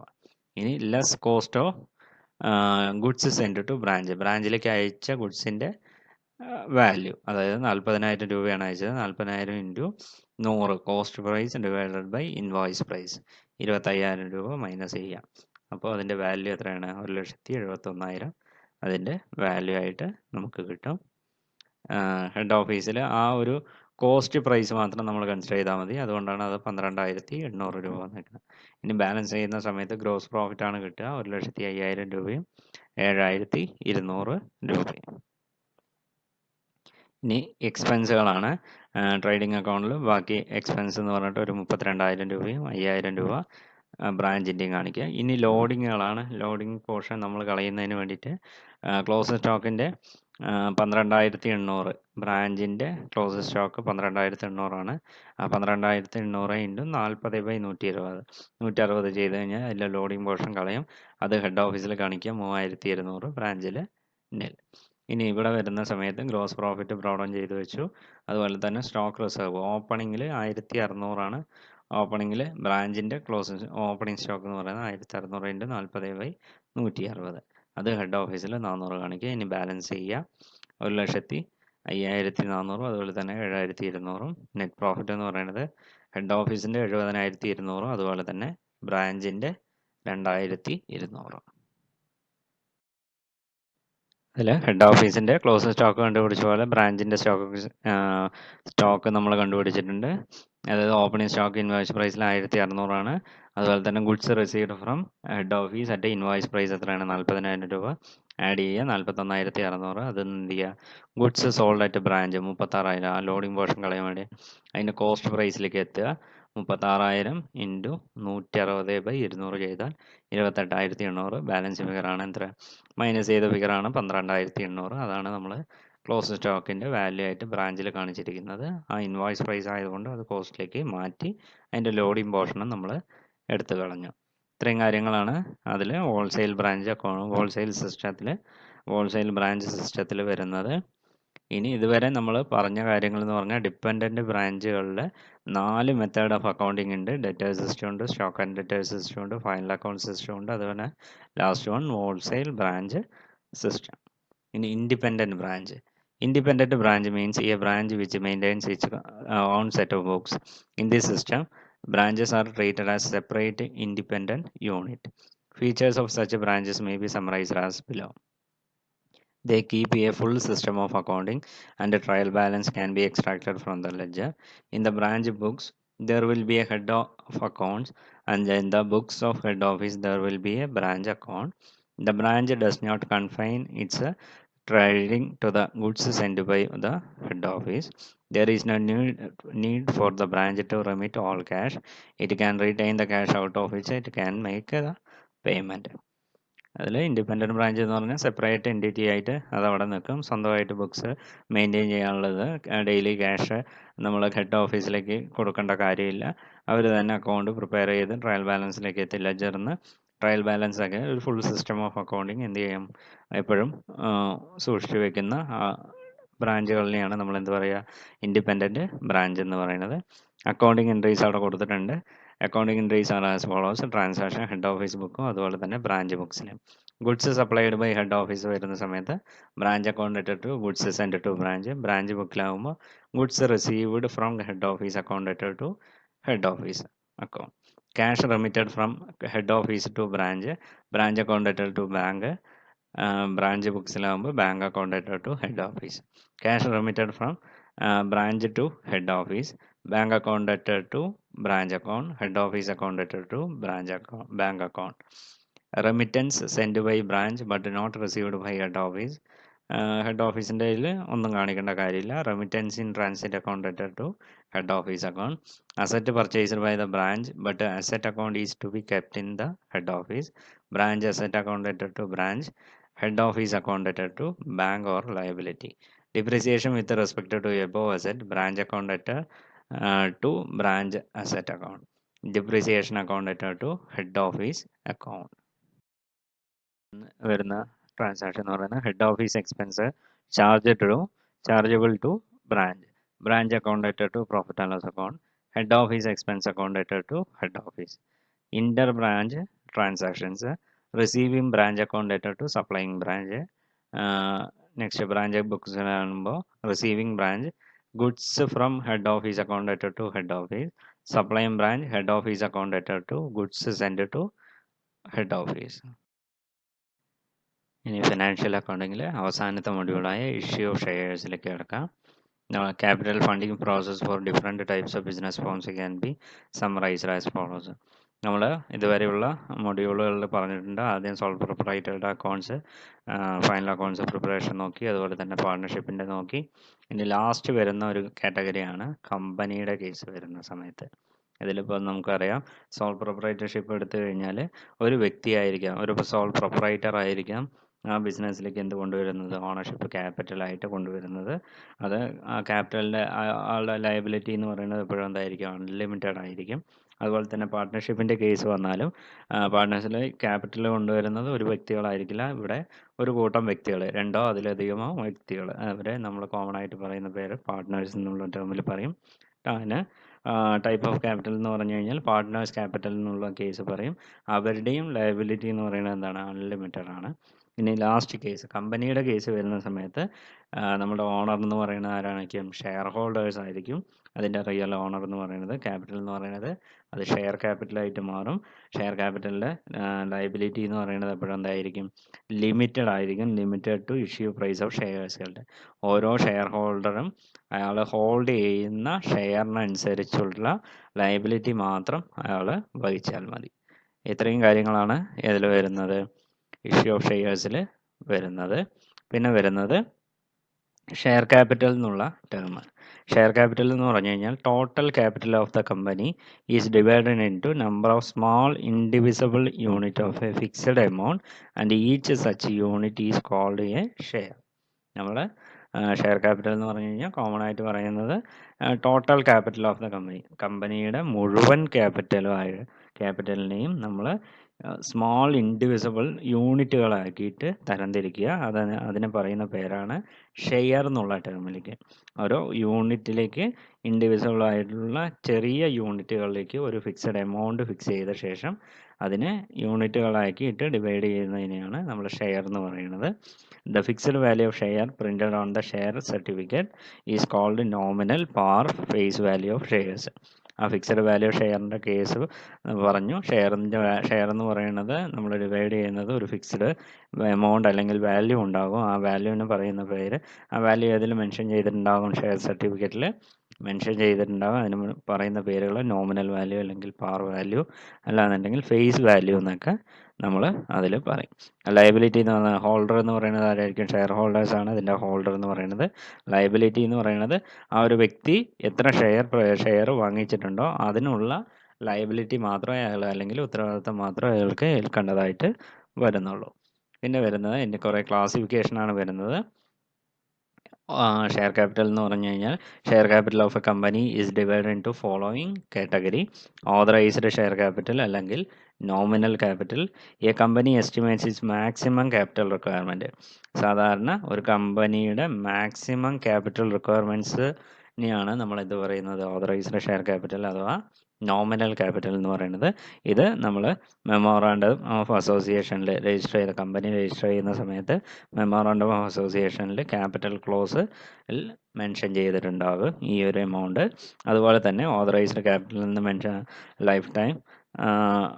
ലൈഫ് ടൈമിൽ മാക്സിമം കളക്ട് ചെയ്യുന്ന അല്ലെങ്കിൽ ക്യാപിറ്റൽ മാക്സിമം എമൗണ്ട് ആണ് ഇത് ഓതറൈസ്ഡ് ക്യാപിറ്റലായിട്ട് കാണിക്കുക. അതിൽ എപ്പോഴും ബാലൻസ് ഷീറ്റിൽ ഫേസ് വാല്യൂയോട് കൂടിയാണ് നമ്മൾ കാണിക്കുക. നെക്സ്റ്റ് വരുന്നത് issued share capital. A company need not issue total authorized capital. Whatever portion of the share capital is issued by the company, it is called issued capital. നമുക്കറിയാം authorised capital എന്ന് പറഞ്ഞാൽ maximum life ടൈമിൽ maximum capital requirement ആണ് authorised share capital എന്ന് പറഞ്ഞു കഴിഞ്ഞാൽ. അത്രയ്ക്കും ഒരു കമ്പനി നടത്തിക്കൊണ്ടു പോകാൻ ആവശ്യമായിട്ടില്ല. അപ്പോൾ എത്രയാണോ കമ്പനിക്ക് ആവശ്യം ആ ഒരു പോർഷൻ എന്ത് ചെയ്തിട്ടുണ്ടാകാം? Company issue ചെയ്തിട്ടുണ്ടാകാം. അതിന് പറയുന്ന പേരാണ് ഇഷ്യൂഡ് ക്യാപിറ്റൽ എന്ന് പറയുന്നത്. Issued capital means and includes nominal value of shares issued by the company. Cash ആകാം, കൺസിഡറേഷൻ അതർ ദാൻ ക്യാഷ് ആകാം, അതുപോലെ തന്നെ പ്രൊമോട്ടേഴ്സ്, കമ്പനിയുടെ പ്രൊമോട്ടേഴ്സിന് പ്രൊവൈഡ് ചെയ്യാം, അതേഴ്സ്. ഇതെല്ലാം നോമിനൽ വാല്യൂ അവിടെ എന്ത് ചെയ്തിട്ടുണ്ടാകും? മെൻഷൻ ചെയ്തിട്ടുണ്ടാകാം. ആ റിമൈനിങ് പോർഷൻ, അതായത് നമ്മൾ ഇഷ്യൂ ചെയ്യാത്ത പോർഷന് പറയുന്ന പേരാണ് അൺഇഷ്യൂഡ് ക്യാപിറ്റൽ. അത് ബാലൻസ് ഷീറ്റിൽ ഒരിക്കലും കാണിക്കില്ല. ആ ഒരു പോർഷൻ കാണിക്കേണ്ട കാര്യമില്ല. ഓതറൈസ്ഡ് ഷെയർ ക്യാപിറ്റൽ കാണിക്കും, ഇഷ്യൂഡും subscribed, called up and paid up. ഇങ്ങനെയാണ് അതിൻ്റെ ക്ലാസിഫിക്കേഷൻ വരുന്നത്. നെക്സ്റ്റ് വരുന്ന classification subscribed share capital. It is that part of the issue share capital which is subscribed by the public. നമുക്കറിയാം കമ്പനിയുടെ ടോട്ടൽ റിക്വയർമെൻറ്റിന് ഓതറൈസ്ഡ് ക്യാപിറ്റലിൽ നിന്നും അതുപോലെ തന്നെ കമ്പനി ഇഷ്യൂ ചെയ്യുന്നതിന് ഇഷ്യൂഡ് ഷെയർ ക്യാപിറ്റൽ എന്ന് പറയും. ആ ഇഷ്യൂ ചെയ്ത പോർഷനിൽ പബ്ലിക് എത്രയാണോ സബ്സ്ക്രൈബ് ചെയ്തിരിക്കുന്നത് അതിനെയാണ് നമ്മൾ എന്ത് പറയുന്നത്? സബ്സ്ക്രൈബ്ഡ് ഷെയർ ക്യാപിറ്റൽ എന്ന് പറയുന്നത്. Applied by the public and allotted by the company. എത്രയാണോ പബ്ലിക് അപ്ലൈ ചെയ്തിരിക്കുന്നത്, കമ്പനി എത്രയാണോ അലോട്ട് ചെയ്തിരിക്കുന്നത് അതിനെയാണ് നമ്മൾ സബ്സ്ക്രൈബ്ഡ് ഷെയർ ക്യാപിറ്റൽ എന്ന് പറയുന്നത്. Called up share capital. Companies generally receive the issue price of shares in instalment. The portion of the issue price of share which company has demanded requested or called from shareholders is known as called up capital. നമുക്കറിയാം ആ പബ്ലിക്കിൻ്റെ കയ്യിൽ നിന്ന് apply ചെയ്ത് നമുക്ക് collect ചെയ്യുന്നത് instalment ബേസിലായിരിക്കും. അങ്ങനെ collect ചെയ്യുന്നത് company demand ചെയ്യുന്നതോ അല്ലെങ്കിൽ കോൾ ചെയ്ത് ഷെയർ ഹോൾഡേഴ്സിൻ്റെ നിന്ന് ക്യാഷ് വാങ്ങിക്കുന്ന ആയിട്ട് ക്യാപിറ്റൽ റൈസ് ചെയ്യുന്നതിനുമായിട്ട് ബന്ധപ്പെട്ടതിനെയാണ് കോൾഡ് അപ്പ് ക്യാപിറ്റൽ എന്ന് പറയുന്നത്. And the balance which the company has decide to demand in future. അതായത് ഈ ബാലൻസ് പോർഷൻ ഫ്യൂച്ചറിലേക്ക് വിളിക്കാമെന്ന് കരുതിയിട്ടിരിക്കുന്ന ക്യാപിറ്റലിനെയാണ് അൺകോൾഡ് ക്യാപിറ്റൽ എന്ന് പറയുന്നത്. ഇനി വരുന്നത് paid up share capital. It is a portion of the called up capital. Called ക്യാപിറ്റലിൻ്റെ ഒരു ഭാഗമാണ് which is paid by the shareholders. Already pay ചെയ്ത എമൗണ്ടിനെയാണ് നമ്മൾ പെയ്ഡ് അപ്പ് ഷെയർ ക്യാപിറ്റൽ എന്ന് പറയുന്നത്. whenever a particular amount is called by the company and the shareholders fails to pay the amount fully or partially, it is known as unpaid calls. അപ്പോൾ ഏതെങ്കിലും സാഹചര്യത്തിൽ share holders ആ ഒരു particular payment ഫുള്ളായിട്ടോ അല്ലെങ്കിൽ partially ആയിട്ടോ പേ ചെയ്തിട്ടില്ല എന്നുണ്ടെങ്കിൽ അതിന് പറയുന്ന പേരാണ് അൺപെയ്ഡ് കോൾസ് അല്ലെങ്കിൽ കോൾസ് ഇൻ അരിയർ എന്നുള്ള ടേമിൽ പറയാം. പിന്നെ വരുന്നത് reserved share capital. Reserved share capital as per section 65 of the Companies Act in 2013, a company may decide by passing a resolution that a certain portion of that is subscribed uncalled capital shall not be called up except in the event of winding up of the company. Portion of the uncalled capital which a company has decided to call only in the case of liquidation of the company is called reserve capital. Reserve capital എന്ന് പറഞ്ഞാൽ കമ്പനിയുടെ ഒരു ലിക്വിഡേഷന് അങ്ങനെ winding up സമയത്ത് നമുക്ക് ഈ uncalled portion, നമ്മൾ subscribed ക്യാപിറ്റലിൽ ഈ അൺകോൾഡ് പോർഷൻ ഉണ്ടാവും. ആ അൺകോൾഡ് പോർഷന് ഒരു എമൗണ്ട് ക്യാപിറ്റലിൽ മാറ്റി വയ്ക്കാം. അത് എന്തിനാണ് വെച്ചാണെന്ന് പറഞ്ഞാൽ വൈൻഡിങ് അപ്പോ അല്ലെങ്കിൽ ലിക്വിഡേഷൻ അങ്ങനെയുള്ള പ്രൊസീഡിങ്സ് വരുന്ന സമയത്ത് മാറ്റി വയ്ക്കുന്ന ക്യാപിറ്റലിനെയാണ് നമ്മൾ എന്ത് പറയുന്നത്, റിസർവ് ഷെയർ ക്യാപിറ്റൽ എന്ന് പറയുന്നത്. ഇനി വരുന്ന അടുത്ത ഒരു ടോപ്പിക് എന്ന് പറയുന്നത് ടൈപ്പ് ഓഫ് ഷെയർസ്. രണ്ട് ടൈപ്പ് ഷെയർസ് ആണുള്ളത്, പ്രിഫറൻസ് ഷെയർസും അതുപോലെ തന്നെ ഇക്വിറ്റി ഷെയർസും. പ്രിഫറൻസ് ഷെയർസ് എന്ന് പറഞ്ഞു കഴിഞ്ഞാൽ according to section 43 of the companies act 2013, persons holding preference shares called preference shareholders are assured of a preferential dividend at a fixed rate during the life of the company. They also carry preferential right over the shareholders to be paid in case of winding up of the company. Thus, they enjoy preferential right in the matter of payment of dividend and repayment of capital. Preference share capital എന്ന് പറഞ്ഞാൽ preference shares hold ചെയ്യുന്ന വ്യക്തികളാണ് preference share holders എന്ന് പറയുന്നത്. അവർക്ക് preferential right enjoy ചെയ്യുന്നുണ്ട്. അത് രണ്ട് കാര്യത്തിലാണ് വരുന്നത്. ഒന്ന്, പേയ്മെൻറ്റ് ഓഫ് ഡിവിഡൻഡ് സമയത്ത് പ്രിഫറൻസ് ഷെയർ ഹോൾഡേഴ്സിന് കൊടുത്തതിന് ശേഷം മാത്രമേ നമ്മൾ എന്ത് ചെയ്യുള്ളൂ, ഇക്വിറ്റി ഷെയർ ഹോൾഡേഴ്സിന് കൈമാറേണ്ട കാര്യമുള്ളൂ ഡിവിഡൻഡ്. അതുപോലെ തന്നെ വൈൻഡിങ് അപ്പ് സമയത്ത് ആദ്യം പേ ചെയ്യേണ്ടത് ഇക്വിറ്റി ഷെയർ ഹോൾഡേഴ്സിന് മുൻപ് തന്നെ ആർക്ക് പേ ചെയ്യും, പ്രിഫറൻസ് ഷെയർ ഹോൾഡേഴ്സിൽ പേയ്മെൻറ്റ് ചെയ്തിട്ടാണ് ഇക്വിറ്റി ഷെയർ ഹോൾഡേഴ്സിലേക്ക് പോകുള്ളൂ. ഇങ്ങനെ രണ്ട് കാര്യങ്ങളാണ് പ്രിഫറൻഷ്യൽ റൈറ്റ് ആർക്കുണ്ട്, പ്രിഫറൻസ് ഷെയർ ഹോൾഡേഴ്സിന് ഉണ്ട്. അതിൽ ടൈപ്പ് ഓഫ് പ്രിഫറൻസ് ഷെയർ, അതിൽ കുറേ കാറ്റഗറി പ്രിഫറൻസ് ഷെയർ ഹോൾഡേഴ്സ് ഉണ്ട്. Cumulative preference share holders. A cumulative preference share is one that carries that right to a fixed amount of dividend or a dividend at a fixed rate. Such dividend is payable even out of future profit if current year profit are insufficient for the purpose. This means that dividend on these shares accumulates unless it is paid in full, and therefore the shares are called cumulative preference shares. Cumulative preference share എന്ന് പറയുന്ന സമയത്ത് dividend payment സമയത്ത് ഏതെങ്കിലും ഒരു വർഷം നമ്മൾ current ഇയറിൽ profit insufficient ആണെന്ന് വിചാരിക്കുക. ആ ഒരു പർട്ടിക്കുലർ എമൗണ്ട് നെക്സ്റ്റ് ഇയറിലേക്ക് വരുന്ന സമയത്ത് ഓൾറെഡി നമ്മളുടെ കയ്യിൽ പെൻഡിങ് ഉണ്ടായിരുന്ന ഡിവിഡൻറ്റിൻ്റെ പോർഷൻ നെക്സ്റ്റ് ഇയറിലേക്ക് നമ്മൾ എന്ത് ചെയ്യും, ക്യുമുലേറ്റ് ചെയ്ത് നെക്സ്റ്റ് ഇയറിലേക്ക് അത് കൂടി ചേർത്തിട്ടായിരിക്കും കൊടുക്കുക. അങ്ങനെയുള്ള ഷെയർസിന് പറയുന്ന പേരാണ് ക്യുമുലേറ്റീവ് പ്രിഫറൻസ് ഷെയർ എന്ന് പറയുന്നത്. പിന്നെ വരുന്നത് നോൺ ക്യുമുലേറ്റീവ് പ്രിഫറൻസ് ഷെയർ. അങ്ങനെ ഒരു കാര്യം ഇതിൽ ഫിക്സഡ് എമൗണ്ട് ഓഫ് ഡിവിഡൻറ്റ്, അവിടെ ഫിക്സഡ് എമൗണ്ട് ഓഫ് ഡിവിഡൻറ്റ് ഉണ്ടെങ്കിലും കൂടി ആ ഡിവിഡൻറ്റ് ക്യാരി ഫോർവേഡ് ചെയ്യുന്ന ആ ഒരു പതിവ് ഇതിലില്ല. ഡിവിഡൻറ്റ് ഡിക്ലെയർ ചെയ്യുന്ന ഇയറിൽ എത്രയുണ്ടോ ആ ഒരു വർഷം തന്നെ അത് കൊടുത്തു തീർക്കാനായിട്ട് ആയിരിക്കും നോക്കുന്നത്. പിന്നെ വരുന്ന പാർട്ടിസിപ്പേറ്റിംഗ് പ്രിഫറൻസ് ഷെയർ ഉണ്ട്. അത് ഹോൾഡർ പാർട്ടിസിപ്പേറ്റ് ചെയ്യുന്ന ആ സർപ്ലസ് പ്രോഫിറ്റിൽ എത്ര ഹോൾഡിംഗ് വരുന്നുണ്ടോ ആ പാർട്ടിസിപ്പേഷനുള്ള എക്സ്ട്രാ സർപ്ലസ് എമൗണ്ട് എത്രയാണോ വരുന്നത് ആ എമൗണ്ട് പേ ഓഫ് ചെയ്യും. അതാണ് പാർട്ടിസിപ്പേറ്ററി പ്രിഫറൻസ് ഷെയർ ഹോൾഡേഴ്സ് എന്ന് പറയുന്നത്. പിന്നെ അങ്ങനെ കുറേ ടൈപ്പുകളുണ്ട്. നോൺ പാർട്ടിസിപ്പേറ്റിംഗ് പ്രിഫറൻസ് ഷെയർ ഉണ്ട്, റിഡീമബിൾ പ്രിഫറൻസ് ഷെയർ ഉണ്ട്, നോൺ റിഡീമബിൾ ഒരു കാലഘട്ടം കഴിഞ്ഞാൽ അത് തിരിച്ച് ഒരു കണ്ടീഷൻ വെച്ചിട്ടുണ്ടാകും, റീപേ ചെയ്ത് കഴിഞ്ഞാൽ ഒരു ഫിക്സഡ് പീരീഡ് കഴിഞ്ഞാൽ ആ ഒരു കമ്പനിയുടെ ഡിസ്ക്രിപ്ഷൻ അനുസരിച്ച് റീപേ ചെയ്യുന്നതാണ് റിഡീമബിൾ പ്രിഫറൻസ് ഷെയർ എന്ന് പറയുന്നത്. നോൺ റിഡീമബിൾ എന്ന് പറഞ്ഞാൽ അങ്ങനെ ഒരു സാഹചര്യം അതിൽ വരുന്നില്ല. കൺവേർട്ടബിൾ പ്രിഫറൻസ് ഷെയർസ് അത് റൈറ്റ് ഹോൾഡർക്കുള്ള റേറ്റ് ആണ്, നമുക്ക് വേണമെങ്കിൽ ഇക്വിറ്റി ഷെയർ ആയിട്ട് അതിനെ കൺവേർട്ട് ചെയ്യാനുള്ള ഓപ്ഷൻ ഉണ്ട്. പിന്നെ വരുന്നത് നോൺ കൺവേർട്ടബിൾ പ്രിഫറൻസ് ഷെയർ. ഇത്രയും കാര്യങ്ങളാണ് പ്രിഫറൻസ് ഷെയറിൻ്റെ കാര്യത്തിൽ വരുന്നത്. പിന്നെ സെക്കൻഡ് കാറ്റഗറി എന്ന് പറയുന്നത് equity shares. Equity shares are those shares which are not preference share. It means that they do not enjoy any preferential right in the matter of payment of dividend or repayment of capital. The rate of dividend on equity share is recommended by the board of directors and may vary from year to year. Rate of dividend depends upon the dividend policy and the availability of profit after satisfying the right of preference shareholders. These shares are carry voting rights. Companies Act 2013 permits issue of equity share capital with a differential right as to dividend, voting right, and otherwise in accordance with the prescribed rules. The shares can be issued company either for cash or for consideration other than cash.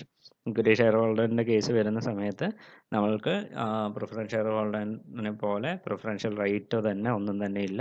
Dividend payment സമയത്തോ അല്ലെങ്കിൽ repayment of capital സമയത്തോ ഒരു തരത്തിലുള്ള preferential റേറ്റും equity share ഹോൾഡേഴ്സിന് ഉണ്ടാകില്ല.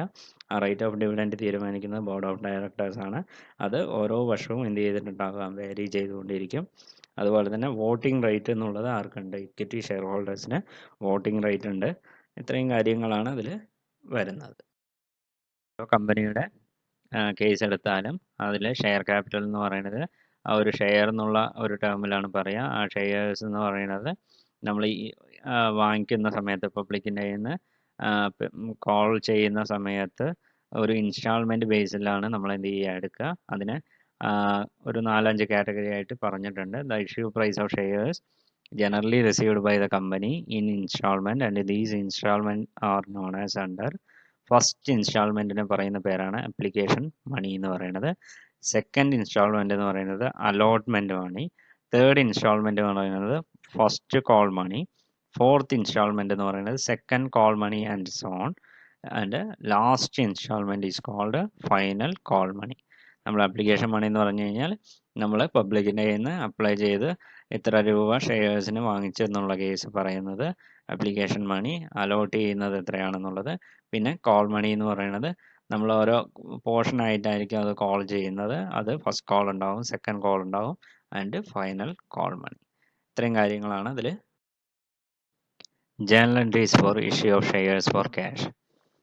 Upon the issue of share capital by a company, the underlined entries are made in the financial books. On receipt of application money. നമ്മൾ നേരത്തെ ഇൻസ്റ്റാൾമെൻറ്റിൻ്റെ ബേസിലാണ് നമ്മൾ ഈ ഒരു ജേണൽ എൻട്രി പാസ് ചെയ്യുന്നത്. ആദ്യം അപ്ലിക്കേഷൻ മണി വരും, പിന്നെ അലോട്ട്മെൻറ്റ് മണി വരും, പിന്നെ കോൾ മണി വരും, പിന്നെ ഫൈനൽ കോൾ മണി. അതിൻ്റെ ഒരു ഓർഡറിലാണ് വരിക. On receipt of the application money, bank account ഡെറ്റഡ് to share application with the actual amount received being the application money received. On allotment of shares, share allotment account debtor, share application account debtor to share capital account. On receipt of allotment money, bank account debtor to share allotment account being the money received on allotment.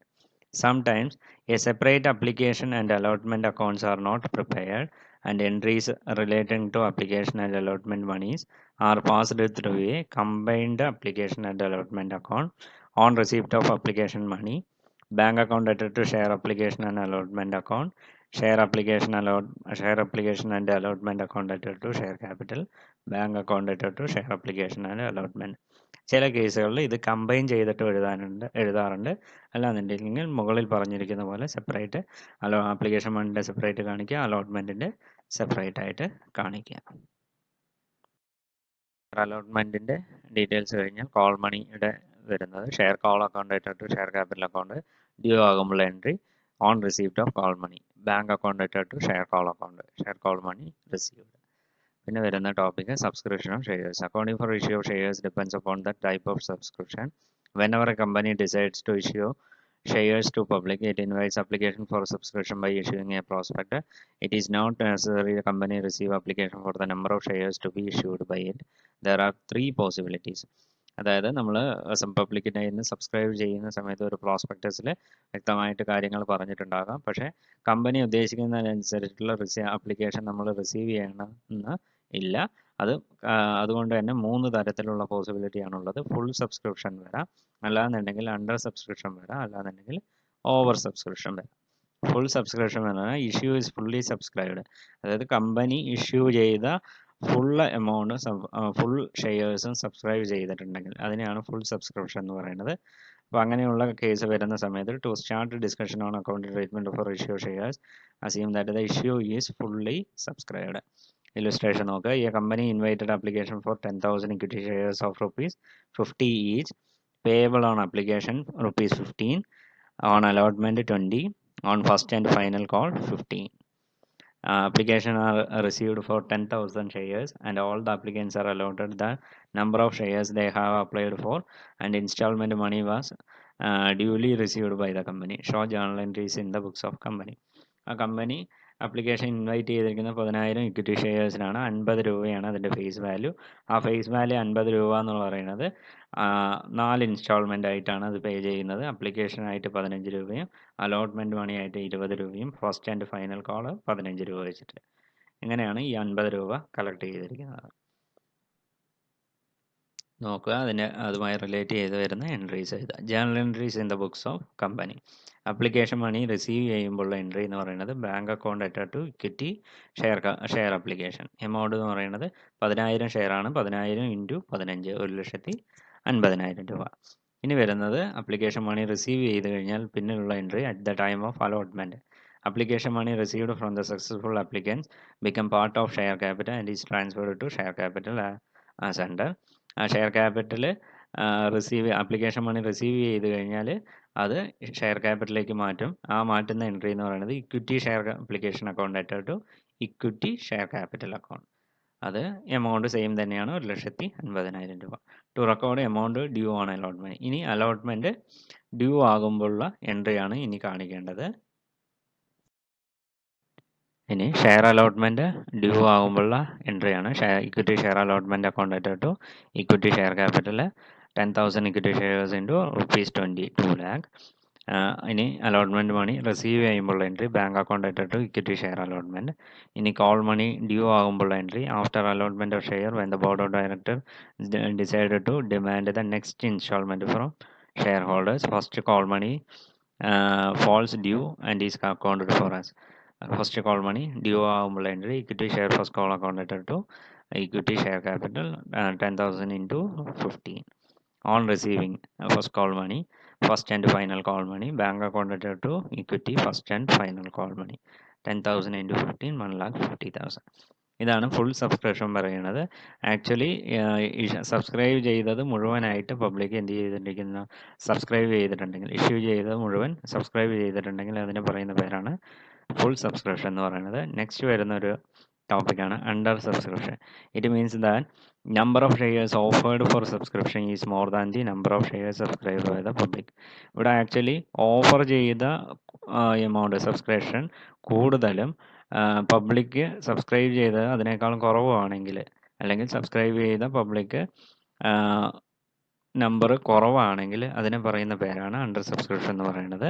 Offer ചെയ്തത് കൂടുതലും subscribe ചെയ്തത് കുറവും, public subscribe ചെയ്തത് കുറവായിട്ടുള്ള ഒരു സാഹചര്യമാണ് under subscription വരുന്നത്. അതിൽ accounting treatment വരുന്ന സമയത്ത് മിനിമം സബ്സ്ക്രിപ്ഷൻ റിസീവ് ചെയ്തത് മാത്രമാണ് നമ്മൾ കാണിക്കുക.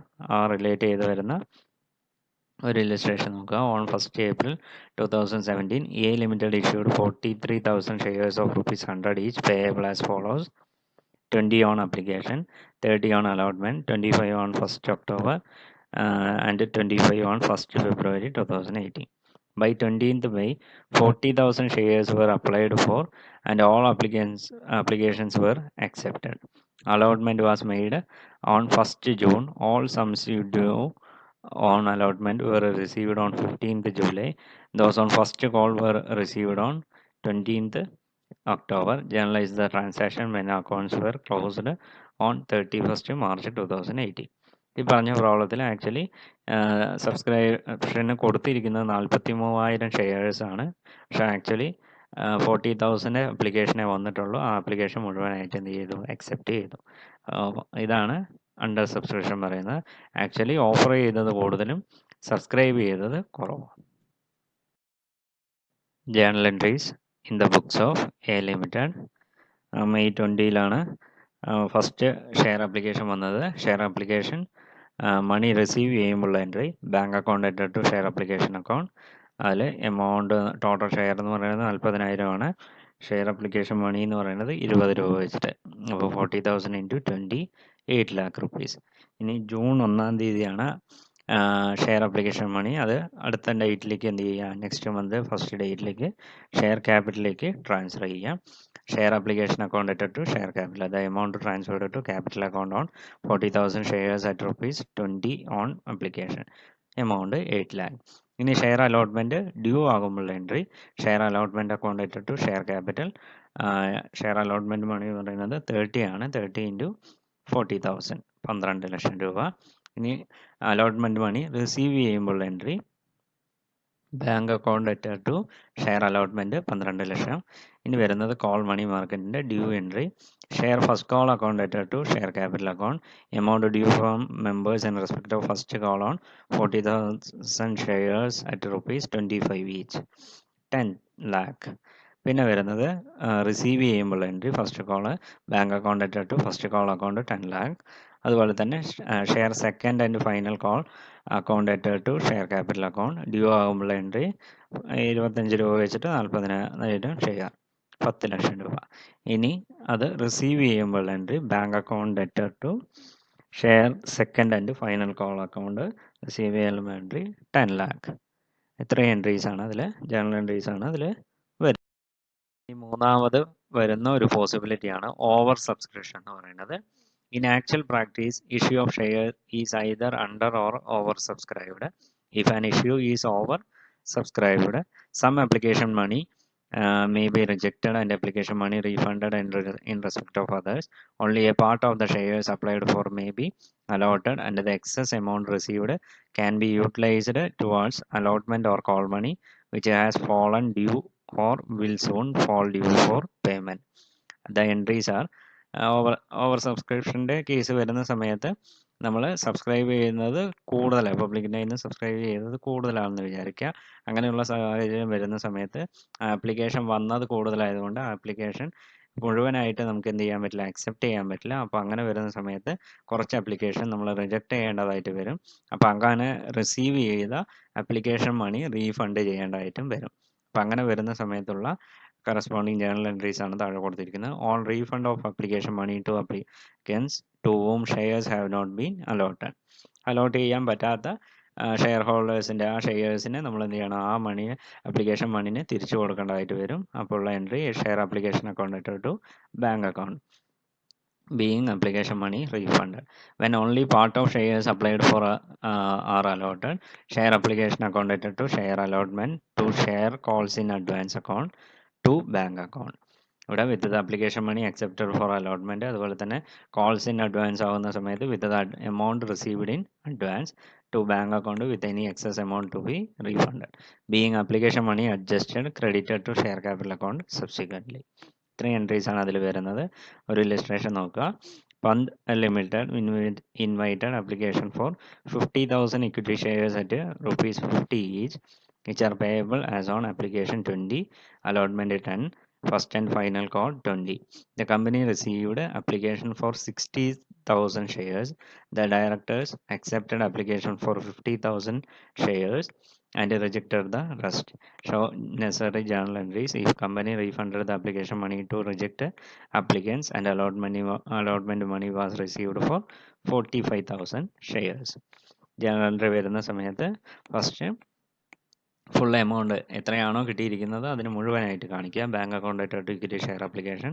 ആക്ച്വലി ആപ്ലിക്കേഷൻ മണി റിസീവ് ചെയ്തിരിക്കുന്നത് 60,000 ഷെയർസിനെയാണ്. അപ്പോൾ 60,000 ഇൻറ്റു 20, 12 ലക്ഷം രൂപ നമ്മൾ എന്ത് ചെയ്തിട്ടുണ്ട്? ആപ്ലിക്കേഷൻ മണിയായിട്ട് കളക്ട് ചെയ്തിട്ടുണ്ട്. ഇനി വരുന്ന എൻട്രി എന്ന് പറയുന്നത് അത് ക്യാപിറ്റലിലേക്ക് മാറ്റുന്ന സമയത്ത് equity share application account to equity share capital account 12 ലക്ഷം രൂപ.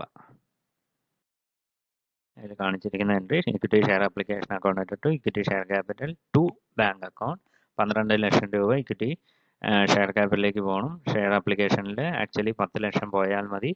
ടു ബാങ്ക് അക്കൗണ്ട് 2 ലക്ഷം രൂപ നമ്മൾ എന്ത് ചെയ്യണം? റീഫണ്ട് ചെയ്യണം. 50,000 ഷെയറിൻ്റെ മാത്രമാണ് ഏതിലേക്ക് മാറ്റുന്നത്? അലോട്ട്മെൻറ്റിലേക്ക് മാറ്റുന്നത്. ബാക്കി എക്സസ് ഉള്ള എമൗണ്ടിന് നമ്മൾ റീഫണ്ട് ചെയ്യുന്നു. ഇനി equity share allotment account to equity share capital account 5 lakh being allotment money amount due on 50,000 equity shares at ₹10 each 5 ലക്ഷം രൂപ. പിന്നെ വരുന്നത് bank account to calls in arrear account to equity share allotment. Actually ആ 45,000 shares അവിടെ എന്ത് ചെയ്തിട്ടുള്ളൂ? Receive ചെയ്തിട്ടുള്ളൂ എന്ന് പറഞ്ഞിട്ടുണ്ട് അലോട്ട്മെൻറ്റിൽ. അപ്പോൾ ആ എമൗണ്ട് എന്ന് പറയുന്നത് എന്താണ്? കോൾസ് ഇൻ അരിയർ ആണ്. ആക്ച്വലി കോൾ ചെയ്തിട്ടുണ്ട്, പക്ഷേ അത് കിട്ടിയിട്ടില്ല. അപ്പോൾ ആക്ച്വലി കിട്ടിയ എമൗണ്ട് എന്ന് പറയുന്നത് 4,50,000 രൂപയും കോൾസ് ഇൻ അരിയർ 50,000 രൂപയും ഇക്വിറ്റി ഷെയർ അലോട്ട്മെൻറ്റിലേക്ക് 5 ലക്ഷം രൂപയാണ് പോവുക. ഇത്രയും കാര്യങ്ങളാണ് ഇതിൽ വരുന്നത്. ഓവർ സബ്സ്ക്രിപ്ഷൻ വരുന്നത്. ഇനി ഈ ഓവർ സബ്സ്ക്രിപ്ഷനിൽ ഒരു അഡ്ജസ്റ്റ്മെൻറ്റ് കൂടി വരുന്നുണ്ട്, ഈ പ്രോറാറ്റ അലോട്ട്മെൻറ്റ് എന്ന് പറയുന്നത്. ഇനി വരുന്ന പ്രോബ്ലത്തിൽ നമുക്കത് ഡിസ്കസ് ചെയ്യാം. ഇനി വരുന്നത് ഷെയർസ് ഇഷ്യൂഡ് അറ്റ് ഡിസ്കൗണ്ട്. ഈ പറയുന്ന ഷെയർസ് നമ്മൾ എന്ത് ചെയ്യുന്നു? ഡിസ്കൗണ്ടിൽ ഇഷ്യൂ ചെയ്തിട്ടുണ്ടാകും. അങ്ങനെ ഇഷ്യൂ ചെയ്യുന്ന സമയത്ത് ഡിസ്കൗണ്ടിൽ ഇഷ്യൂ ചെയ്യുക പറഞ്ഞു കഴിഞ്ഞാൽ ഈ issue is at an amount less than the normal or par value of shares. Nominal അല്ലെങ്കിൽ പാർ വാല്യൂ അല്ലെങ്കിൽ ഫേസ് വാല്യൂ എന്നതിനേക്കാളും കുറവായിട്ടുള്ള എമൗണ്ടിൽ നമ്മൾ ഷെയർസ് ഇഷ്യൂ ചെയ്യുന്നതിനെയാണ് ഷെയർസ് ഇഷ്യൂഡ് അറ്റ് ഡിസ്കൗണ്ട് എന്ന് പറയുന്നത്. അവിടെ നോമിനൽ വാല്യൂ എന്ന് പറയുന്നത് 100 രൂപയാണെങ്കിൽ നമ്മൾ ഇഷ്യൂ ചെയ്യുന്നത് 98 രൂപയ്ക്കാണെന്ന് വിചാരിക്കുക. അപ്പോൾ 2 രൂപയാണ് നമ്മൾ ആക്ച്വലി ഡിസ്കൗണ്ട് ആയിട്ട് പ്രൊവൈഡ് ചെയ്യുന്നത്. ഇതിനെയാണ് ഷെയർസ് ഇഷ്യൂഡ് ആയിട്ട് ഡിസ്കൗണ്ട് എന്ന് പറയുന്നത്. ഇനി ഷെയർസ് ഇഷ്യൂഡ് ആയിട്ട് പ്രീമിയം എന്നുള്ള ഒരു കേസ് വരുന്നുണ്ട്. അങ്ങനെ വരുന്ന സമയത്ത് ഫേസ് വാല്യൂവിനേക്കാളും കൂടുതലായിട്ടുള്ള ഒരു പ്രൈസിൽ, ഇപ്പോൾ 100 രൂപയുടെ നോമിനൽ വാല്യൂ ഉള്ള ഒരു ഷെയറിന് 105 രൂപയ്ക്ക് കൊടുക്കുകയാണെങ്കിൽ ആ 5% അല്ലെങ്കിൽ 5 രൂപയാണ് നമ്മൾ എന്താ പറയുന്നത്? ഷെയർസ് ഇഷ്യൂഡ് പ്രീമിയം എന്നുള്ള കേസ് പറയുന്നത്. ഇങ്ങനെ പ്രീമിയത്തിൽ നമ്മൾ ഇഷ്യൂ ചെയ്യുന്ന സമയത്ത് അതിനെ സെപ്പറേറ്റ് ഒരു അക്കൗണ്ടിൽ മെയിൻറ്റെയിൻ ചെയ്യും. സെക്യൂരിറ്റീസ് പ്രീമിയം അക്കൗണ്ട് എന്ന് പറയുന്നത് ഒരു അക്കൗണ്ടിലേക്ക് മാറ്റുകയാണ് ചെയ്യുക. നമ്മൾ റിസർവ്സും സർപ്ലസ് പോലെ തന്നെ അതിനൊരു സെപ്പറേറ്റ് അക്കൗണ്ട് ക്രിയേറ്റ് ചെയ്ത് അത് ബാലൻസ് ഷീറ്റിൽ എപ്പോഴും കാണിക്കണം. സെക്യൂരിറ്റി പ്രീമിയം അക്കൗണ്ട് എന്ന് പറഞ്ഞിട്ട് സെപ്പറേറ്റ് കാണിക്കുകയാണ് ചെയ്യുന്നത്. സെക്യൂരിറ്റി പ്രീമിയം അക്കൗണ്ടിലേക്ക് മാറ്റുന്ന ആ ഒരു തുകനെ നമ്മൾ മറ്റ് കാര്യങ്ങൾക്ക് വേണ്ടി കമ്പനി യൂസ് ചെയ്യാറുണ്ട്. അതെന്തൊക്കെയാണെന്ന് പറഞ്ഞാൽ towards issue of unissued shares of the company to be issued to members of the company as fully paid bonus securities. അതായത് ഫുള്ളി പെയ്ഡ് ബോണസ് ആയിട്ട് കൊടുക്കാൻ വേണ്ടിയിട്ട് അൺഇഷ്യൂഡ് ക്യാപിറ്റലിനെ മാറ്റാൻ വേണ്ടിയിട്ട് നമ്മൾ ഈ സെക്യൂരിറ്റി പ്രീമിയം അക്കൗണ്ടിൻ്റെ തുകനെ യൂസ് ചെയ്യാറുണ്ട്. അതുപോലെ തന്നെ കമ്പനിയുടെ പ്രിലിമിനറി എക്സ്പെൻസ് റൈറ്റ് ഓഫ് ചെയ്യാൻ വേണ്ടി യൂസ് ചെയ്യാറുണ്ട്. അതുപോലെ തന്നെ to write off expense of commission paid discount allowed on any of the securities or debentures of the company. പിന്നെ വരുന്നത് to provide premium on redemption of redeemable preference shares or debentures of the company for the purchase of on shares or other securities. ഇത്രയും കാര്യങ്ങൾക്ക് വേണ്ടിയിട്ട് നമ്മൾ ഏത് use ചെയ്യാറുണ്ട്? ആ security premium അക്കൗണ്ടിൽ വരുന്ന തുകനെ നമ്മൾ യൂസ് ചെയ്യാറുണ്ട്. ഇപ്പോൾ premium amount called with application മണിയിൽ സെക്യൂരിറ്റീസ് പ്രീമിയം വരികയാണെങ്കിൽ, അതായത് ഇഷ്യൂഡ് അറ്റ് പ്രീമിയം വരുന്ന സമയത്ത് bank account to share application നമ്മൾ റിസീവ് ചെയ്യുമ്പോൾ എൻട്രിയിൽ ഒരു മാറ്റമില്ല. അത് ഷെയർ ക്യാപിറ്റലിലേക്ക് മാറ്റുമ്പോൾ മാത്രം അതൊരു ചേഞ്ച് വരുന്നത്. Share application account to security premium account to share capital account. ഇത്രയും കാര്യങ്ങളാണ് ആ ജേണൽ എൻട്രിയിൽ വരുന്നത്. പിന്നെ premium amount called with allotment money വരുന്ന സമയത്ത് share allotment account to share capital to security premium account. ഇത് എമൗണ്ട് ഡ്യൂ ആകുമ്പോൾ എൻട്രി, റിസീവ് ചെയ്യുമ്പോൾ സെയിം എൻട്രി തന്നെയാണ് bank account to share allotment account. Illustration നോക്കുക. On 1st October 2070 Pioneer Equipment Limited received application for 250,000 equity shares of ₹100 each to be issued at a premium of ₹25% payable as on application 25, on allotment 75 including premium. Balance amount on shares as and when required. The shares were allotted by the company on October 20, 2070 and the allotment money was duly received on October 31st, 2070. Record journal entries in the books of company to record transaction in connection with the issue of shares. അതിൽ application വരുന്ന സമയത്ത് bank account equity share application 6,250, അതായത് 2 ലക്ഷം in തൗസൻഡിലാണ് amount കാണിച്ചിരിക്കുന്നത്. അപ്പോൾ 2,50,000 shares into 25 രൂപ വെച്ചിട്ട് 6 6,62,50,000 രൂപ വരും. പിന്നെ വരുന്നത് ഇക്വിറ്റി ഷെയർ നമ്മൾ റിസീവ് ചെയ്യുമ്പോഴുള്ള അത് ക്യാപിറ്റലിലേക്ക് മാറ്റുമ്പോഴുള്ള ട്രാൻസ്ഫർ ചെയ്യുമ്പോഴുള്ള entry equity share application account to equity share capital.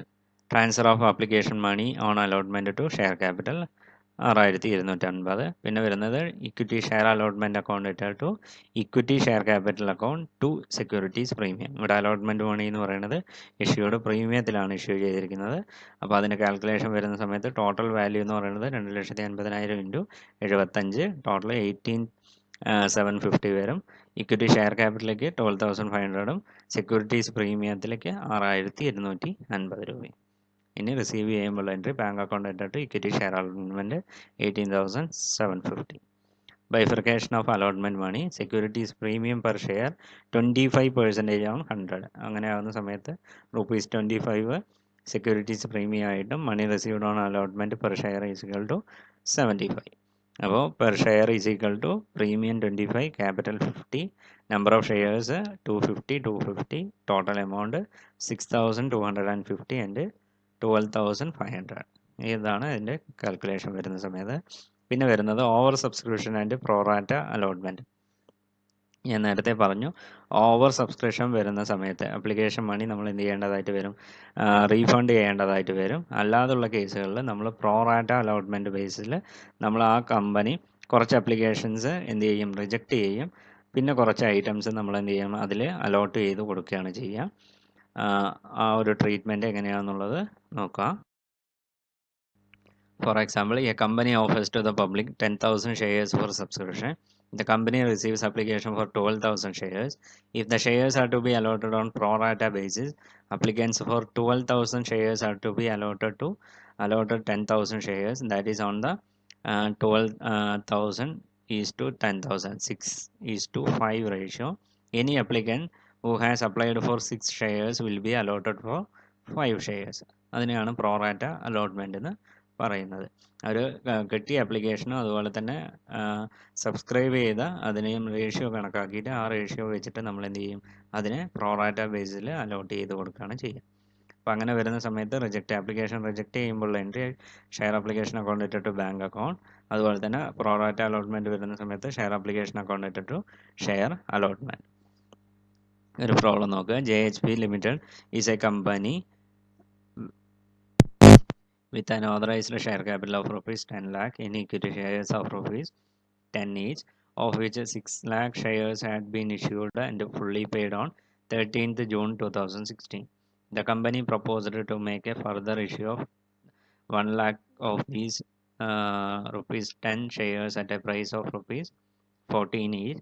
The arrangement for payment being rupees 2 per share payable on application to be received by 1st July 2016, allotment to be made on 10th July 2016, and a further rupees 5 per share including the premium to be payable. The final call for the balance to be paid and the money received by 13th April 2017. Application were received for 3,55,000 shares and were dealt with as follows. Applicants for 5,000 shares received allotment in full. Applicants for 30,000 shares received on allotment of 1 share for every 2 applied for. No money was returned to these applicants. The surplus on application being used to reduce the amount due on allotment.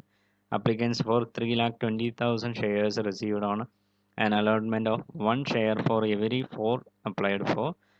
The money due on allotment was retained by the company, the excess being returned to the applicant, and the money due on final call was received on the due date. You are required to record these transactions, including cash items, in the journal of JHP Limited. Journal entries നോക്കുക. First journal entry എന്ന് പറയുന്നത് application money receive ചെയ്യുമ്പോൾ entry bank account to equity share application column 3 താഴത്തെ അതിൻ്റെ ഒരു working നോട്ടായിട്ട് താഴത്ത് കാണിച്ചിട്ടുണ്ട്. Calculation four adjustment refund എന്ന് പറയുന്നത് അത് നമ്മൾ നമ്പർ ഓഫ് ഷെയർസ് അപ്ലൈഡ് ആദ്യം കാണിക്കുക, പിന്നെ വരുന്നത് നമ്പർ ഓഫ് ഷെയർസ് അലോട്ടഡ് എത്രയെന്ന് കാണിക്കുക, അതുപോലെ തന്നെ എമൗണ്ട് റിസീവ്ഡ് ഓൺ അപ്ലിക്കേഷൻ. അത് എമൗണ്ട് എന്ന് പറയുന്നത് total application money received total 3,85,000 shares ആണ് നമ്മുടെ കയ്യിലേക്ക് വന്നത്. അത് 2 രൂപ വെച്ചിട്ട് ടോട്ടൽ അപ്പോൾ എമൗണ്ട് എന്ന് പറയുന്നത് 7,10,000 രൂപ.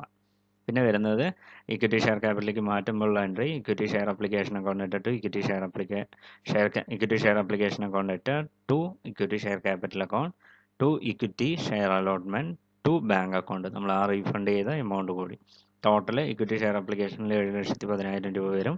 അതിൽ ഇക്വിറ്റി ഷെയർ ക്യാപിറ്റലിലേക്ക് മാറ്റുന്നത് 2 ലക്ഷം രൂപയും ഇക്വിറ്റി ഷെയർ അലോട്ട്മെന്റിലേക്ക് മാറ്റുന്നത് 4,30,000 രൂപയും.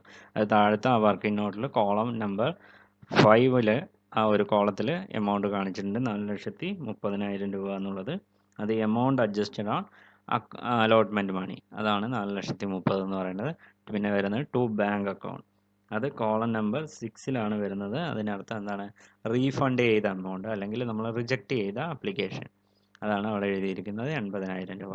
Being application money on 1,00,000 shares transferred to equity share capital account on 2,15,000 shares adjusted with allotment and 40,000 shares refunded as per board's resolution number dated etc.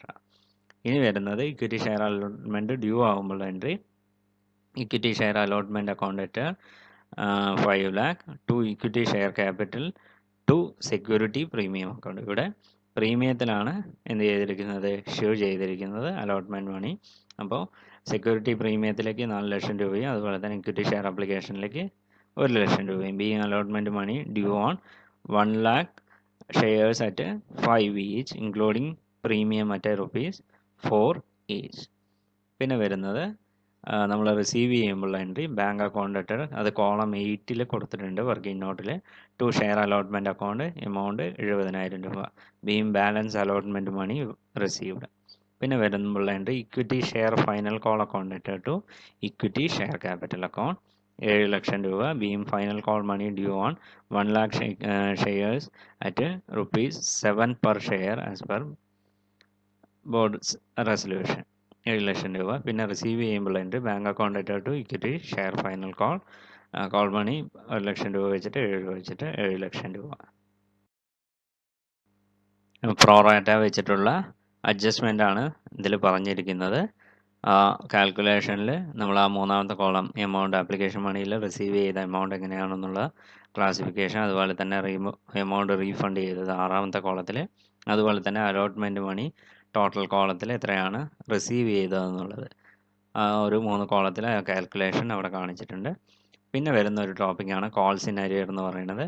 Sometimes share holder fail to pay the amount due on allotment or call. നമുക്കറിയാം allotment money അല്ലെങ്കിൽ call മണി എന്നുള്ളതിൽ എന്തെങ്കിലും രീതിയിൽ share holders പേ ചെയ്യാൻ fail ചെയ്തിട്ടുണ്ടെങ്കിൽ, വീഴ്ച വരുത്തിയിട്ടുണ്ടെങ്കിൽ ആ ഒരു പോർഷൻ അല്ലെങ്കിൽ ആ അൺപെയ്ഡ് എമൗണ്ട് അല്ലെങ്കിൽ ഇൻസ്റ്റാൾമെൻറ്റിന് പറയുന്ന പേരാണ് കോൾസ് ഇൻ അരിയർ എന്ന് പറയുന്നത്. അല്ലാന്നുണ്ടെങ്കിൽ അൺപെയ്ഡ് കോൾസ്. അങ്ങനെ വരുന്ന സമയത്ത് നമ്മൾ ജേണൽ എൻട്രി പാസ് ചെയ്യണം. കോൾസ് ഇൻ അരിയർ അക്കൗണ്ട് ഇട്ട് ബാങ്ക് അക്കൗണ്ട് ഇട്ട് to share allotment to share calls account. ഈ ഒരു എൻട്രിയാണ് നമ്മൾ അവിടെ പാസ് ചെയ്യുന്നത്. പിന്നെ വരുന്ന calls in advance. Some share holders may sometimes pay a part or a whole of amount not yet called up. അതായത് കോൾ വിളിക്കാത്തതിന് മുൻപ് തന്നെ ഓൾറെഡി ഫ്യൂച്ചറിൽ അഡ്വാൻസ് ആയിട്ട് നമ്മൾ എന്ത് ചെയ്യണം? കോളിൻ്റെ വാല്യൂ കൊടുത്തിട്ടുണ്ടെങ്കിൽ അങ്ങനെ പറയുന്ന പേരാണ് കോൾസ് ഇൻ അഡ്വാൻസ് എന്ന് പറയുന്നത്. ആ ഒരു എൻട്രി വന്നിട്ടുണ്ടെങ്കിൽ ബാങ്ക് അക്കൗണ്ട് ഇട്ട് to calls in advance account എന്ന് പറഞ്ഞിട്ടുള്ള എൻട്രിയാണ് അതിൽ. അത് when call become actually due, calls in advance account is adjusted at the time of the call. For this, the following journal entries are recorded. Calls in advance account at bank's account at to particular call account. പിന്നെ വരുന്ന interest on calls in arrear and calls in advance. അത് journal entry pass ചെയ്യുന്നത് ഇത് arrear വല്ലതും വന്നിട്ടുണ്ടെങ്കിൽ നമ്മൾക്ക് interest claim ചെയ്യാൻ പറ്റും. അതുപോലെ തന്നെ കോൾസ് ഇൻ അഡ്വാൻസ് പറഞ്ഞാൽ ഇൻട്രസ്റ്റ് അങ്ങോട്ട് പേ ചെയ്യേണ്ടതായിട്ടും വരും. അപ്പോൾ അങ്ങനെ വരുമ്പോൾ entry for interest received on calls in arrear share holders account അറ്റഡ് to interest on calls in arrear. For receipt of interest bank account അറ്റഡ് to equity share holders account. അക്കൗണ്ടിൻ്റെ treatment interest on calls in advance. Interest due ആകുമ്പോൾ entry interest on calls in advance account അറ്റഡ് to share holders. അതുപോലെ തന്നെ receive ചെയ്യുന്ന സമയത്ത് share holders account അറ്റഡ് to bank account. ഈ ഒരു എൻട്രിയാണ് അതിൽ pass ചെയ്യുന്നത്. പിന്നെ വരുന്നത് അതിലൊരു പ്രോബ്ലം നോക്കുക. Rashmi limited issued at par 1 lakh equity shares of ₹10 each payable at 2.50 on application, 3 on allotment, 2 on first call and balance on the final call. All the shares were fully subscribed. Mr. Mr. Nair, who held 10,000 shares, paid full remaining amount of first call itself. The final call, which was made after 3 months from the first call, was fully paid except a shareholder having 1,000 shares who failed paid his due amount after 2 months along with the interest on calls in arrear. Company also paid interest on calls in advance to Mr. Nair. Give journal entries to record these transactions. Journal entries in the books of Lakshmi Limited. Date, particulars, LF, debit account, credit amount. നമ്മൾ application money receive ചെയ്യുമ്പോൾ entry bank account at to equity share application 2,50,000 total 1,00,000 shares into 2.50. പിന്നെ വരുന്നത് share ക്യാപിറ്റലിലേക്ക് transfer ചെയ്യുമ്പോൾ entry share application account at to equity share capital 2,50,000. Allotment money due ആകുമ്പോൾ entry amount due on allotment equity share allotment account at to equity share capital 3,00,000.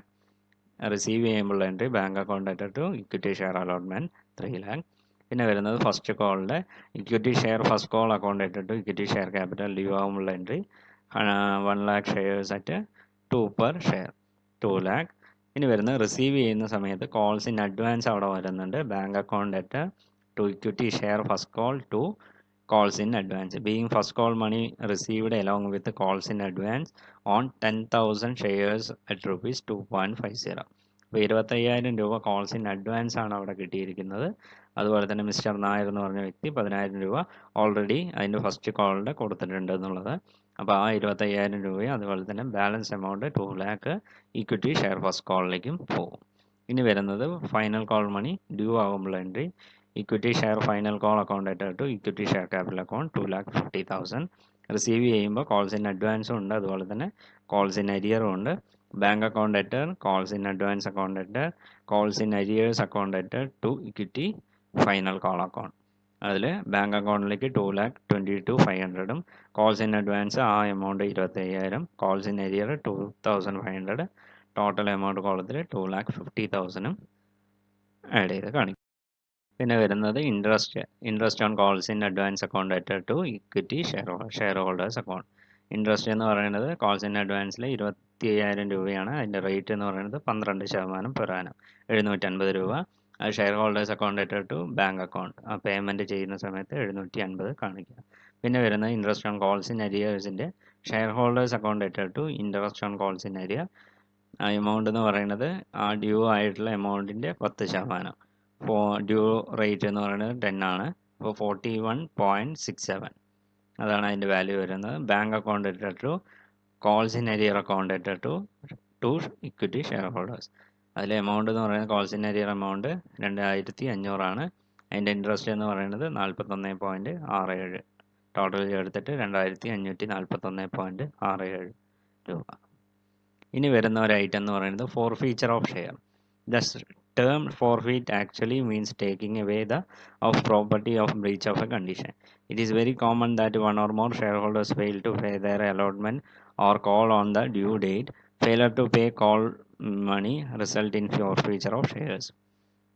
Forfeiture share എന്ന് പറഞ്ഞു കഴിഞ്ഞാൽ cancel ചെയ്യുക എന്നുള്ള അർത്ഥമാണ് വരുന്നത്. അതായത് ഏതെങ്കിലും സാഹചര്യത്തിൽ ഷെയർ ഹോൾഡേഴ്സ് ആ ഒരു അലോട്ട്മെൻറ്റ് മണിയോ അല്ലാന്നുണ്ടെങ്കിൽ കോൾ മണിയോ പേ ചെയ്യുന്നതിൽ വീഴ്ച വരുത്തി കഴിഞ്ഞാൽ ആ കമ്പനിക്ക് എന്ത് ചെയ്യാൻ പറ്റും, ആ ഒരു പർട്ടിക്കുലർ ഷെയർ ക്യാപിറ്റലിനെ നമുക്ക് ക്യാൻസൽ ചെയ്യാൻ പറ്റും. അതിനെയാണ് ഫോർഫീച്ചർ ഓഫ് ഷെയർസ് എന്ന് പറയുന്നത്.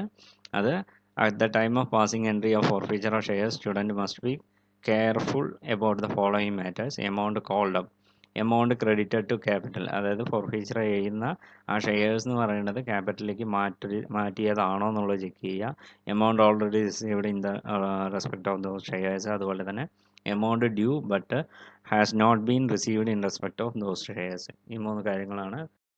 ആ മൂന്ന് കാര്യങ്ങൾ അത് ശ്രദ്ധിക്കേണ്ടതായിട്ട് വരും. പിന്നെ വരുന്നത് ഈ ഫോർഫീച്ചർ ചെയ്യുന്ന സമയത്ത് നമ്മൾ ഇഷ്യൂ ചെയ്ത സമയത്ത് പാർ വാല്യൂയിലാണോ ഡിസ്കൗണ്ടിലാണോ പ്രീമിയത്തിലാണോ എന്നുള്ളത് ചെക്ക് ചെയ്യുക എന്നുള്ളത് എപ്പോഴും ശ്രദ്ധിക്കുക. ഫോർഫീച്ചർ ചെയ്യുന്ന ഷെയർസ്, അപ്പോൾ ഫോർഫീച്ചർ ഷെയർസിനെ നമ്മൾ സാധാരണ ഷെയർസ് ഫോർഫീറ്റഡ് അക്കൗണ്ടിലേക്കാണ് നമ്മൾ അത് മാറ്റുക. അപ്പോൾ അങ്ങനെ വരുന്ന സമയത്ത് പാർ വാല്യൂയിലാണ്, പാർ വാല്യൂ മീൻസ് എന്താണ്, ഫേസ് വാല്യൂ തന്നെയാണ് ഇഷ്യൂ ചെയ്തതെങ്കിൽ ആ ഒരു പർട്ടിക്കുലർ എൻട്രി ക്ലോസ് ചെയ്യാൻ വേണ്ടിയിട്ട് നമ്മൾ യൂസ് ചെയ്യുന്ന എൻട്രി എന്ന് പറഞ്ഞാൽ share capital account at number of shares into called up value per share to forfeited shares account to share allotment account to share first call account to share final call account. ഇത്രയും കാര്യങ്ങളാണ് അതിൽ വരുന്നത്. അത് due ആകുമ്പോൾ entry.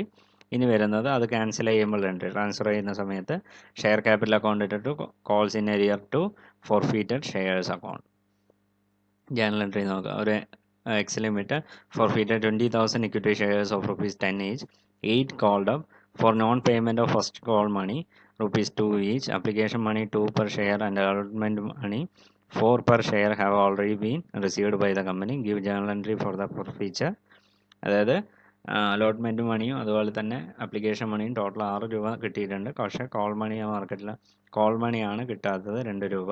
അപ്പം അങ്ങനെ ആ ഒരു പർട്ടിക്കുലർ ഷെയർസിനെ എന്ത് ചെയ്തിട്ടുണ്ട്, ഫോർഫീറ്റ് ചെയ്തിട്ടുണ്ട്. അപ്പോൾ അതിനുമായി റിലേറ്റ് ചെയ്ത എൻട്രി എഴുതാനാണ് പറയുന്നത്. അപ്പോൾ equity share capital account 20,000 into 8 total called up ചെയ്തത് 10 രൂപയാണ് ഫേസ് വാല്യൂ എങ്കിലും കോൾ അപ്പ് ചെയ്തത് എത്രയാണ്, 8 രൂപയെ കോൾ ചെയ്തിട്ടുള്ളൂ. അപ്പോൾ total 1,60,000 to calls in arrear account എത്രയാണ്, 2 രൂപയാണ് കിട്ടാനുള്ളത്. അപ്പോൾ 20,000 ഇൻറ്റു 2 40,000. പിന്നെ വരുന്നത് 2 forfeited share. Forfeited share actually pay ചെയ്ത എമൗണ്ട് എത്രയാണ്, അത് 20,000 ഇൻറ്റു 6 1,20,000. 20,000 ഇക്വിറ്റി ഷെയർസ് 10 രൂപ വെച്ചിട്ട് 8 കോൾ ചെയ്തിട്ടുണ്ട്. അതിൽ നോൺ പേയ്മെൻറ്റ് മണി എന്ന് പറയുന്നത് 2 രൂപയാണ് ഫെയിലായിരിക്കുന്നത്. Forfeiture of shares which were issued at premium. ആ ഒരു പർട്ടിക്കുലർ ഫോർഫീച്ചർ ചെയ്യാൻ പോകുന്ന, ക്യാൻസൽ ചെയ്യാൻ പോകുന്ന ഷെയർ എന്ന് പറയുന്നത് ഇഷ്യൂ ചെയ്തിരിക്കുന്ന പ്രീമിയത്തിലാണെങ്കിൽ നമ്മൾ ഏത് എൻട്രിയാണ് നോക്കുക എന്നുള്ളത്. If premium not received, share capital account letter, securities premium account letter, to share allotment, to share first call, to share final call, to forfeited shares account. If premium received, share capital account letter, to share allotment, share first call, share final call, to first forfeited shares account. General ഒരു transaction നോക്കി. X limited forfeited 5,000 equity shares of rupees 100 each, fully called up, which were issued at a premium of 20%. Amount payable on shares were on application 20, on allotment 50 including premium, on first and final call 50. Only application money was paid by the shareholders in respect of these shares. Past journal entries for the forfeiture. Equity share capital account data, securities premium account data. താഴത്തെ working not ഉണ്ട്. Amount 5 lakh, securities premium എന്ന് പറയുന്നത് 1 lakh, equity share allotment 5,000 into 50 2,50,000. Share first and final call എന്ന് പറയുന്നത് 5,000 into 50 2,50,000. Forfeit ചെയ്ത portion എന്ന് പറയുന്നത് 5,000 into 20 1,00,000 രൂപ. Being forfeited of 5,000 equity shares of rupees 100 is fully called up, issued at a premium of 20% for non-payment of allotment and call money as per board's resolution. Share premium at a 20% on 5,000 shares has not been received by the company. Therefore, at the time of forfeiture, security premium account will be debited to cancel it, because security premium account was credited at the time of allotment. ഇനി വരുന്നത് forfeiture of fully paid up shares.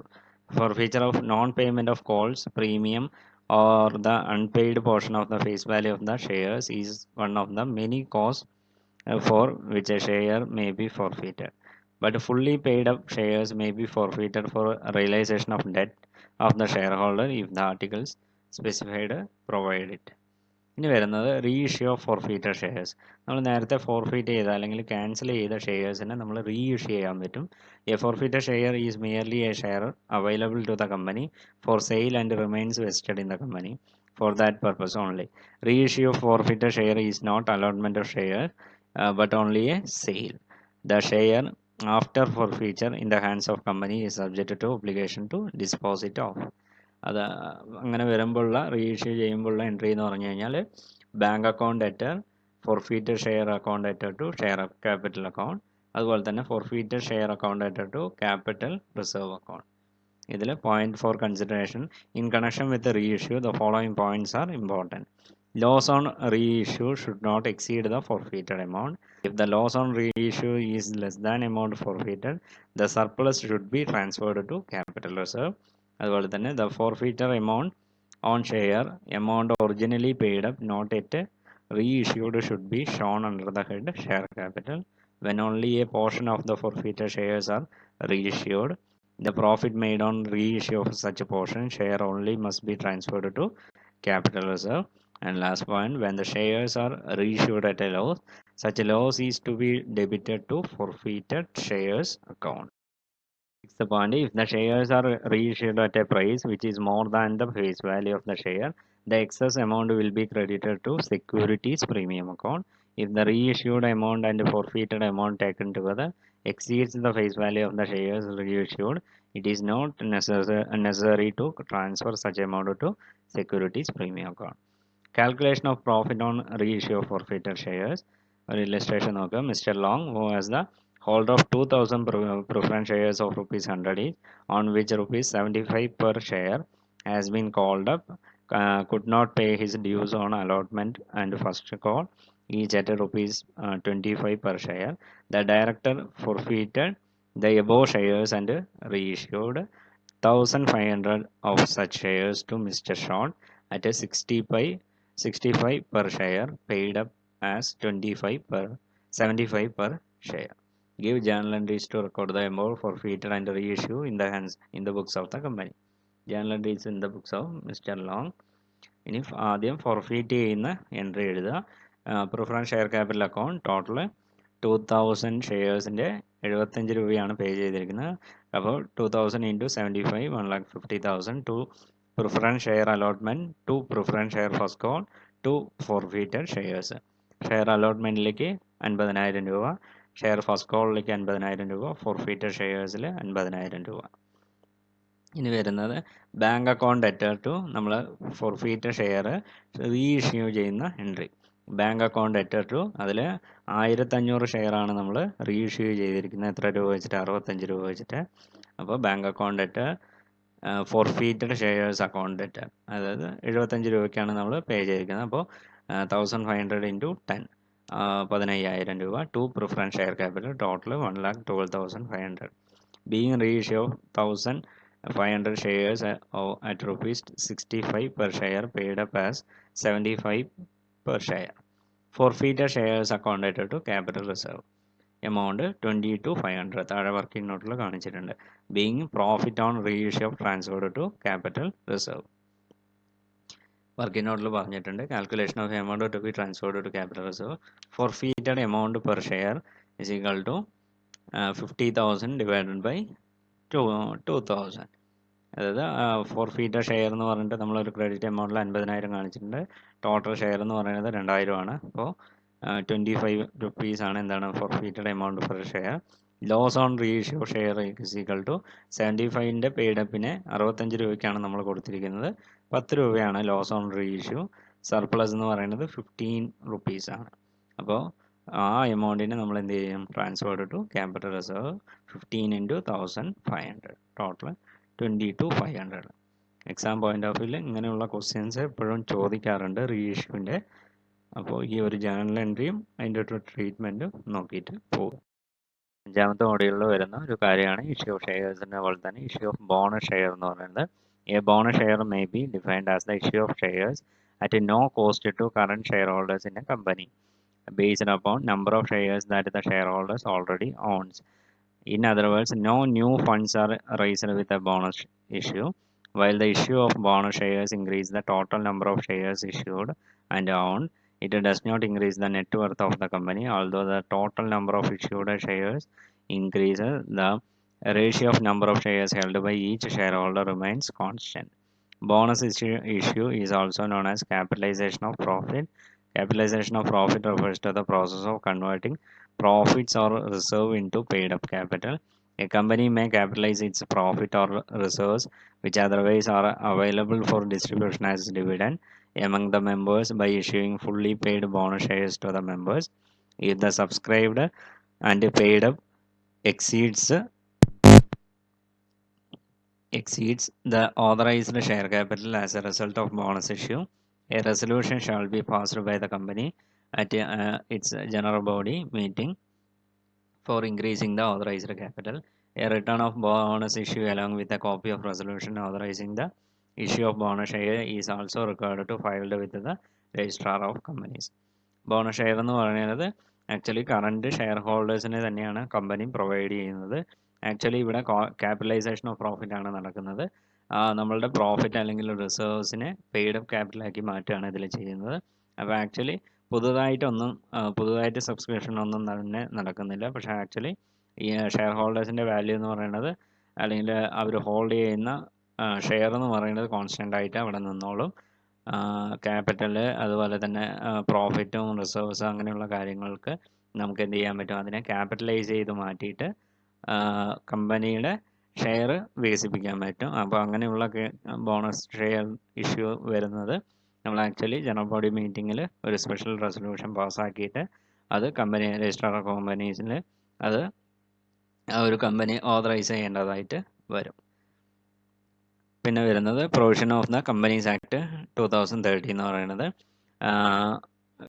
Section 63 of the Companies Act 2013 deals with the issue of bonus shares. According to subsection 1 of section 63, a company may issue fully paid bonus share to its members in any manner whatsoever out of its free reserves, the security premium account or capital redemption reserve.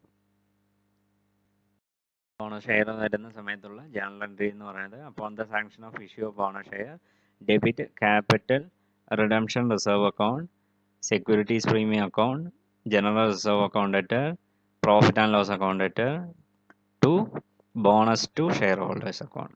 Upon issue of bonus shares, bonus to shareholders account debtor to share capital account. Upon the sanction of bonus by converting partly paid shares into fully paid up, general reserve account debtor, profit and loss account debtor to bonus to shareholders account. On making the final call due, share final call account debtor to share capital account. On adjustment of final call, debit bonus to shareholders account debtor to share final call account. ഒരു illustration നോക്കാം. Following items appear in the trial balance of Bharat limited, A listed company as on 31st March 2018. 40,000 equity shares of ₹10 each, 4 lakh. Capital redemption reserve 55,000. Securities premium collected in cash 30,000. General reserve 1,05,000. Surplus credit balance of profit and loss account 50,000. Company decided to issue to equity shareholders bonus shares at the rate of ₹1 share for every 4 shares held for, and for this purpose it is decided that there should be the minimum reduction in free reserves past necessary journal entries in the books of Bharat Limited. ഇവിടെ capital redemption reserve ഉണ്ട്, അതുപോലെ തന്നെ securities premium ഉണ്ട്, general reserve ഉണ്ട്. അപ്പോൾ അത് adjust ചെയ്യുന്ന എൻട്രിയാണ് നമ്മൾ എഴുതേണ്ടത്. ക്യാപിറ്റൽ റിഡംഷൻ റിസർവിൽ 55,000, securities premium 30,000, general reserve balancing figure ആണ് 15,000 to bonus to share holders 1 lakh. കാരണം ഇവിടെ ടോട്ടൽ 40,000 ഇക്വിറ്റി ഷെയർസ് ആണുള്ളത്. അപ്പോൾ അതിന് ഒരു ഷെയറിന് 4 ഷെയറാണ് നമ്മൾ അവിടെ കൊടുക്കുന്നത് ബോണസ് ആയിട്ട്. Right of 1 share for every 4 share held. 4 share hold ചെയ്യുന്നവർക്ക് ഒരു ഷെയർ ബോണസ് ഷെയർ ആയിട്ടാണ് നമ്മൾ കൊടുക്കുന്നത്. അതാണ് അവിടെ ഒരു കാൽക്കുലേഷനിൽ നമ്മൾ ഉള്ളതിനെ യൂസ് ചെയ്തിട്ട് ബാലൻസിങ് പോർഷൻ ജനറൽ റിസർവിലേക്ക് എത്തി. ക്യാപിറ്റൽ റിഡംഷനിൽ 55,000 പോയി, സെക്യൂരിറ്റീസ് പ്രീമിയത്തിൽ 30,000 രൂപ ബാലൻസ് എടുത്തു. ബാലൻസ് ഉള്ളതിന് നമ്മൾ എന്ത് ചെയ്തു, ജനറൽ റിസർവിൽ 15,000 രൂപ കയറ്റി. പിന്നെ വരുന്നത് bonus to share holders to equity share capital 1 lakh, capitalisation of profit. ഇനി ഒരു ഇല്ലസ്ട്രേഷൻ നോക്കുക. ഓതറൈസ്ഡ് ക്യാപിറ്റൽ ഡീറ്റെയിൽസ് അവിടെ തന്നിട്ടുണ്ട്, ഇഷ്യൂഡ് ഡീറ്റെയിൽസ് തന്നിട്ടുണ്ട്. റിസർവ്സ് ആൻഡ് സർപ്ലസിൽ ജനറൽ റിസർവ് ഉണ്ട്, ക്യാപിറ്റൽ റിഡംഷൻ റിസർവ് ഉണ്ട്, സെക്യൂരിറ്റീസ് പ്രീമിയം ഉണ്ട്, അതുപോലെ തന്നെ പ്രോഫിറ്റ് ആൻഡ് ലോസ് അക്കൗണ്ടിൻ്റെ ബാലൻസ് 3 ലക്ഷം രൂപ. April 2018, the company has made a final call at ₹2 each on 1,35,000 equity shares. The call money was received by 20th April 2018. Thereafter, the company decided to capitalize its reserve by way of bonus at the rate of 1 share for every 4 share held. Show necessary journal entries in the books of company and prepare extract of the balance sheet as on 31st April 2018 after bonus issue. Journal entries in the books of Pre Limited. Data particulars LF debit credit amount. Equity share final call accounted to equity share capital. Final call money call ചെയ്തു. അവിടെ 2,70,70,000 രൂപ, 1,30,000 share into 2. Bank account debtor to equity share final call account receive ചെയ്തുള്ള entry 2,70,000. ഇനി bonus ഷെയറിൻ്റെ securities premium account to capital redemption reserve account, general reserve account, profit and loss account data. To bonus to shareholders for making provision for bonus issue of 1 share for every 4 shareholder. അപ്പോൾ total value എന്ന് പറയുന്നത് 3,37,500 അവിടെ കിട്ടുക. അത് securities പ്രീമിയത്തിൻ്റെ മുഴുവൻ amount എടുത്തു, capital redemption 60,000 രൂപ, general reserve full amount എടുത്തു, balance portion profit and loss account 60,000 കാണിച്ചു. Bonus to shareholders accounted to equity share capital for issue of bonus shares 3,37,500. Extract of balance sheet as on 31st April 2018 after bonus issue. Authorized capital is 15,000. 12% preference shares of rupees 10 each. 1,50,000. 1,83,750 equity shares of rupees 10 each. For working note. അതിലൊരു ചെറിയ difference വരുന്നുണ്ട്, അത് working നോട്ടിൽ താഴെ കാണിച്ചിട്ടുണ്ട്. 18,37,500 വരുന്നത്. പിന്നെ വരുന്ന ഇഷ്യൂഡ് ആൻഡ് സബ്സ്ക്രൈബ്ഡ് ക്യാപിറ്റൽ 12,000 വെച്ചിട്ട് 12% പ്രിഫറൻസ് ഷെയർസ് 10 രൂപ ഫേസ് വാല്യൂ 1,20,000 രൂപ. അതുപോലെ തന്നെ ഇക്വിറ്റി ഷെയർസിൽ ചേഞ്ചസ് ഉണ്ട്. 1,68,750 equity shares of rupees 10 each fully paid out of above 33,750 equity shares at rupees 10 each were issued by way of bonus ആയിട്ടാണ് അത് 33,750 actually വന്നിരിക്കുന്നത്. Total 16,87,500. Reserves and surplus profit and ലോസിൻ്റെ balance 2,40,000 രൂപ. Balancing figure authorised capital should be increased as per details. അപ്പോൾ existing authorised equity share capital 15 lakh ആയിരുന്നു. അതിൻ്റെ കൂടെ issue of bonus share 3,37,500 കൂടി ആഡ് ആയി. അതുകൊണ്ടാണ് ക്യാപിറ്റൽ ഓതറൈസ്ഡ് ക്യാപിറ്റലിൻ്റെ എമൗണ്ട് 18,37,500 വന്നിരിക്കുന്നത്. ഇനി വരുന്ന ഒരു ടോപ്പിക്കാണ് റൈറ്റ് ഇഷ്യൂ എന്ന് പറയുന്നത്. Provisional section 62 subsection 1A govern any company, public or private, desires of raising its subscribed share capital by issue of further shares. Whenever a company intends to issue new shares, the voting and governance right of the existing shareholders may be diluted. If they are not allowed to preserve them, it may happen because new shareholders may subscribe to the issue share capital. Companies Act 2030 allows existing shareholders to preserve their position by offering those newly issued shares at the first instance to them. The existing shareholders are given right to subscribe these shares if they like. However, if they do not decide to subscribe these shares, they are even given the right to renounce it in favor of someone else. Right issue means കാരണം existing share ഹോൾഡേഴ്സിന് പുതിയ shares വാങ്ങിക്കാനുള്ള ഒരു option കൊടുക്കുകയാണ് ഇതിൽ ചെയ്യുന്ന right ഇഷ്യൂവിൽ കൊടുക്കുന്നത്. അങ്ങനെ വരുന്ന സമയത്ത് അതിൻ്റെ അക്കൗണ്ടിങ് ട്രീറ്റ്മെൻറ്റ് എന്ന് പറയുന്നത് the accounting treatment of right shares is the same as that of issue of ordinary shares. Bank account debtor to equity share capital account. അതുപോലെ തന്നെ പ്രീമിയത്തിലാണ് ചെയ്യുന്നതെങ്കിൽ bank account debtor equity share capital to security premium account. Example നോക്കുകയാണെങ്കിൽ a company having 1 lakh shares of rupees 10 each issued share capital and having a market value of rupees 46 issue right shares in the ratio of 1:10 at an issue price of rupees 31. The entry at the time of subscription right shares by the existing shareholders will be bank account debtor 3,10,000 to equity share capital 1 lakh to securities premium 2,10,000. ഇതാണ് വരുന്നത്. പിന്നെ വരുന്ന ഒരു illustration, ഈ company offers A new share of ₹100 each at 25% premium to existing shareholders on 1/4 basis. The cum right market in price of share is 150. The calculate the value of right. What should be the X right market price of share? In a solution നോക്കുക. X right value of share is equal to cum right value of the existing share plus right share issue price divided by existing number of share plus right of number of shares. ഇവിടെ നോക്കുക, cum right value of existing share is equal to 150 ആണ്. 150 into right share of issue price എത്രയാണ്? 4 share ആണ്. 1ന് 4 ആണ്.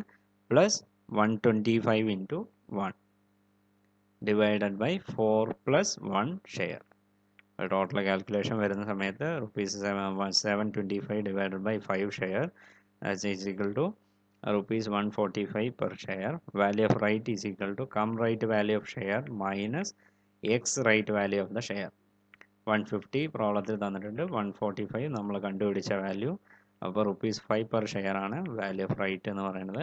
Hence any one desires of having confirmed allotment of one share from the company at ₹125 will be have to pay ₹20 for share into 5 to an existing shareholder holding 4 shares and willing to renounce his right of buying one share in favor of that person. Fifth മൊഡ്യൂളിലെ അവസാനത്തെ ഭാഗമാണ് accounting for issue of debenture എന്ന് പറയുന്നത്. The most common method of supplementing the capital available to a company is to issue debenture which may either be simple or naked carrying no charge on in a asset, or mortgage debentures carrying either a fixed or a floating charge on some or all of the assets of the company. A debenture is a bond issued by a company under its seal acknowledging a debt and containing provision as regards repayment of the principal and interest. If a charge has been created on any or on the entire asset of the company, the nature of the charge and the assets charged are described therein. Since the charge is not valid unless registered with the registrar, and the certificate registering the charge is printed on the bond, it is also customary to create a trustship in favor of one or more person in the case of mortgage debenture. The trustee of debenture holder have all powers of a mortgage of a property and can act in whatever way they think necessary to safeguard the interest of debenture holders. Companies Act 2013 defines debentures as a debenture includes debenture stock, bonds, or any other document of a company evidencing a debt, whether constituting a charge on the assets of the company or not. Thus, it is clear from definition that debenture may be secured debenture or unsecured debenture. Features of debenture: it is a document which evidences a loan made to a company. It is a fixed interest bearing security where interest falls due on specific date. Interest is payable at a predetermined fixed rate regardless of the level of profit. The original sum is repaid at a specified future date, or it is converted into shares or other debentures. It may or may not create a charge on the assets of the company as security. It can generally be bought and sold through the stock exchange at a price above and below its face value. Distinction between debenture and shares. Debentures and shares. Debenture holders are the creditors of the company. Shareholders are the owners of the company. Debenture holders have no voting right and consequently do not pose any threat to the existing control of the company. Shareholders have voting rights and consequently control the total affairs of the company. Debenture interest is paid at a predetermined fixed rate. It is payable whether there is any profit or not. Debentures rank ahead of all types of shares for payment of the interest due on them. Dividend on equity share is paid at a variable rate, which is vastly affected by the profits of the company. However, dividend on preference share is paid at a fixed rate. Interest on debentures are the charges against profit, and they are deductible as an expense in determining taxable profit of the company. Dividends are appropriation of profit, and these are not deductible in determining taxable profit of the company.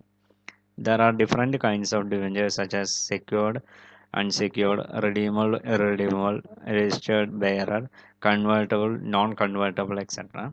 There are only two kinds of shares: equity share and preference shares.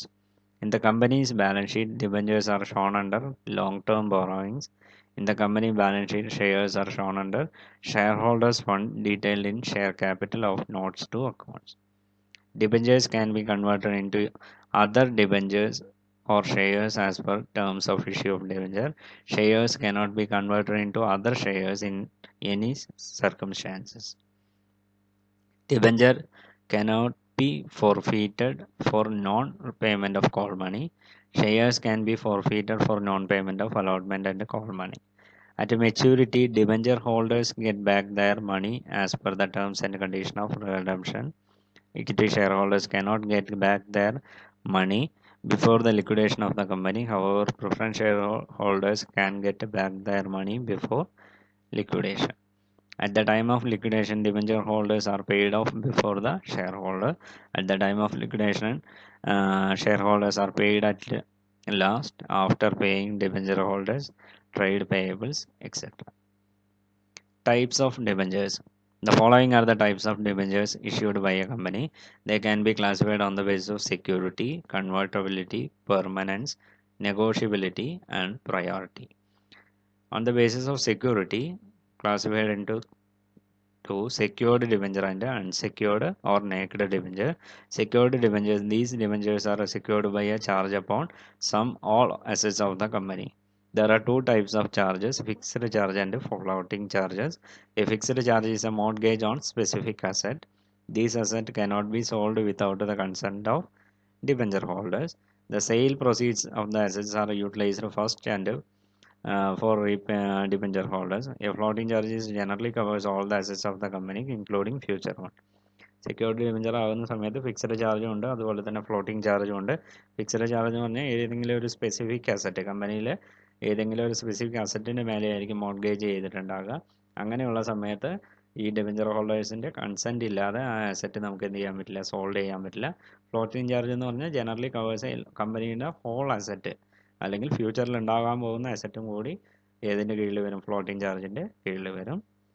Unsecured or naked debenture, these debentures are not secured by any other. അങ്ങനെ ഒരു specific ആയിട്ട് ഒരു ചാർജും നമ്മൾ mention ചെയ്തിട്ടില്ലെങ്കിൽ അതിനെ പറയുന്ന പേരാണ് unsecured or naked debenture. The basis of convertibility, convertible debenture and non-convertible debenture. Convertible debenture means അങ്ങനെയുള്ള ഡിബഞ്ചേഴ്സിനെ നമുക്ക് എന്ത് ചെയ്യാൻ പറ്റും, ഇക്വിറ്റി ഷെയർസ് ആയിട്ട് അത് പ്രീമിയത്തിലോ പാർ വാല്യൂലോ അല്ലെങ്കിൽ ഡിസ്കൗണ്ടിലോ ഒരു സർട്ടൻ പീരീഡ് ഓഫ് ടൈമിൽ നമുക്ക് എന്ത് ചെയ്യാൻ പറ്റും, ഇക്വിറ്റി ഷെയർ ആയിട്ട് മാറ്റാൻ പറ്റുന്നതിനെയാണ് കൺവേർട്ടബിൾ ഡിബഞ്ചർ എന്ന് പറയുന്നത്. നോൺ കൺവേർട്ടബിൾ അങ്ങനെ മാറ്റാൻ സാധിക്കില്ല. പിന്നെ വരുന്നത് permanence. Permanence base on the base of permanence redeemable debentures. These debentures are repayable as per the terms of issue. For example, after 8 years from the date of issue. ആ issue ചെയ്തിട്ട് 8 വർഷത്തിനുള്ളിൽ ആ ഒരു പർട്ടിക്കുലർ ഡിബഞ്ചർ റീപേ ചെയ്യണമെന്ന് പറയുകയാണെങ്കിൽ അതിന് പറയുന്ന പേരാണ് redeemable preference share, redeemable debenture എന്ന് പറയുന്നത്. പിന്നെ വരുന്നത് ഇർറിഡീമബിൾ ഡിബഞ്ചേഴ്സ്. അങ്ങനെ ഒരു ലൈഫ് ടൈം ഏതിൽ മെൻഷൻ ചെയ്തിട്ടുണ്ടാവില്ല, കമ്പനി മെൻഷൻ ചെയ്തിട്ടുണ്ടാവില്ല. These are also called perpetual debentures. These are repaid only at the time of liquidation. Liquidation സമയത്ത് മാത്രമേ എന്ത് ചെയ്യാൻ പറ്റുള്ളൂ, റിഡീമബിൾ പ്രിഫറൻസ് ഡിബഞ്ചേഴ്സ് നമ്മൾ റീപേ ചെയ്യേണ്ട കാര്യമുള്ളൂ. On the basis of negotiability, registered debenture and bearer debenture. These debentures are payable to a registered holder whose name, address, particulars of holding recorded in the register of debenture holders. രജിസ്റ്ററിൽ record ചെയ്തതിനാണ് നമ്മൾ registered debenture എന്ന് പറയുന്നത്. These debentures are transferred by delivery. These negotiable instrument payable to bearer. No kind of record is kept by the company in respect of holders of such debenture holders. അങ്ങനെയുള്ള പറയുന്ന പേരാണ് bearer debenture എന്ന് പറയുന്നത്. Separate ആയിട്ട് എന്തെയില്ല, ഒരു റെക്കോർഡായിട്ട് നമ്മൾ kept ചെയ്യേണ്ട കാര്യമില്ല. അങ്ങനെയുള്ളതിനെയാണ് ബെയറർ ഡിബഞ്ചർ എന്ന് പറയുന്നത്. On last classification on priority, first mortgage and second mortgage debenture. These debentures are payable first out of the property charged. Second mortgage, these are payable after satisfying the first mortgage debenture. Next topic in the issue of debenture. Accounting entries for issue of redeemable debentures. The issue of redeemable debentures can be categorized into following: debentures issued at a par and redeemable at a par or at a discount. Debentures issued at a discount and redeemable at a par or at a discount. Debentures issued at a premium and redeemable at a par or at a discount. Debentures issued at a par and redeemable at a premium. Debentures issued at a discount and redeemable at a premium. Debentures issued at a premium and redeemable at a premium. Journal entries in the books of above cases are discussed below. Debentures issued at par and redeemable at par. Bank account added to debenture application. Debenture application to debentures account. Debentures issued at a discount and redeemable at par or at a discount. For receipt of application money, bank account debtor to debenture application. At the time of making allotment, debenture application account debtor, discount on issue of debenture account debtor to debentures account. Debentures issued at a premium and redeemable at par or at a discount. For receipt of application money, bank account debtor to debenture application. For transfer of application money at the time of allotment, debenture application account debtor to debenture to securities premium account. Is issued at par and redeemable at premium. On for receipt of application money, bank account debtor to debenture application at the time of making allotment, transfer of application money to debenture account, debenture application account debtor to debenture, call made consequent upon allotment, debenture allotment account debtor, loss on issue of debenture account debtor to debenture account to debenture redemption premium account. Students can note that instead of passing the separate entries, a compound entry can be passed: bank account debtor, loss on issue of debenture account to debenture account to debenture redemption account. Next, debentures issued at a discount and redeemable at a premium. For receipt of application money, bank account debtor to debenture application at the making of the allotment, transfer of application money to debenture account, debenture application account debtor to debentures, call made consequent upon allotment of debentures at a discount and redeemable at a premium, debenture allotment account debtor to discount on loss on issue of debenture account to debenture account. For receipt of call made on allotment, bank account debtor to debenture allotment. അത് വേണമെങ്കിൽ നമുക്ക് എന്ത് ചെയ്യാൻ പറ്റും, combine ചെയ്ത് എഴുതാൻ പറ്റും. Bank account debtor discount on loss on issue of debenture account debtor to debentures account to debenture redemption premium account. Debentures issued at premium and redeemable at premium. For receipt of application money, bank account debtor to debenture application at the time of making allowed. Transfer of application money to debenture account, debenture application to debenture account, call made on consequent upon allotment of debentures at premium and redeemable at premium, debenture allotment account debtor, loss on issue of debenture account debtor to debenture account to securities premium account to premium on redemption of debenture. ഇത് combine ചെയ്ത് എഴുതാം. Bank account debtor, loss on issue of debenture account debtor to debenture account to securities premium account to premium on redemption of debenture account. Next വരുന്നത് debenture payable on full loan application. അതുപോലെ തന്നെ issue at par വരുന്ന സമയത്ത് bank account debtor to debenture application account. When excess money is refunded on adjustment for future call, debenture application account debtor to bank account, amount refunded to debenture allotment account. When the debentures are allotted, debenture application account debtor to debenture account. On allotment money being called, debenture allotment account debtor to debenture account. On allotment money being received, bank account debtor to debenture allotment. On debenture call money being called, debenture calls account debtor to debenture account, call money due, call money received, debenture bank account debtor to debenture calls account.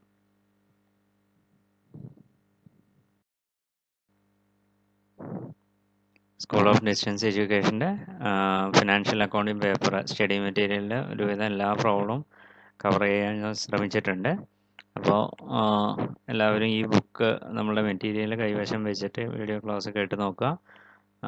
എന്തെങ്കിലും doubt കാര്യങ്ങളുണ്ടെങ്കിൽ അതിൽ comment ബോക്സിലിടുക. Okay, all the best. Thank U.